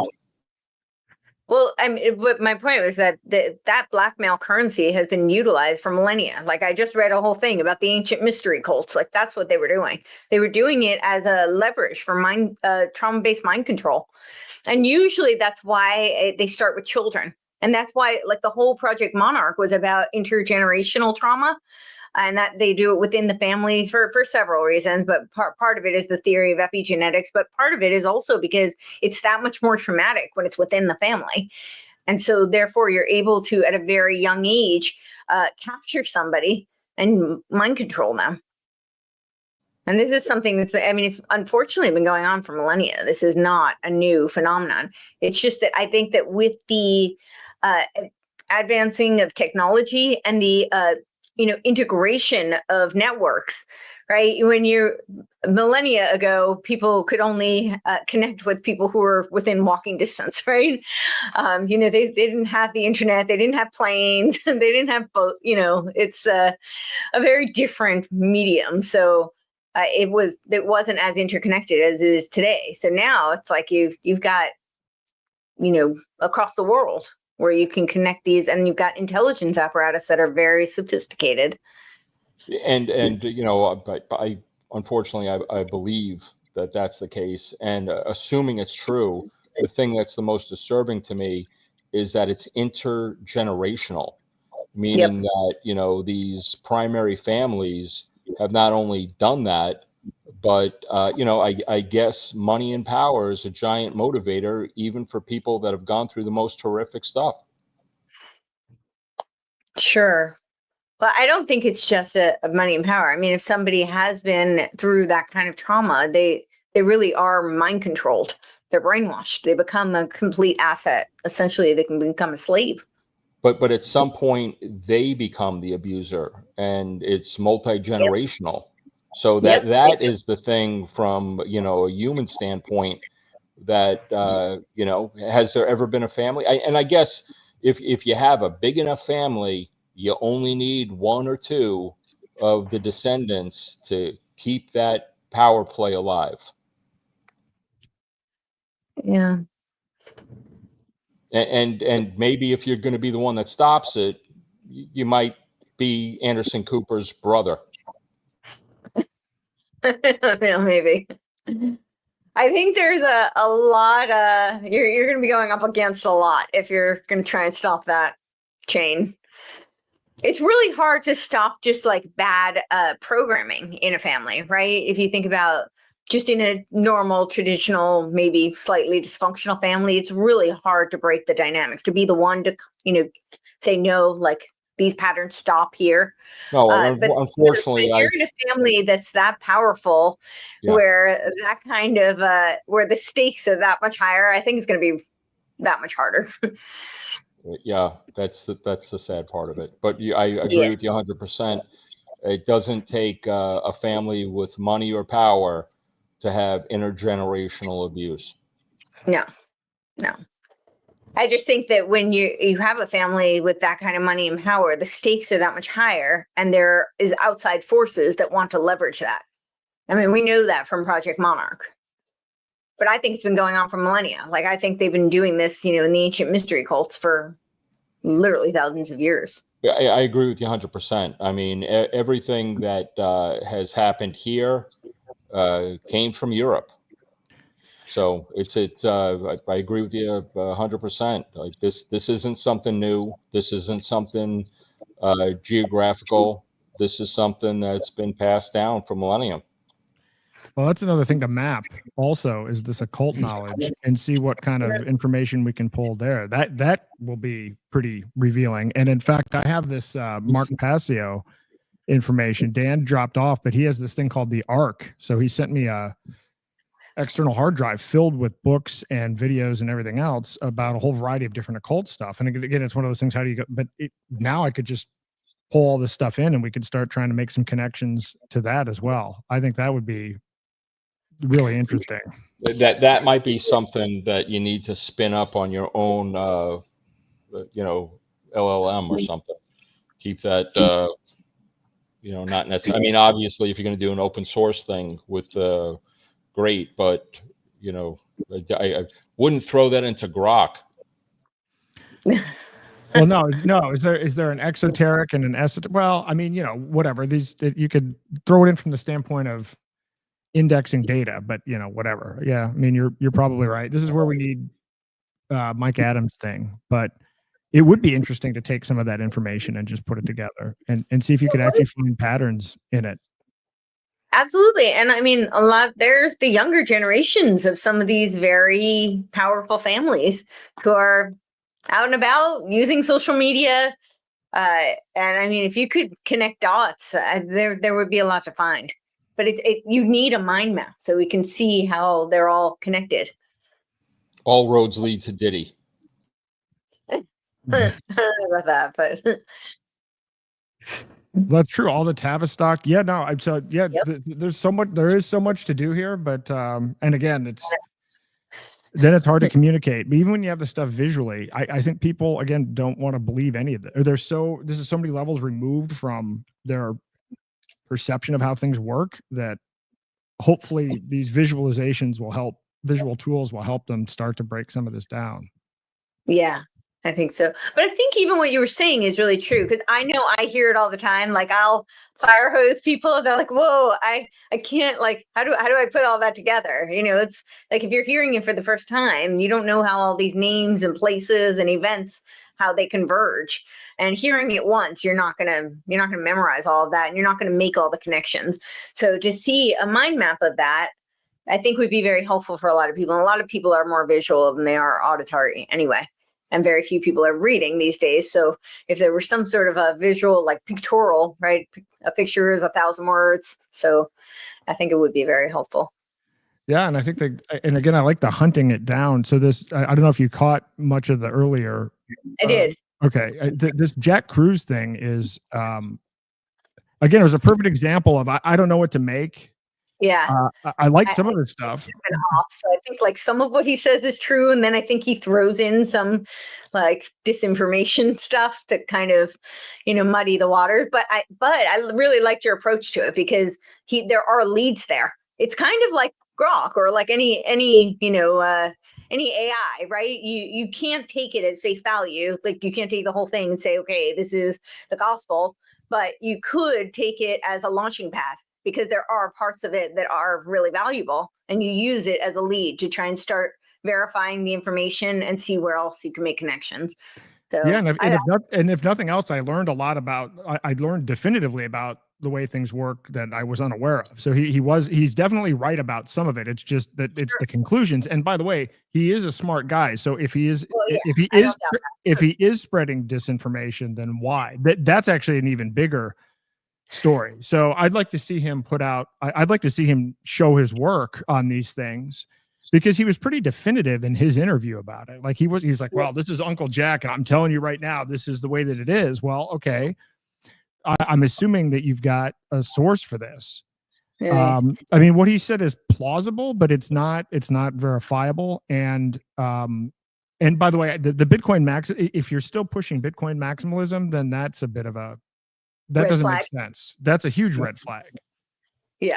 I don't even know how you present this information, and you come out of it as, well, okay, Bitcoin's the answer. Like I would look at his research and say, okay, you've given me some very good reasons to not want to be involved. Yeah. Does the orange pill Maxi still post, or has he cashed out?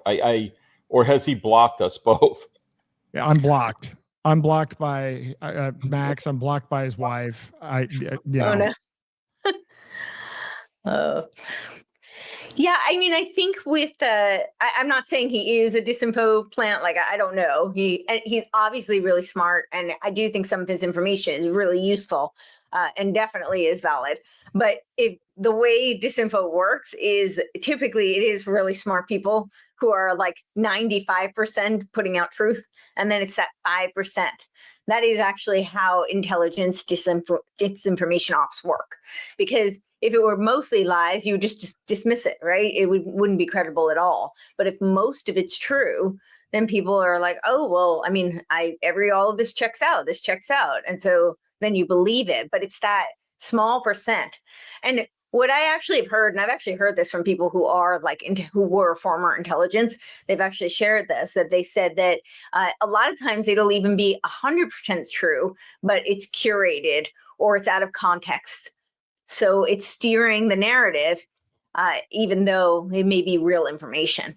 So I always kind of keep that in mind when somebody, shares a lot of stuff and says it with, very with certitude, and then doesn't present their sources.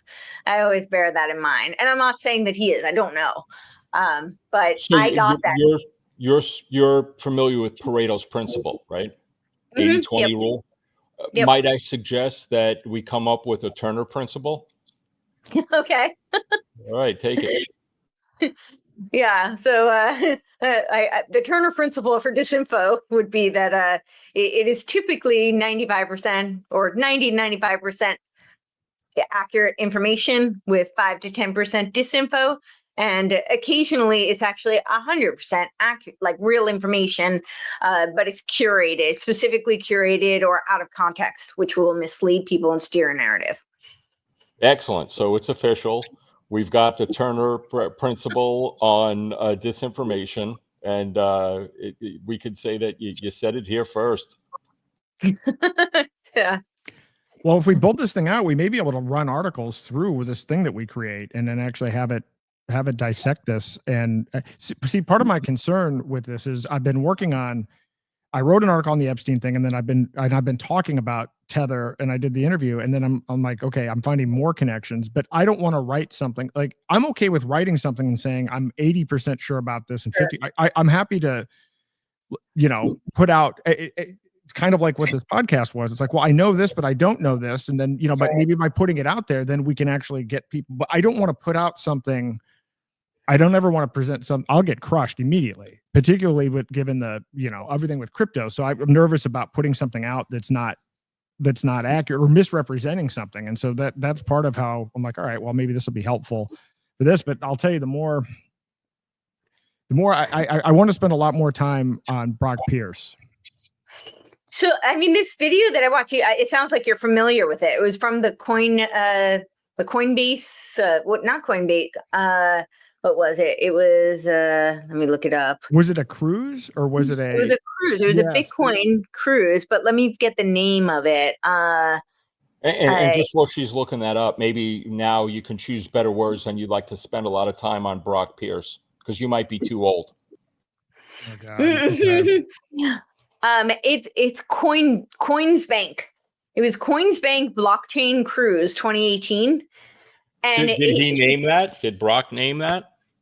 I don't think so, but he did name the EOS, which was his company. It was a subset of Block One, and that's who was sponsoring this. And yeah, he's a co-founder of Block One. Brock Pierce was, and EOS was like a part of Block One, the EOS Alliance. And what did EOS stand for? It was, I know I just looked it up. It was Enterprise Operating System, EOS.io. It's a blockchain protocol developed by Block One, which was Pierce's company that he co-founded. I don't know who he co-founded it with. I'd have to look that up. And it's designed to support scalable, high-performance, decentralized applications, so DApps, right? That's a big buzzword, with fast transaction processing and low cost, aiming to function as an operating system for enterprise-grade blockchain solution. And yeah, so, but in this speech, he talks about, I mean, the buzzword is all about like decentralized, right? Everything's decentralized. And of course they talk about it's a private, although it's all transparent because it's blockchain, right? But in it, he says the whole purpose is to create global citizens. And what's so concerning about this to me is, you know, with all the stuff I've studied with Game B, like it's all the technologies they're talking about. It's the same thing. They're talking about how we have to parent the AI so that we can create unification, essentially create global citizens and globalization. And right, I talked last week with you about the, what is it, the Constitution for AGI that they're creating. And it's like members of the Club of Rome, these Game B proponents, and they're talking also about this unification. And then there's this thing called Kirin AI and CrowdSmart AI. And both of them are being used by the UN to create unification, to create globalization. And they're training the AI to favor unity as opposed to individuality. And so obviously complete eradication of any kind of sovereignty, personal, state, national, you know, that's all going to be out the window because we all have to be global citizens. So it's very concerning when you think about like the types of AI that, because it's a reflection, right? It's a mirror. They keep talking about AI having sentience, but I see no evidence that that's occurred or will ever occur. But what I do see a lot of evidence for is that the AI is a mirror, and it's a mirror for whatever is the input is. So the people who are coding it, whether intentionally or not, their bias is shining through. And in these cases, they're intentionally creating AI to breed globalization. And you see this with Brock in this speech where he talks about it. I mean, it's kind of a wacky speech, but I just this back in 2018, and he's talking about how the whole purpose of the decentralization is to create global citizens. That's not an oxymoron. I don't know what is, but. Yeah, no, I do remember that at the time. And EOS, they did the largest ICO ever. It was a $4 billion ICO. And it was a complete, you know, well, it turned out they solved it with a $24 million settlement with the SEC, raising $4 billion. Wow. One of the tech guys involved with this was behind Steam. I can't remember the guy's name now, but he's like he's had serial scams. I'm going to look this up now. That narrows it down. Well, you know, this is the tough part about all this, but remember, I have to check this too. I mean, Brock became the chairman of the Bitcoin Foundation in 2014. Yeah, right. And he also became a big, I would say basically like a co of the United Independents, which I think is very significant because that's the whole third wave politics movement that they're doing right now. You know, maybe that's a selling point to get more people on board for Roger, because free Roger, free the truth. Mm. Yeah, well, yeah, it'd be great. The problem is that Roger's in this position because he did speak the truth. People don't want the truth. There are more people that don't want the truth, or at least there are more powerful people that don't want the truth. Yes, there are more people in power that don't want the truth, and all the people that don't have power don't understand why they should give a crap about Bitcoin Jesus. I mean, let's face it, it was 300 years, if you believe the Bible, before, you know, Jesus for the Christians started to become a thing. Hopefully we don't have to wait 300 years. Yep. Well, you know, it's, sorry, I just got sidetracked, but it's, people didn't want Bitcoin, hijacking Bitcoin to get out. But again, I read this article, somebody forwarded me the article yesterday from the New York Magazine. And it's a long article about some other guy that's tied to Brock Pierce that was involved with a scam. He rich kid that grew up in Connecticut, lived next to Ray Dalio or whatever, and involved with a bunch of crypto scams where he raised money, but then it turned into kidnapping and ransom. And and so I read this article and I'm like, Roger's in it. So you know, they ripped him off of like $2 million. And he's like, yeah, I'm just glad they didn't, you know, I'm glad I didn't get kidnapped. Like, and so this guy is somehow tied into Brock Pierce. Like, it's just the whole thing is weird. And it's certainly, having been in crypto, there's certain aspects of it where, you never know. It's very hard to find people with with positive intentions, and it is filled with scams. Yeah. Yeah, most of the people with positive intentions did get kidnapped. I mean, forgive me, I forget the guy's name, but he was with Ethereum, and he basically got kidnapped, by U.S. three-letter agencies, and threatened that if he didn't turn over information on a whole bunch of people, that his kids would suffer. Wow. Yeah, no, I interviewed him, and he's suing the government for $9.6 billion, and he's friends with, why can't I like blanking? It's been a long day, but he's friends with Patrick Byrne. He actually created the security token offering at T0. He created the first ICO. He's a lawyer and an inventor, and when Ethereum was founded, he did all the legal work and was trying to advise them on what to do. And in fact, Vitalik stayed at his apartment because they didn't want Vitalik to have a permanent address here based on the tax structure and everything else. Ray or Raymond? I'm blanking here also. It's not. I just need to look at my podcast list. It's Nerioff. Nerioff is his last name. Steve Okay. Nerioff. And yeah, no, and he's got a fascinating story. He was arrested. 12 FBI agents thrown in a van, and he was shown a list of a couple of pages of people, and they said unless they give him information that leads to convictions, he's never going to see his kids again. And on that list was this intersection of Liberty crypto people. Patrick Byrne was on the list, Roger Ver was on the list, Naomi Brockwell, Bruce Fenton, all of these people were on this list. Yeah, anybody listening to this podcast right now, go to daylightfreedom.org. I'm behind on posting some of Aaron's things here. That's on me, but look that up. There's a tremendous number of very insightful interviews on Aaron's podcast. So if you're new to this right now and you're watching this podcast for the first time, or you're a fan and haven't watched everything, go back, because a lot of the interviews Aaron has done over the past year and a half, hopefully those fruit are going to come to bear.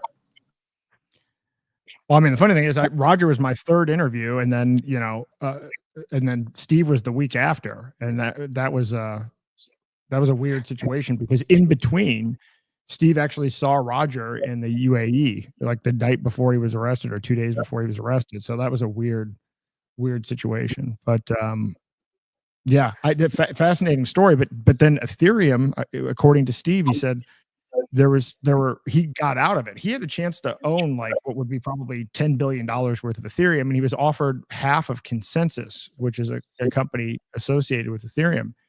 And he left, at least his version of events is that he left because he saw that there were irregularities in the token sale of Ethereum, and that also there was basically one large Chinese company that had a big stake, potentially controlling interest, was actually also paying Vitalik, by the way. And so the issue was that XRP was getting treated one way by the SEC, whereas Ethereum was treated another way.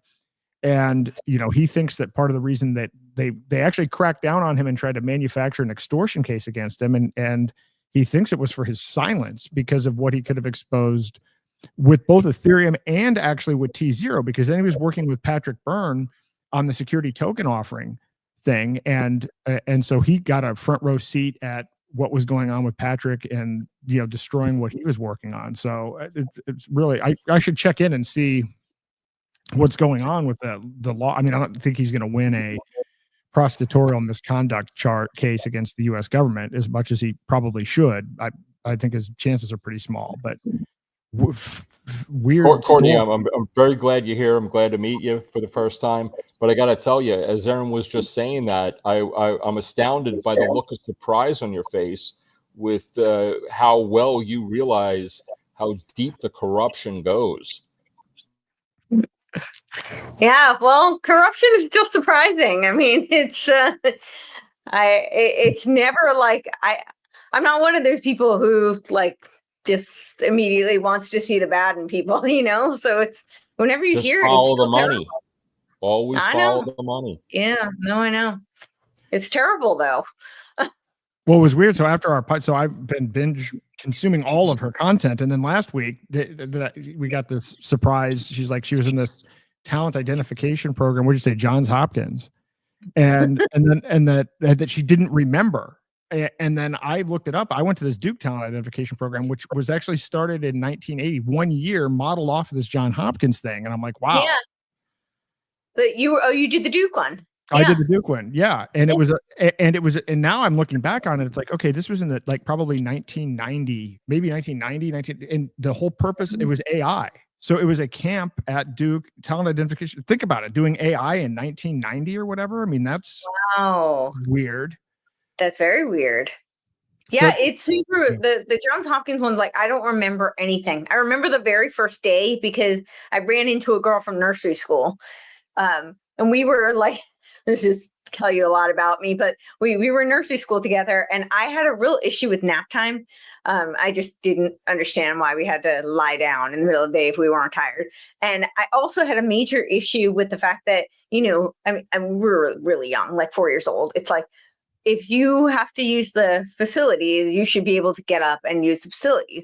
And I didn't understand why, like, we weren't allowed to. I was like, dude, like, you spend all this time like learning how to, decide, like, if my body tells me I need to go, I need to go.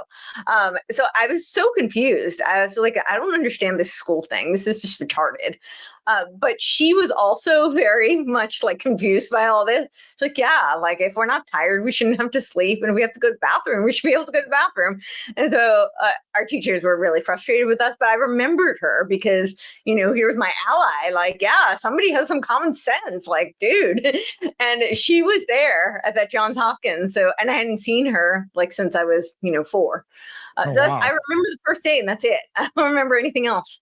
I think I was like, they might have done some sort of like amnesiastic mind control on me. I don't know. They did the Men in Black I really thing. like the way you think. I got a crazy question for you, Courtney.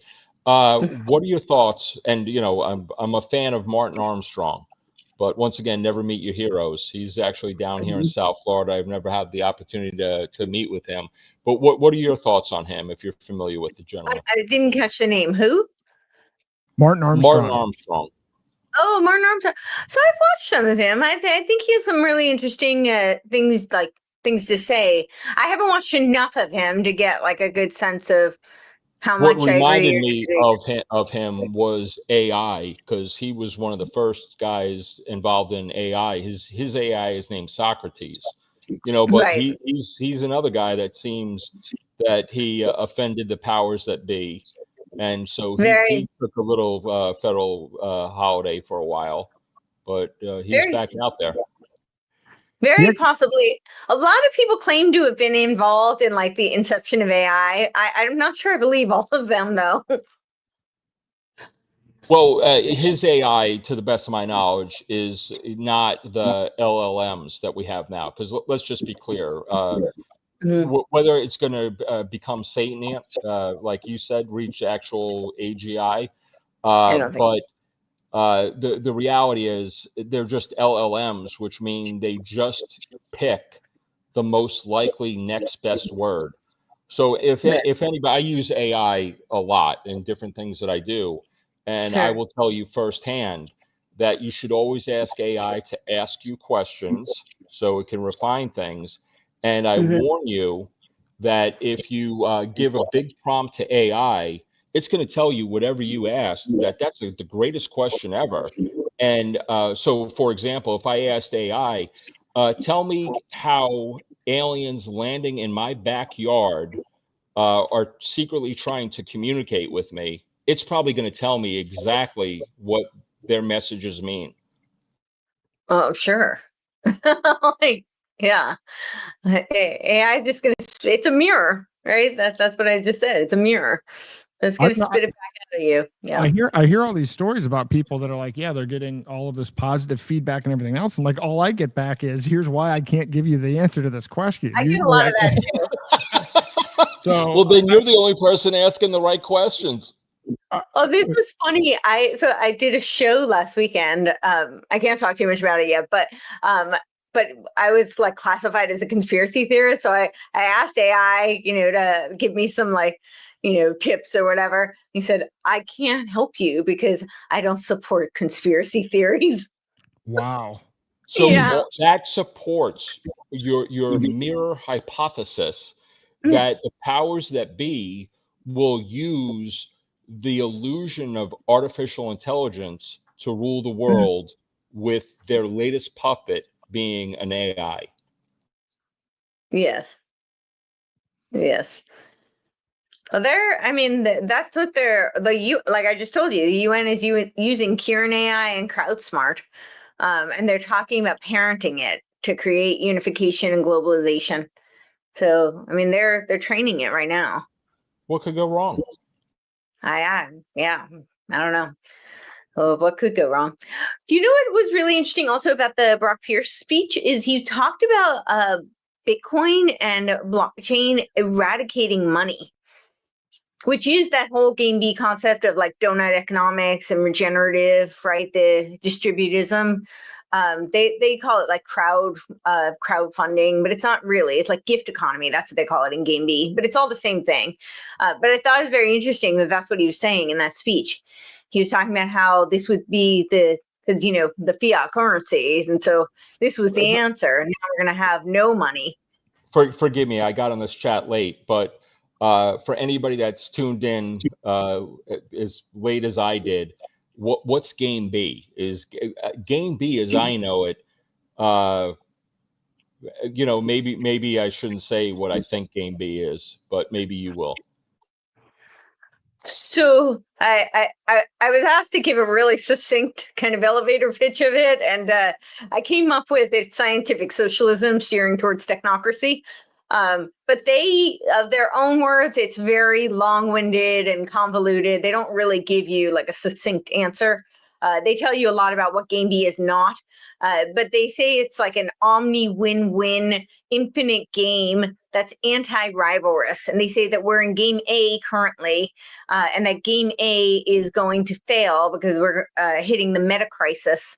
And of course, the meta crisis is, tied to the Gaia religion. We're destroying the planet, the whole lie of the Club of Rome, and we need to we need to exit Game A and go into Game B, which is basically we need to move out of the age of Pisces into the age of Aquarius and create collective intelligence, which is what they say. Collective intelligence is a huge part of Game B. Well, but since Aaron already wished me a happy birthday, most people realize I'm a Leo, so that's the age I prefer. But the Aaron, am I permitted to? I'm jokingly asking permitted. Yeah, can I tell you what my elevator pitch for Game B is? Sure. Game B is the Democratic Socialist takeover of the Libertarian Party. Yeah, that's pretty good. Yeah, they're operating right now through libertarianism, I think, because they want to get a broader audience. I really think it's not libertarian in nature at all. I really do think it's the left-hand path of technocracy. Most of them they're all in on the Gaia religion. Most of them do lean, they worship Divine Mother. It's all theosophical. They did have a schism in the very beginning with some of them who were much more in favor of change through institutional reform, and the others were more, as Jim Rutt calls it, woo-woo, the theosophical disciples of Barbara Marx Hubbard and Teilhard de Chardin. But they've kind of reconvened. And even though some of them still advocate for more institutional reform, they're still ultimately steering towards globalism. It's collective intelligence. It's a noosphere concept. And in fact, some of the technologies actually say that we're going to inhabit the noosphere. So, philosophically and, I would even say theologically, they're very oriented towards monism. So a lot of their dialogos, as they call them, they worship Spinoza, the Neoplatonists. It's all about, again, it's the oneness. And a lot of them are actually direct disciples of Barbara Marx Hubbard. The first principles, first values on evolving perennialism, the 42 propositions on cosmoerotic humanism, that's the David Temple. And that itself is funny too. They came up with David Temple because they said that they wanted to be humble and not have any ego involved. And so they created a separate pseudonym for the three of them. But meanwhile, they're talking about rewriting the story of the universe, like an anthro-ontology. There's nothing hubristic about that at all, right? So, but yeah, to keep them humble. Thank you very much. And so on Twitter alone, I think there are 1,700 people watching this podcast right now. I highly encourage you to go to Courtney's website, and there you can find links to her Twitter, her YouTube. If you're not watching this and telling yourself that you need to follow this woman right now, then maybe you shouldn't remain for the rest of the show. Thank you. Aaron, you were going to say something. Did I derail you? Me, I was going to say a bunch of things. I thought I saw something from Jack Cruz today that the heart math thing about our brain waves kind of tuning into the Schumann resonance or something. There was some news today, and I haven't had a chance to watch any of this, so I don't even know if I'm forming the question right, but there was somebody on Joe Rogan talking about interdimensional beings. And so I saw Eric Weinstein commented on it. And I don't know if there's any more drama about it or if anybody knows anything about it. All I know it was Weinstein saying, well, why doesn't Rogan have the person that actually knows about the mathematics behind multiple dimensions? And he started talking about all of his, fibers and bundles and everything else. But I don't know if anybody knows anything about that, if this is if there's anything interesting from that. I don't know anything about that, but I do know about heart math, because Barbara Marx Hubbard was a huge proponent of heart math. And she was talking about using it to create global coherence. And at the time, they were mostly focused on heart resonance, but now they're talking about heart-brain resonance. And so they're using the electromagnetic field from both the brain and the heart to try and create global coherence. So we're going to have technology that forces us to inhabit the noosphere. Good times. Yeah, I actually played around with heart math. So George, when I was at your place like 6 years ago, I got one of their things and played around with it for a while. And then I saw that what they were doing with that global stuff, and I'm like, yeah, okay, what is this about? I mean, there is something to, I think, heart-brain coherence. I think there's no doubt about that. But I was just going to say, I also think that the some of the stuff on heart math, like the breath work and like the helping to decrease anxiety, I think all of that stuff is great. My concern is that their intent is to create this global coherence, and they're trying to encourage children to use it, and we know what they want to do with it. So I'm not saying it's all bad. I think it's a great. Breath work is great. Biofeedback, I'm all in favor of, but who's behind it and who's programming it is my concern.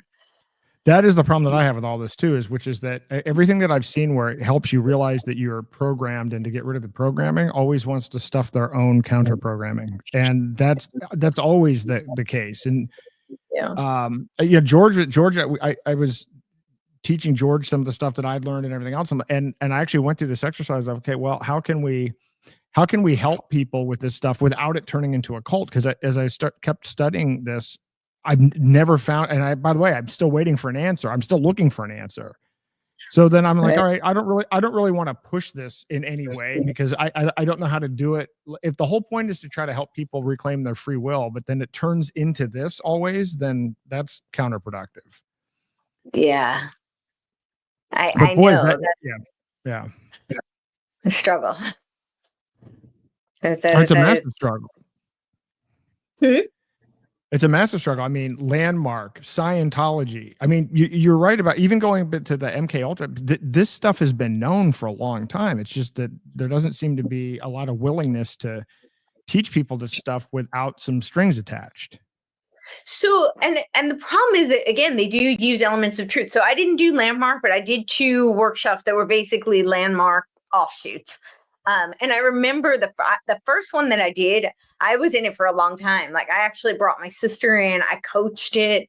And I remember when I brought my sister in, I told her, this is communist brainwashing, but there are some things we can get out of it. So I think we should do it, but you have to remember, this is a cult. And this is communist brainwashing. And I remember telling her this over and over again, like, you have to remember that. We're going to take the things that are valuable and not get sucked into a cult. But there are some valuable things. I mean, because they do work off of principles of human nature. There's always elements of truth in it.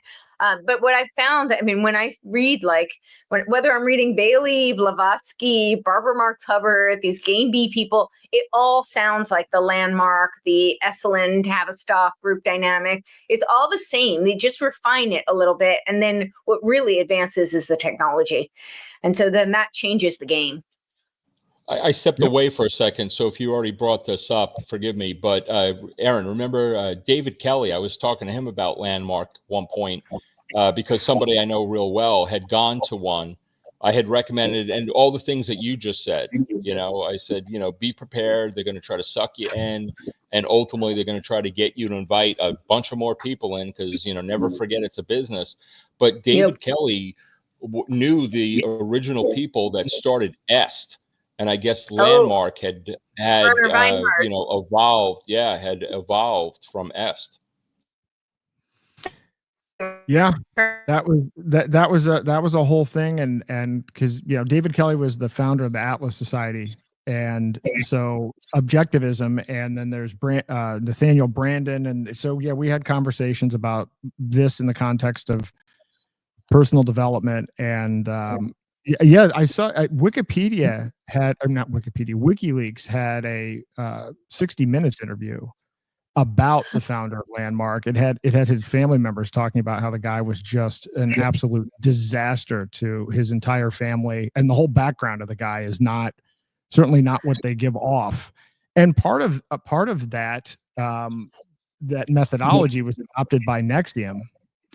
And when you start to look at I'd love to see if we could get the due diligence materials from that trial to look through the NXIVM stuff. Because the NXIVM stuff, you want to talk about multi-generational abuse. I mean, the Bronfman family worked with Myer Lansky and, you know, with prohibition and everything. And then the Bronfmans were the main funder of NXIVM.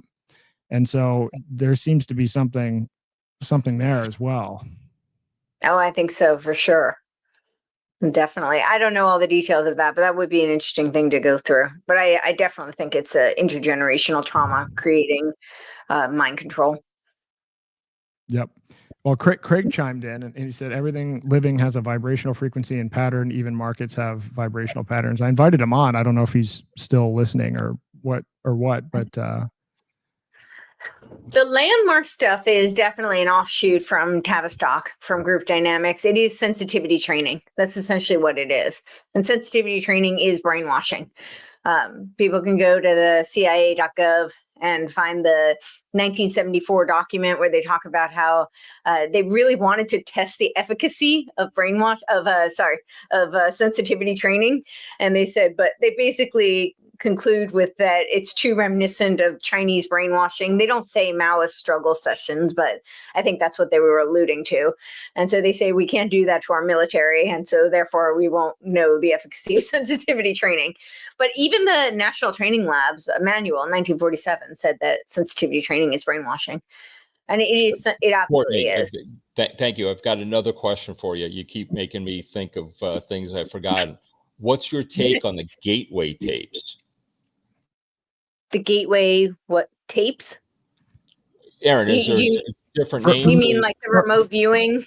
The Monroe Institute. The Monroe Institute. Isn't it Gateway something or other? It's the Gateway Experience. Yeah, that's the remote viewing stuff. It's actually a little deeper than that. Oh yeah, it's a bunch of stuff. It's remote view. There are 24 different levels and a whole variety of different states that you're supposed to get into based on the layer that you're at. Remote viewing is part of it. States. Yeah. I stayed up actually like all night one night reading like the declassified Gateway project.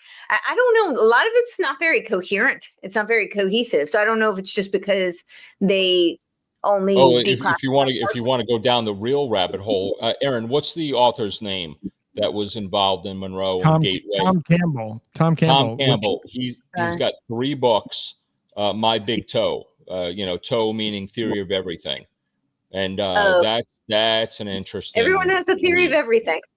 Well, the Tom Campbell stuff is fascinating because so basically Bob Monroe started having out of body experiences and realized that he could replicate it and wanted to figure out what it was all about. And Tom Campbell was a physicist who was working on computer simulations, and he stumbled into a transcendental meditation class in the 1970s, and then all of a sudden found it, he was natural at it. So he was able to code, and he found himself in a situation where he could solve computer simulation problems using his intuition in a meditative state that you couldn't possibly brute force your left brain into doing. And so when he heard about Bob Monroe, he actually got involved, and, still being a scientist, was skeptical about what Monroe was saying. So he's like, well, look, let's take a scientific approach. Can we repeat what you're doing? Can we repeat these experiences? And so he got involved, and that's when they started introducing binaural beats to be able to entrain your brain waves to hit the alpha wave state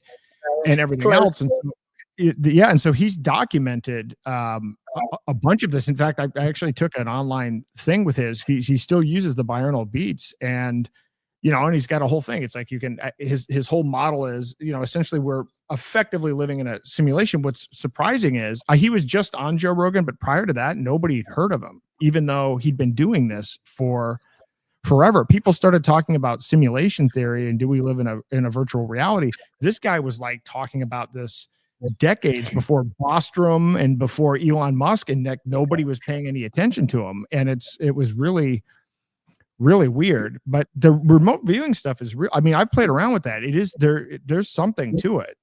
So I told you last week how, they tried to recruit me when I was 7, and I have a friend, he unfortunately passed away pretty recently, but his name was Sean David Morton, and he was known as America's Prophet, but he was convinced that that's what they were recruiting me for, was remote viewing.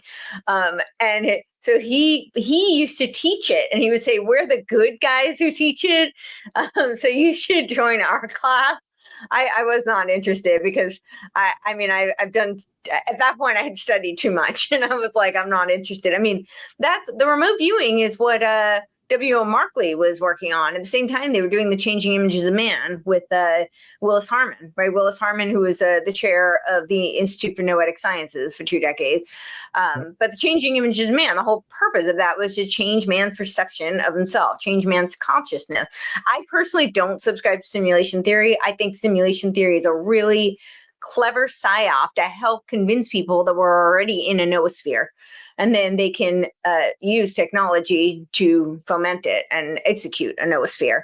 But if you believe that you're already in a simulation, then what difference does it make? It's much easier to convince people this is a great idea. We're just going to streamline this now.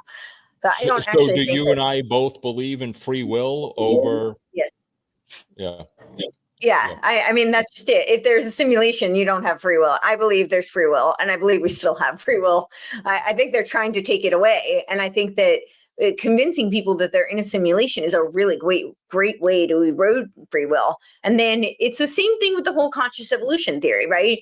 If you can convince people that that's part of the evolution of humanity is to co-create a super organism of humanity, then you have the people who are technologically inclined to create a noosphere, but you've also got the people who feel that it's their spiritual duty to do so, and they converge. So you've got, again, left hand, right hand path. All roads are leading towards the singularity. So if there's anybody out there listening to this podcast right now that's like, yeah, you're mentioning a bunch of books, you're mentioning a bunch of authors, you're mentioning all the CIA BS, but I just like watching movies, then if you want to laugh, there's a George Clooney movie. The title, I think, is something along the lines of The Men Who Stare at Sheep. And that's essentially the Monroe Institute. Yes. Yeah. Well, that one wasn't strictly the Monroe Institute. That's a separate project. But then there are these other. So Tom Campbell's version of it. This is why, again, he's different than Nick Bostrom and everything else, which is why he's kind of off the hidden path. But his view is consciousness is primary and free will is its engine. He is very much, he's different than a lot of the other approach. You have to read his stuff, but it's okay. His stuff is actually pretty fascinating. It could very well be a psyop, but I think he's an outlier, which is why you're not hearing about him.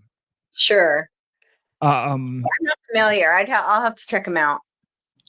He's Yeah, got a YouTube channel. He's one of those guys. I don't know if you're a fan of any of the people that Oprah promoted. Eckhart Tolle, for No. example. But Eckhart Tolle, that guy looks amazing for his age. And I will say that also about Tom Campbell. Okay. Well, I think Eckhart Tolle and really everyone that Oprah promoted is part of the New Thought. They're evolutionary leaders. She like literally single-handedly popularized that cult. And yeah, no, their New Thought is just like I at least the way I perceive it is it's another iteration of the New Age movement, but with a stronger focus on mentalism, which is the first principle of Hermeticism. So all is a mind. This is like a Descartes 2.0. And I think it is a very, very dangerous philosophy and danger. I think the cult is very dangerous. The cult has a lot of power over the UN, but this is how we get this monistic worldview where, people think that there is no free will. There's no individuality. There's no individuation. It's all interconnected. This is this idea of us being holonic structures. And so that's what they're replicating with these technologies. I find it incredibly concerning, but the fact that Oprah brought it into every home and like every housewife for a decade was being brainwashed with all of this stuff. And it sounds empowering. The secret sounds great. You can sit from your couch and manifest all your dreams. Great. I'm a big proponent of visualization, but I also think you need to take some action, just sit in your couch and manifest like the reality of the world. I agree with you, but I have this theory that Oprah's boyfriend Stedman actually had free will. He may have had free will, and I think Oprah was an asset. So I don't know how much free will she had. I think she was quite controlled. But says the woman. Well, I'm just if looking. I would have at the said that, it would have been mansplaining. Yes, right. Well, she did literally platform like every evolutionary leader, every New Thought leader. Like they became household names because of Oprah for over a decade. And they're the people who are, they're dictating UN policy. This whole monistic oneism is all coming out of the evolutionary leaders. So once again, another reason why you need to be following this woman. Follow her on Twitter, follow her on YouTube. If all the stuff she's saying is just striking a chord, then you need to learn more. The rabbit hole goes really deep. It does. Yeah. And you can look all of it up. They have evolutionaryleaders.net website, so you can look up all the names, and they're people like Marianne Williamson is a really big evolutionary leader who ran for president. I actually watched her fundraising because I was in LA at the time. There's like Deepak Chopra. They're big names. You'd know them. My mom was a big fan of Marianne Williams, and it's because of when she was a young mother. She learned about Marianne Williams when I was a young child, and my brothers who came after me, she was a big fan of her for the breastfeeding, and so my brothers got to suck from the tit, as it would be, but they're taller than I am. They might be smarter than I am. There are some benefits to it. Yes, the whole formula was definitely an off. There are times where it's necessary. Oh, I understand. I there get was a that whole too. generation who didn't breastfeed because they were told that formula was better. And meanwhile, there's like seed oil. If there's a reason to hate Nestle, it's for all the children.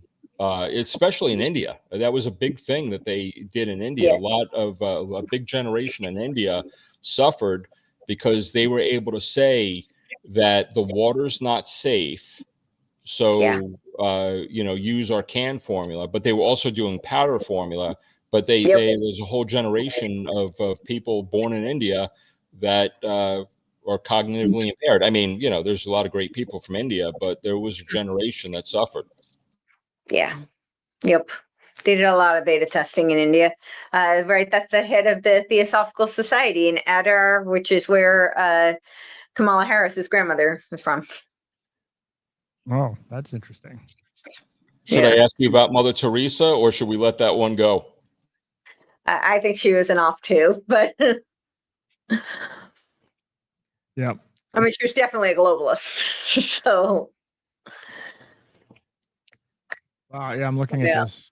I'm looking at this evolutionary What are you leaders. looking This is, so it's crazy.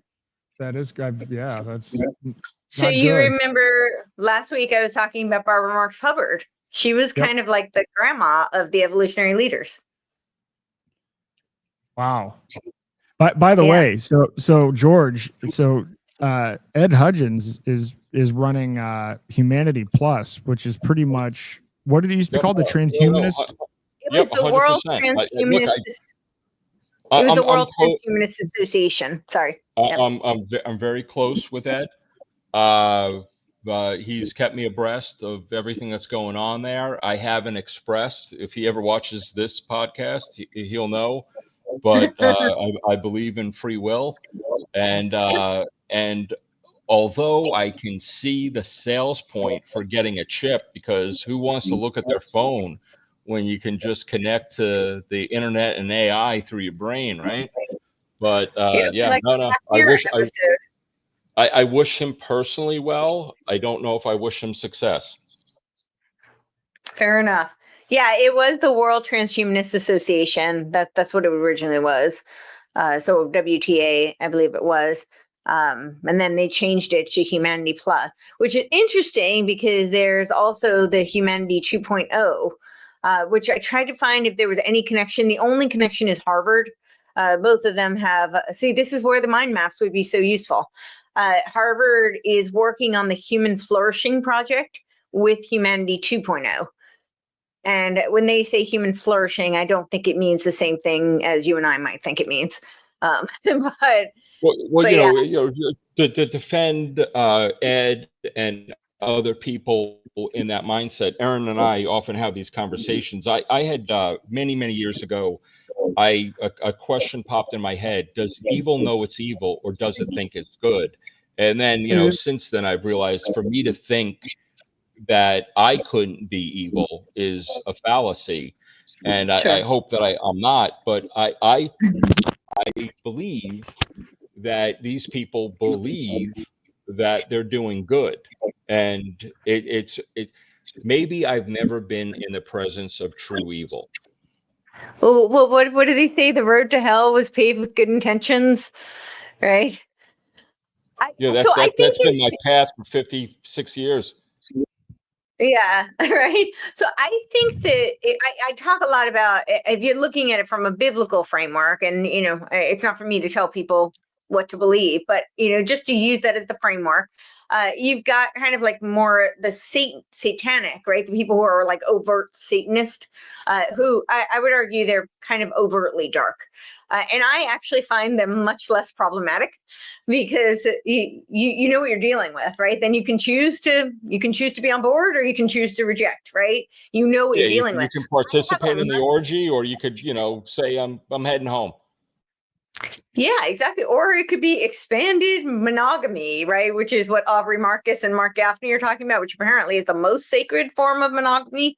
Radical monogamy is the most sacred form. Yes. That's what the guru Mark Gaffney says, who is also like an alleged, molester and whatever. But then you have the Luciferians, and I spend a lot more time trying to shine a light on what they're doing, because I find them actually much more problematic. Because who could argue with love and light, right? I actually have an episode called The Deception of Love and Light, the theosophical deception of love and light. The theosophy is all couched in love and light and all these wonderful platitudes, like the world goodwill servers, the triangle school, it all sounds great. Like, who would really argue with it? But it's very deceptive. They talk about Christ consciousness. This is not Jesus Christ that they're talking about. They make it very clear. They're talking about a world teacher, Lord Maitreya, so like a Buddha or a Krishna would be the same thing. They're not talking, but it sounds like they're talking about Jesus Christ. So it's very, very deceptive. And I actually have much more of an issue with that, with the Luciferians. Now, what I will say is I agree with you. I think a lot of the people who, even maybe the Satanists, the overt Satanists, truly believe that that's the best path forward for humanity. They are worshiping the good. I might disagree with them, but I do think that most people, the very few people are like true psychopaths who are just like intentionally, or like Machiavellian, where they're intentionally trying to foist harm on others. I think that's really a very small minority of people. Most people think that their plan is the best. And even these transhumanists who want to eradicate free will, it's like you said, well, if you had a chip, it would be so much easier. It's more convenient. It would be like that episode of Black Mirror where they all had the grain in their head. They can just like press replay and go back. And, they're showing you all these great advantages. I mean, there are disadvantages too, but so I agree. I think a lot of people when I was talking about Game B last week, a lot of these people, I think, really think they're creating a new operating system for civilization that is far superior to Game A. And, I just think that they're being utopianists. And unfortunately, utopia means nowhere. So it will probably result in a dystopia, in my opinion. So. Well, that's usually how it ends up. Craig has commented, he said, great work tonight. The vibrational patterns have to be a connection to the heartbeat, brain waves, and therefore very likely it can be picked up, measured, and tracked, and therefore influenced. You can see this happen in markets all of the time with the algo systems that likely aren't far from what you guys are discussing tonight. Yeah.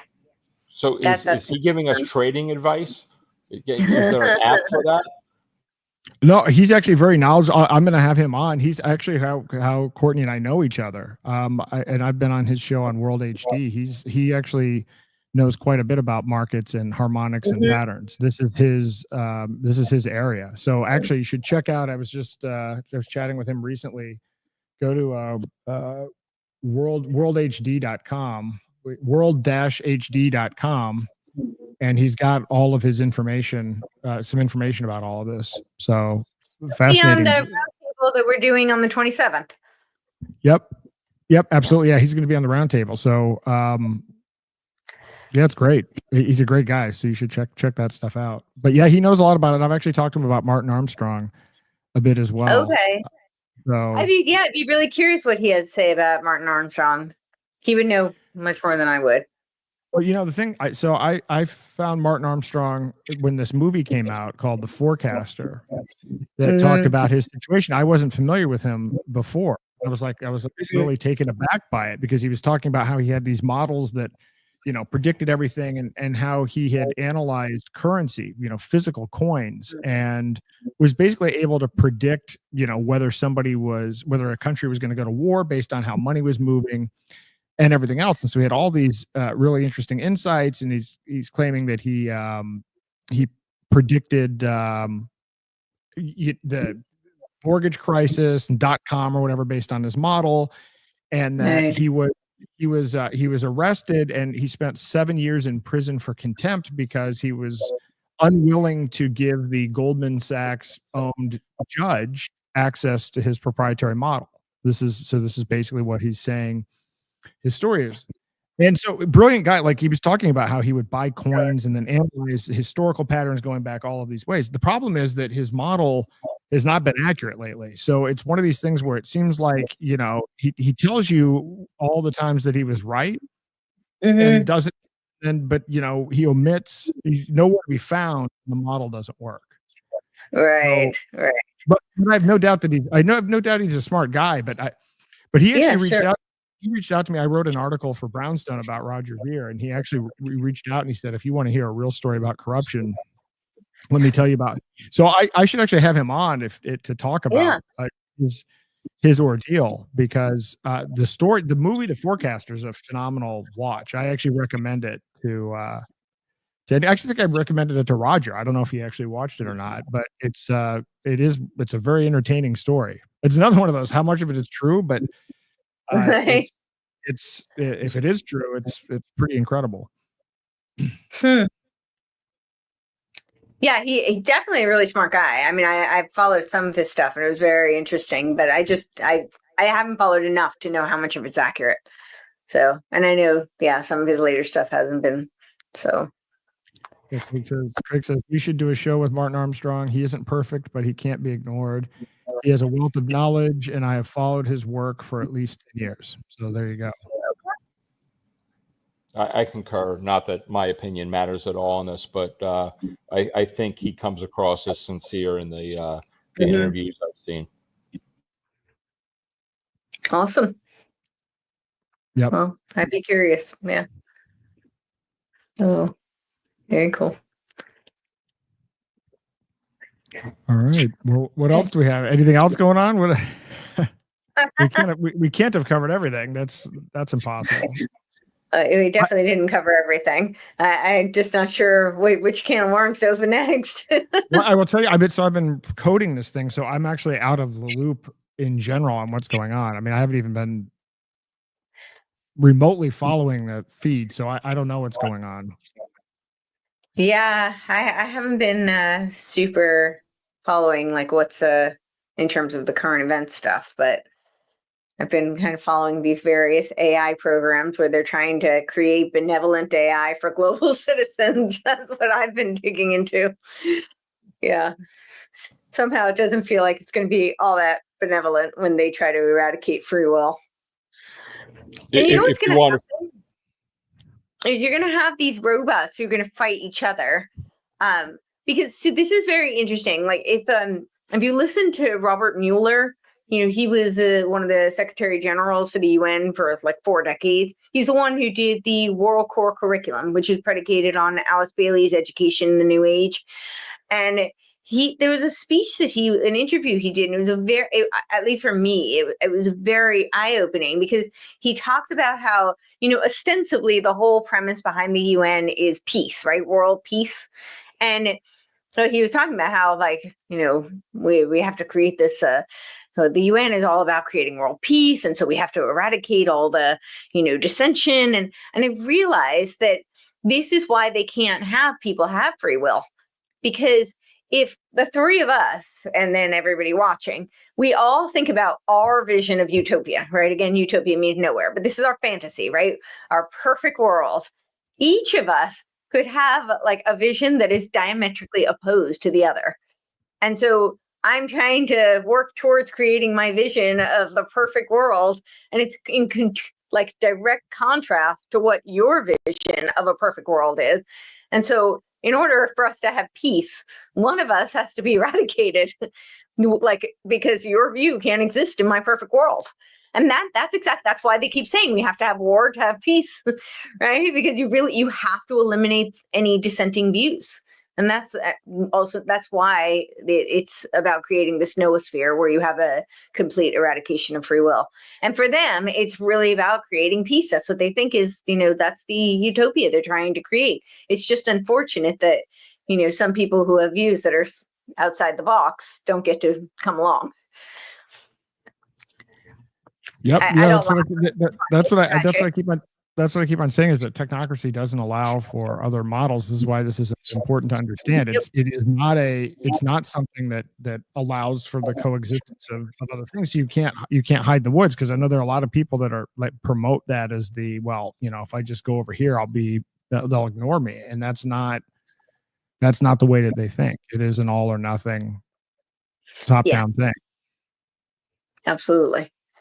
Yeah. And this whole, I'm not saying that there's no way to do decentralization, but they're using the word decentralization as a front. I think it's incredibly misleading. I mean, like the speech I was talking about with Brock Pierce, he's literally saying we're using decentralization to create global citizens. That's a complete oxymoron. It's, you know, it's the same thing as Balaji Srinivasan talking about how all the network states will be decentralized towards a re-centralized center. It's really H.G. Wells' world brain. So you have these separate ganglia of the information institutions, but they're all a conduit to create a vessel towards the world brain. So I I just really implore people to understand that, because it sounds so great. People hear decentralized, and a lot of people think that means freedom. And I'm not saying there isn't a possibility to work on technologies that actually are decentralized, but a lot of these peer-to-peer nodes that they're talking about are not decentralized at all. They're really just in fact they're actually even more centralized than what we have, and you know that by their language, because they keep talking about how the problem with a lot of the technologies we have now is that you have these silos of echo chambers, and they're saying now everything's going to be much more interoperable. And how is it going to be interoperable? Because they're essentially the big term is agentic, right? So it's a human-centered, it's agentic, but that really means your digital twin becomes interoperable across all these platforms. That's like, to me, that's way more centralized. Yeah, no, I mean, that concept of decentralizing to re-centralize, it's a power shift. I mean, it's a temporary mechanism, but that's intended to reorder things in their direction. And that's the downside. I should get Sterling. Sterling Lujan, who I talked about last time, to jump in next week, because he follows this network state stuff as well, and he pointed out to me that a lot of this is technocratic, even though he's trying to build systems that are actually truly private and decentralized. But a lot of the network state stuff is actually very technocratic. Yes. It's built. I think it's the cornerstone of the infrastructure for the technocracy. And the thing about it is that because you do have all these different flavors, they can package it to different target audiences.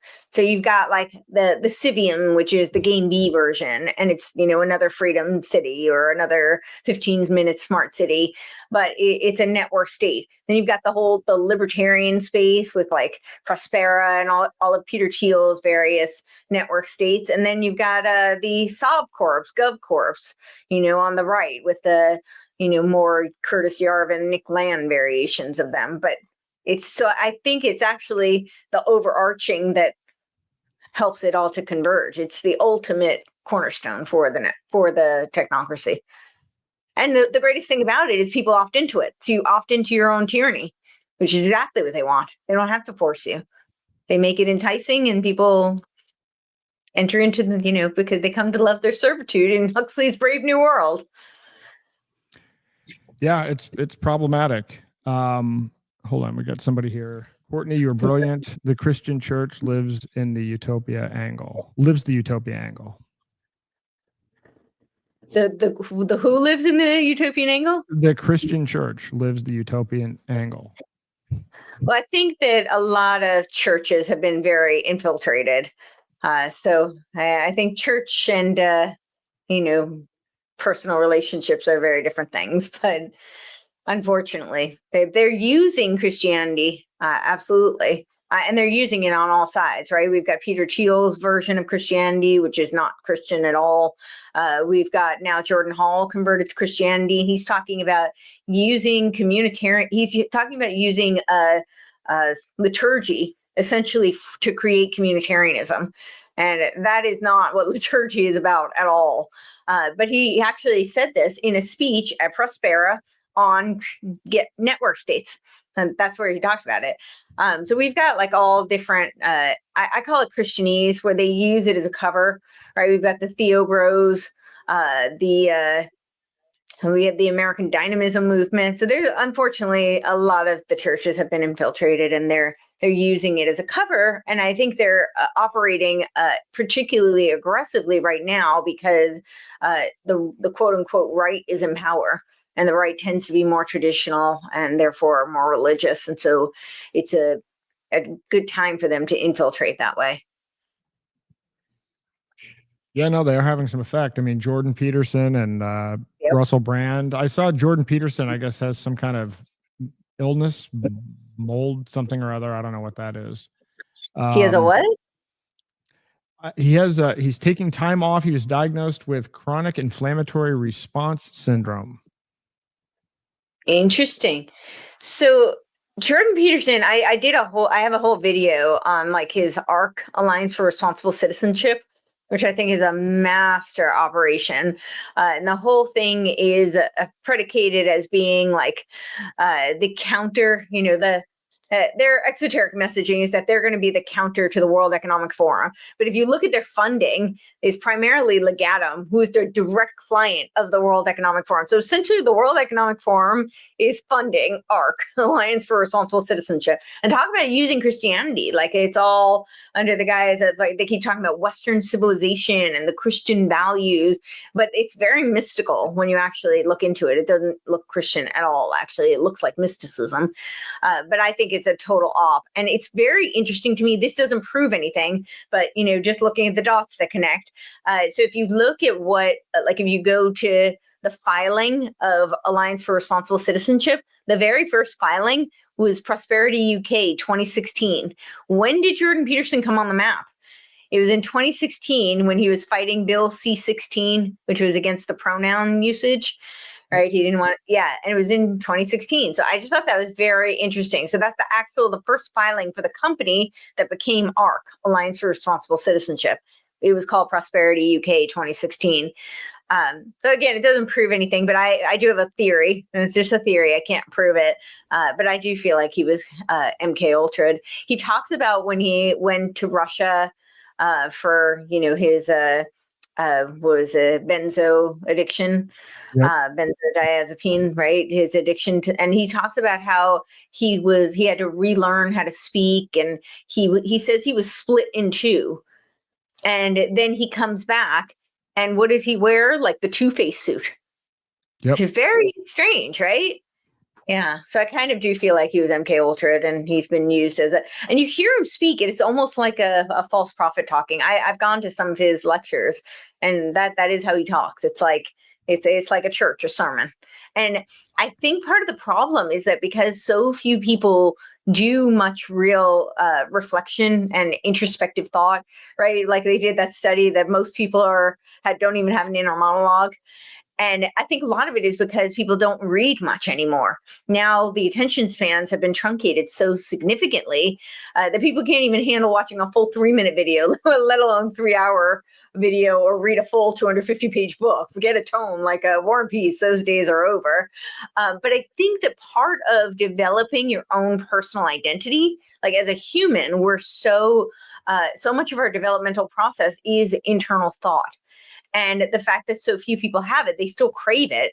And so it's very similar to when people go and watch entertainment, like when they watch a movie or a television show. And, the example I like to use is a very macho guy who might not cry in public ever, like maybe not even around his family, but he still has emotions. And, sometimes he needs that catharsis. And he'll see a tearjerker movie and all of a sudden start bawling because that's part of the human experience. But it allows him to have that experience, that emotional release that he wouldn't allow himself otherwise. And I think a similar thing happens when we watch these, I call them pop intellectuals.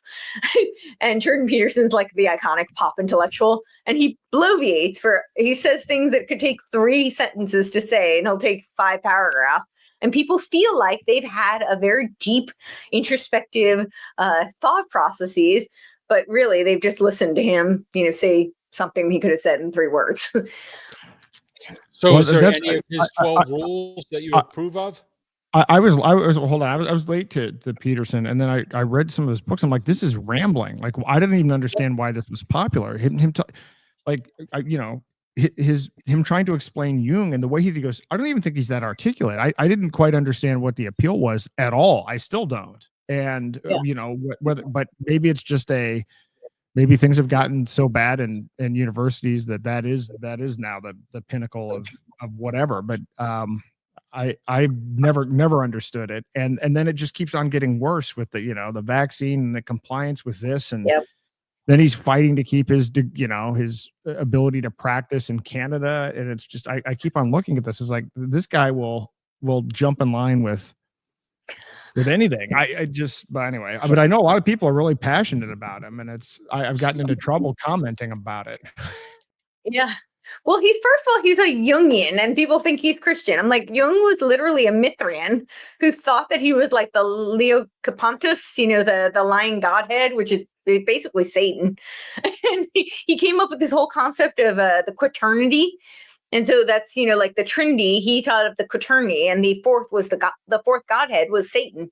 So I mean, this is Jung, and So you're Jordan a fan of the Peterson Red is Book? a Jungian, huh? I said, so you're a fan of the Red Book? I am not a fan of the Red Book, but I think people should read it so they know what Jung is all about. 100%. Yeah, he's a complete Gnostic. So I just think when people have a very distorted view of what Jordan Peterson is actually doing, but I think it is just this vicarious intellectual. It's voyeuristic intellectualism. That's what it is. But I agree with you. It's not all that articulate, but people are so far astray from developing their own intellectual process that I guess that's what's available, and they feel like they've actually done it themselves because voyeuristically they listen to him pontificate and cry. He does a lot of that too. Yeah, no, he does. It just seems fake. I don't know. It doesn't seem at all sincere, and I don't know.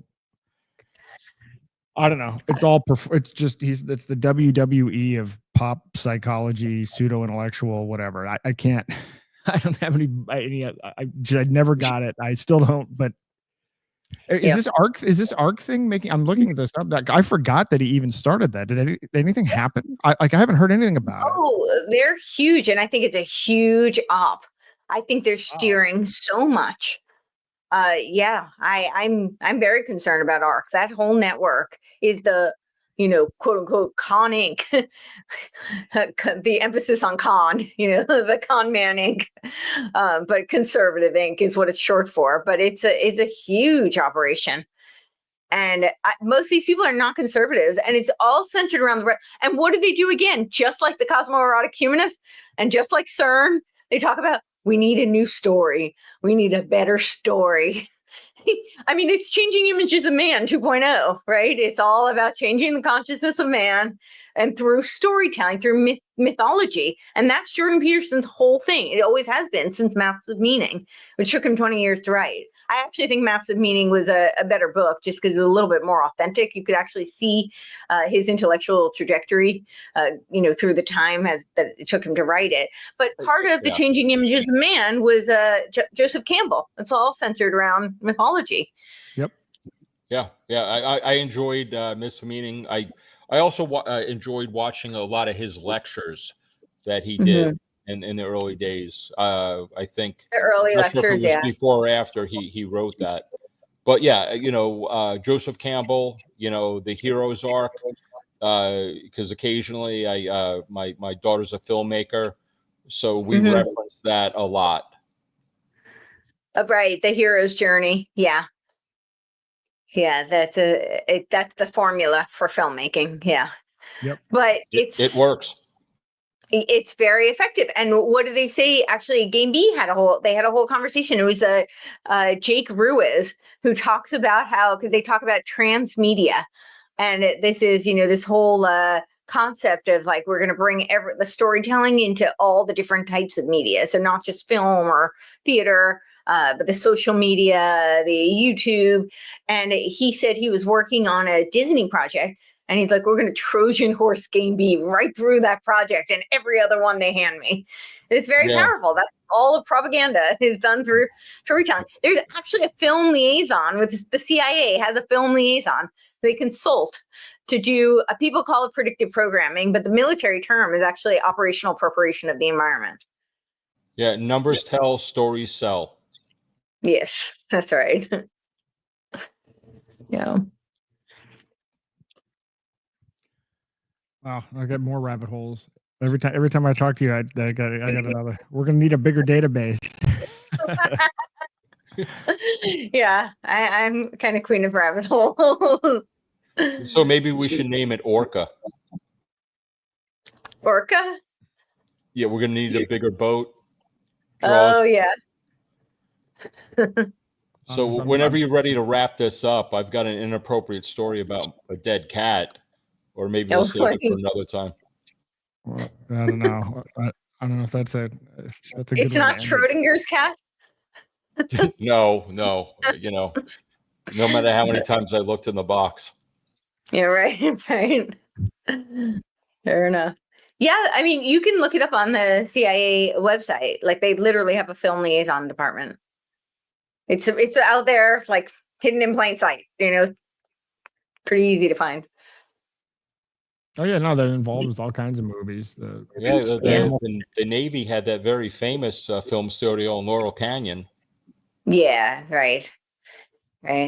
Well, the Navy, I mean, the more I look into the intelligence apparatus, I mean, at least from the American perspective, it's the Navy seems to be involved in like the most pernicious psyops. I mean, the Office of they're Naval the ones that just released the UAPs, right? I mean, they already started that whole thing. So, and now, I mean, that to me, that is going to be the biggest psyop, where they believe that make people believe that there is a powerful entity outside of the U.S. that we have to comply with. Right. Or outside the world, right? Well, what better way to get the whole world to unify than to convince us there's an extraterrestrial threat? They'll keep playing Reagan at the UN, right? Yeah, exactly. Yeah. But the Office of Naval Research is the one who funded Kurt Lewin and his sensitivity training. Yeah. Another reason why people should be following you to go down that rabbit hole. Yeah, sensitivity training is a very dangerous rabbit hole. Yeah, no, I'm now going through and looking at this, and I'm now looking at the Navy, and TV shows, and people just are not aware of this. And probably packaging it up in, I guess, short clips. I don't know how to do it to get people to start thinking about it. Those clips were really effective, where it showed the different newscasters from across the country reading the same lines. That's actually very effective. And so who's the guy out of Japan that you mentioned before? New World Today, or he's got a podcast. He was knocked off YouTube for a while. You've talked to him. You've been interviewed by him. I think he's based out of Japan now. Are you you're talking about James Corbett? Yes, thank you much.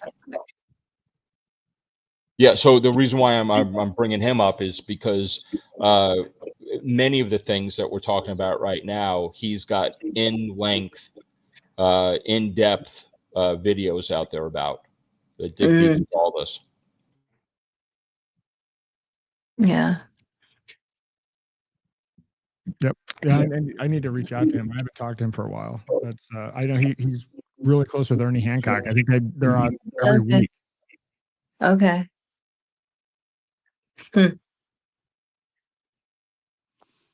I've never talked talking about Ernie Hancock, the musician, right? Everyone. Wait, are you talking about Ernie Hancock, the musician? No, not the musician. He's big. I don't even know what the right way to call him. He's not a Liberty act. He used to be a big Ron Paul guy. He came up with the Lovolution logo. He was heavily involved in Ron Paul's campaign, and he now has Freedom Phoenix and a podcast. But he's actually building a off the grid community, and I think Patrick Wood might be involved or not. I think there might be some overlap there, but I feel like I've talked to him before, actually. You probably have. He's great. He'll have these really in-depth conversations, and he's plugged in, and he realized a long time ago there's no political way out. So I've been talking to him a lot about, how can we work on this off the grid thing, and technology and mesh networks and all of that other stuff. And so he's very close with Corbett. I think he goes on once every week or once every other week. And and so he's very, very aligned. I was supposed to go to the Ron Paul birthday party thing, but I couldn't. I injured my hip. He was out there. I was going to ask you about that, because I see everybody else posting pictures with Dr. Paul, and I was like, I got to ask him. Yeah. Yeah, unfortunately didn't make it. So Yeah. Yeah, I'm wondering if Megan 2.0 was consulted. 'Cause that whole thing, that was definitely predictive programming. I was so creeped out by the end. I haven't seen it. Okay. Yeah. I mean, the ending is literally Game B. And I said that when I saw it. I was like, oh my gosh. I'm gonna watch that. Yeah, I am too. Yeah. That's I'm looking this up to see.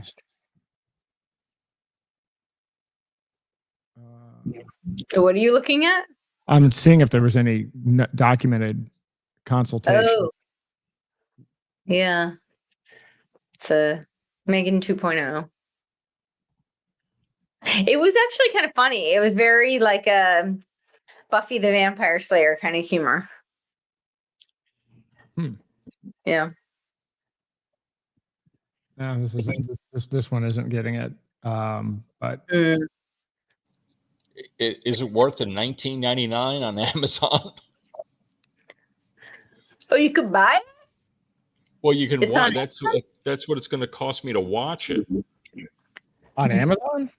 On Amazon. I didn't realize it was already on Amazon. I thought it was still in theaters, but maybe not. Oh, well, the $19.99 is the price of a popcorn. It's crazy. It's really crazy.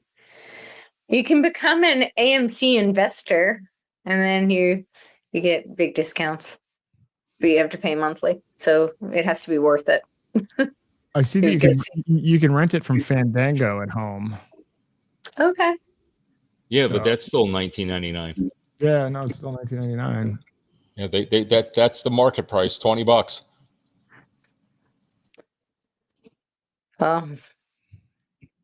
Crazy. All right, maybe a daytime show. I'll go to the movie theater. It's rare that I go to the movie theaters. Yeah, I didn't go that often, but we've been going occasionally. It's good reconnaissance. See what they're what they're trying to program us. Yeah, exactly. What's the latest propaganda? You know, my daughter was telling me that out in LA, that they're trying to make movies more experience based. So that sounds interesting. Like if I'm going to go see a movie and maybe they're going to kick out some sense to really program me, or give some additional vibrations in a chair when a car crashes or something. I mean, moving forward, movie and movie making is going to be radically different. Yeah. No, that makes sense. That's interesting. Yeah, make it more like immersive, trying to transition people into virtual reality. Yeah, 100%. I mean, because you can eat whatever you want with an Uber delivery while you're watching something on your 70-inch screen. Why have to be somewhere at a specific time when you can just pause, right? Yeah, I hate that they're doing that. I really prefer I like to have the experience of going someplace, Yeah. Yeah, I'm a dude. Date night is just, a means to an end. Well, I think there's something to be said for there are a lot of movies where experiencing it in person is very different than at home pressing pause. 100%. Watching something on the big screen or an IMAX, there's something to be said for that. Yeah, totally.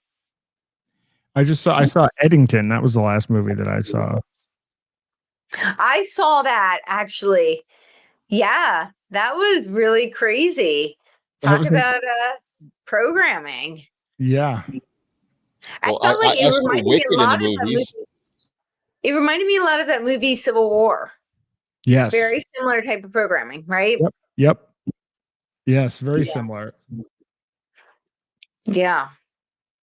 I mean, they managed to package the pandemic. Just the whatever the most extreme parts of the pandemic were. Right. And that was pretty intense. It was very intense, but I really saw that whole the third way politics that they're trying to push. I felt like it was a like priming for that because they painted both sides as being crazy. So pave the way for that radical center. So just another thing to map with databases, which is, you know, what money is behind this programming. Mm-hmm. You know, and in my personal opinion, a lot of these links back to the agencies on different, you know, Twitter feeds and things I've been in. I've referred to CAA as CIA.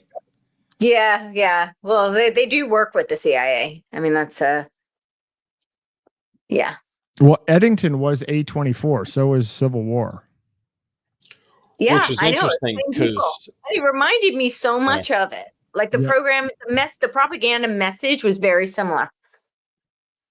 Yeah, it was the same production company, who I'm not familiar with, but apparently they're really big.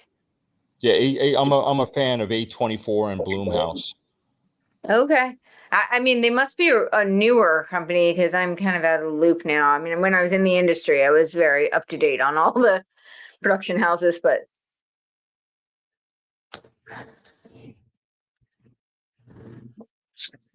yeah. I'm seeing it's a film finance unit at Guggenheim Partners provided early seed funding. Access Industries, a conglomerate founded and owned by billionaire Len Blavatnik. Venture capital firm Thrive Capital, co-founded by Josh Kushner, Jared Kushner's brother. Wait, what was funded by him? A24. Interesting. Wow. Huh. That is interesting. Founders are Katz, Finkel, and Hodges. Guggenheim Partners. Guggenheim, yeah. Wow. Okay. There's a lot to unpack there. Yeah. Wow. Interesting. Yeah, the circles are tight in all these things. And, you know, it's one of those things where, you know, do you throw out the whole bushel because there's one bad apple family? It's so hard to trust anything ever. Right. Yeah, I know. Very hard to trust anything. Hmm.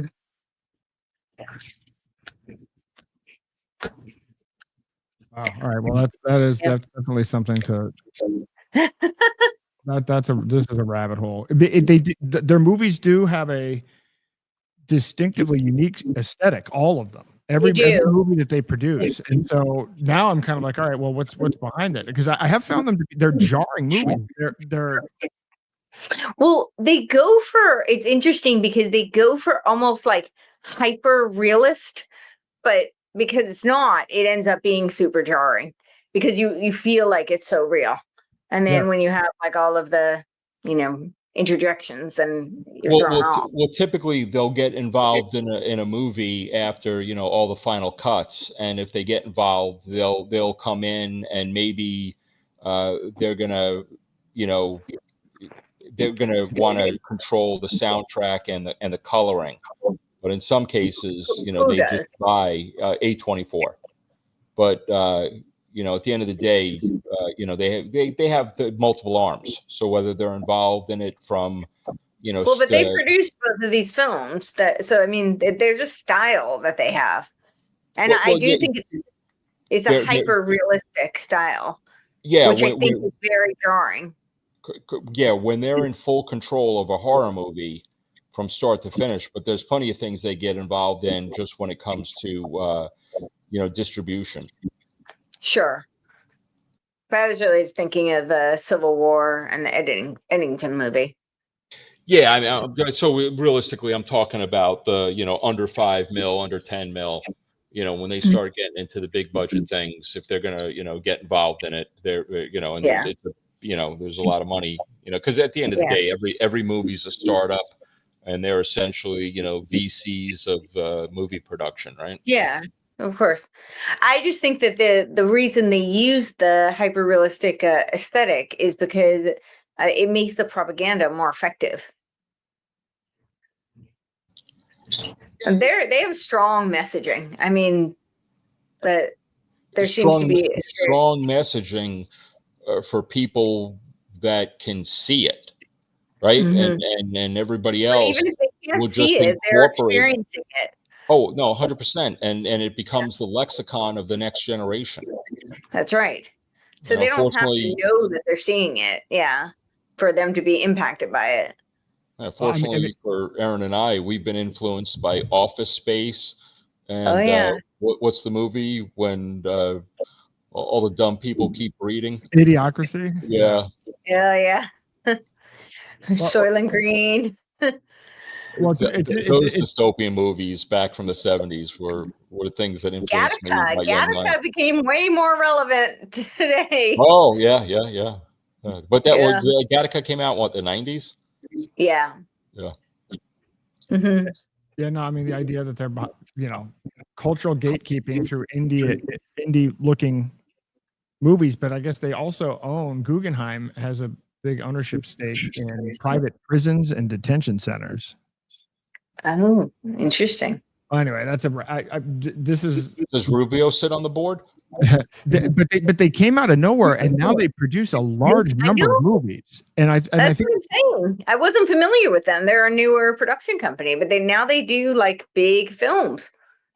And a lot. Like I think they have a deal with HBO or one of the things where they were producing like a movie every month or something. It's an incredible amount of production. Yeah.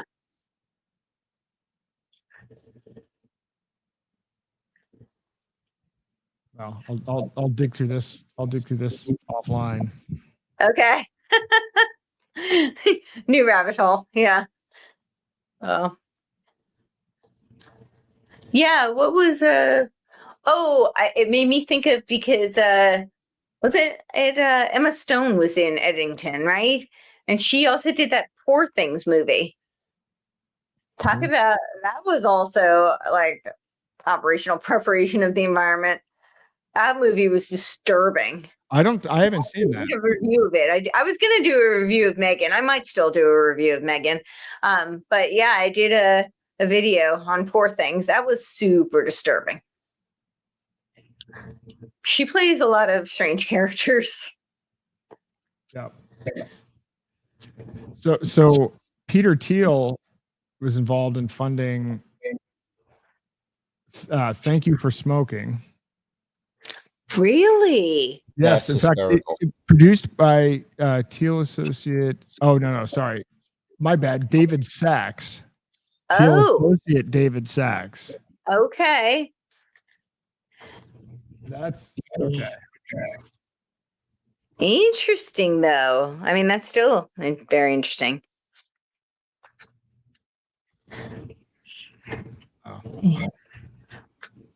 Yeah. A buddy of mine that used to work for Red Bull basically told me that they just followed the cigarette manufacturer's playbook. Who did? I'm not repeating that. Oh, okay. You're not repeating that? Okay. So someone followed the cigarette playbook? An energy drink manufacturer. Oh, okay. I can guess who that is. Yeah. Well, that makes sense. Yeah, that was Edward Bernays. Yeah, I'm a big fan of him. Yeah, so Edward Bernays is really also following Anna Freud. And Anna Freud felt that people weren't, like the masses weren't capable of making their own decisions. So talk about like thinking they're actually doing good. She believed that you had to basically brainwash the masses because they weren't capable of making their own decisions. Yeah, it's only 2 degrees of separation between Jung and Edward Bernays, right?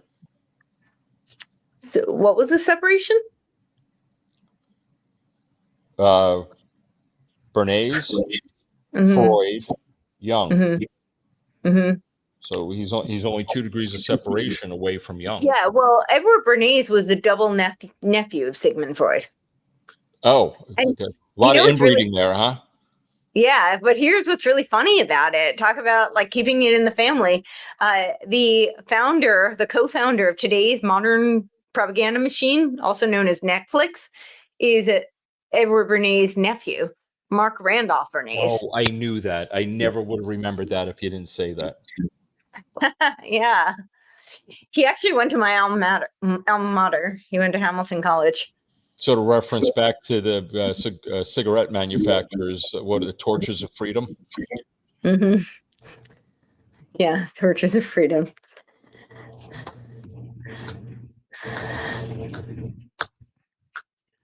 Yeah, I think it's so funny that Mark Randolph Bernays is the founder of Netflix. You know right now, if any of the poor bastards that used to be executives at Blockbuster are watching us, they're smacking themselves in the head right now. Well, they did it. I'm looking at the cast of Thank You for Smoking. I remember it. I remember that. I do. You know what? I do remember that at the time. It was, and it wasn't David Sachs. It was one of the other founders as well, where they were doing other movies. I want to see what the other David Sachs movies are, because that was the whole thing. So it's him and the PayPal Mafia. Mm-hmm. Yeah.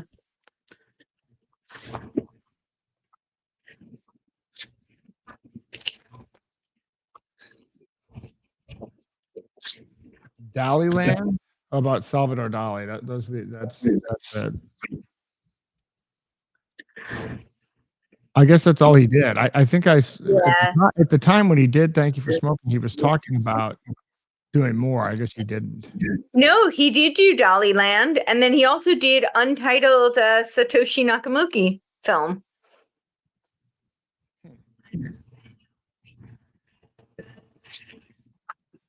That's what IMDb says. I don't know if it ever got made or anything. It was the director was Sophia Banks. The writers is Mark Goffman and Andrew O'Hagan. And it says it follows the dramatic events. The plot follows the dramatic events that led a journalist to investigate the enigmatic figure behind Bitcoin's creation, uncovering the truth about the cryptic inventor who transformed the global financial system through technological innovation. I don't know if it ever got made. It was an untitled film, but apparently David Sachs was involved.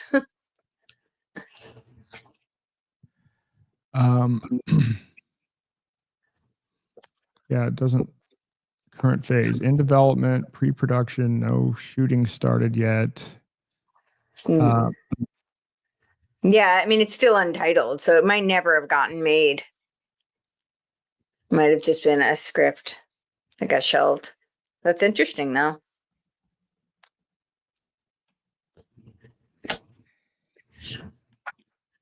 I guess he was a consulting producer on Dumbstruck also.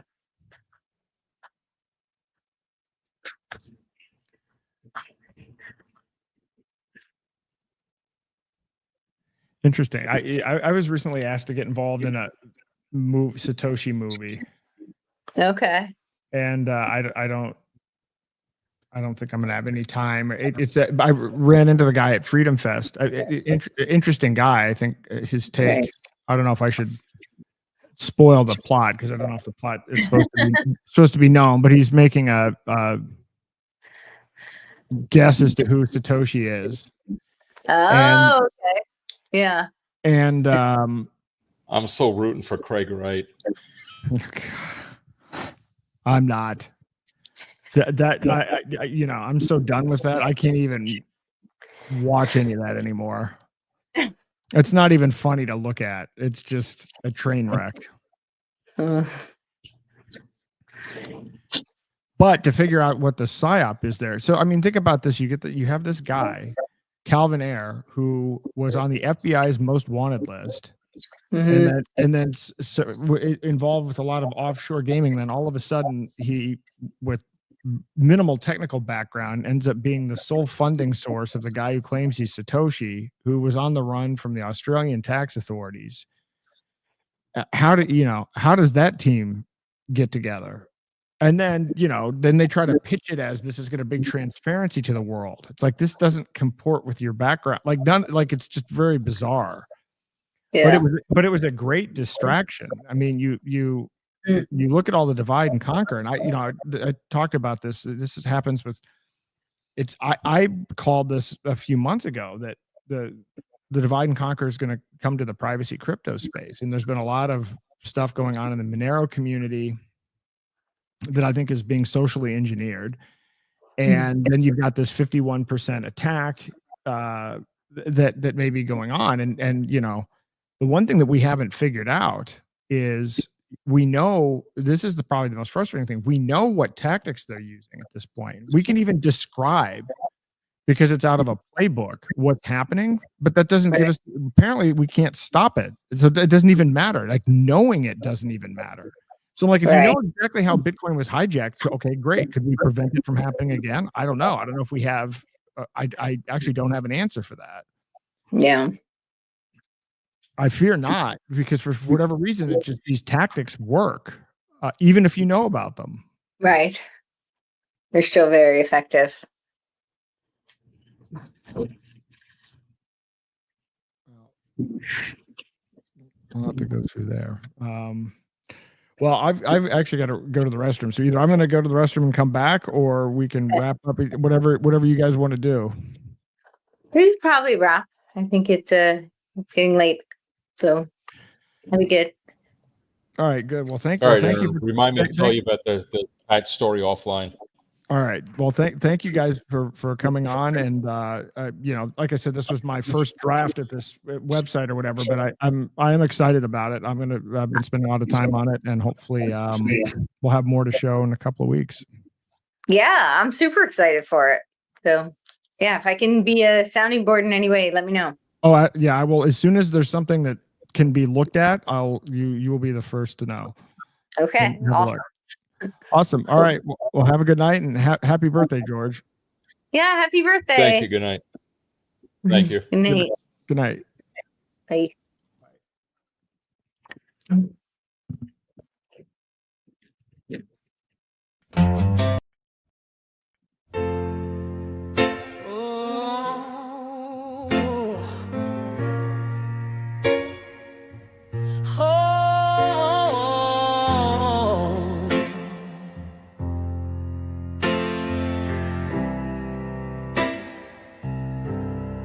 I woke up to silence,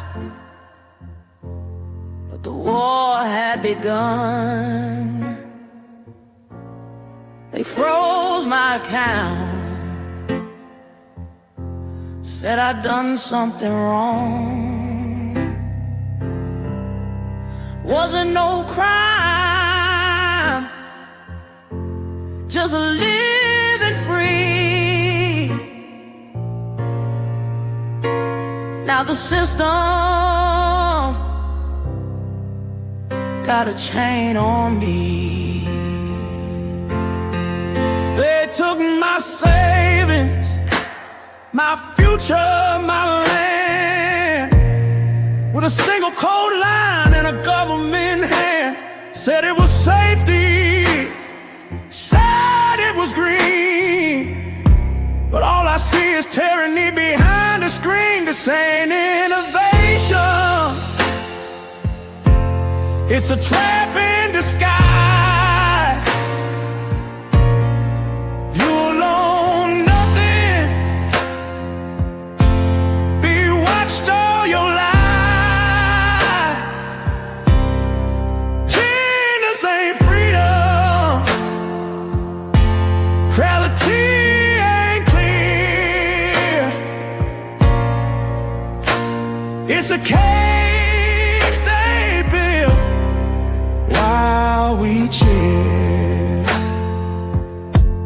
I believed in the promise, the man with a plan.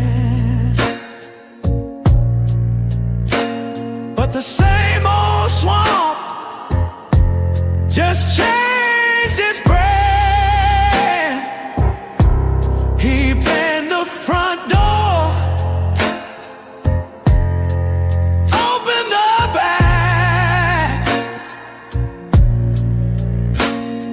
signed the bills that launched the final attack.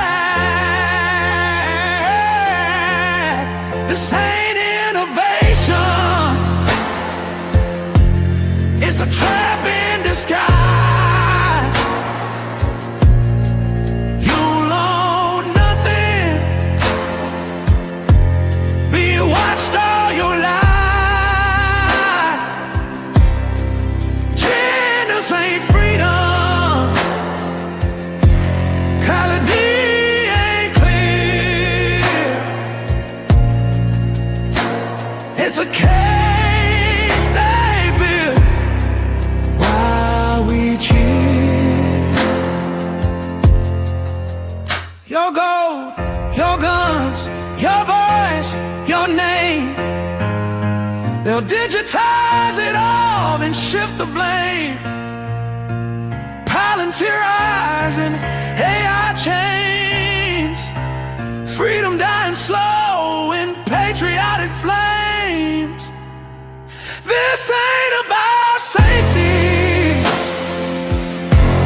it's control in disguise.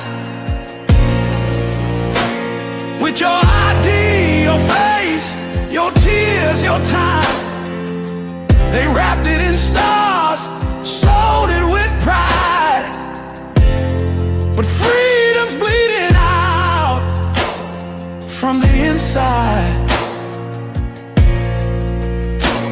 DEFCON 1, and they call it peace, but I still got breath. I still believe we can break the code, escape the scheme, turn this nightmare back into a dream.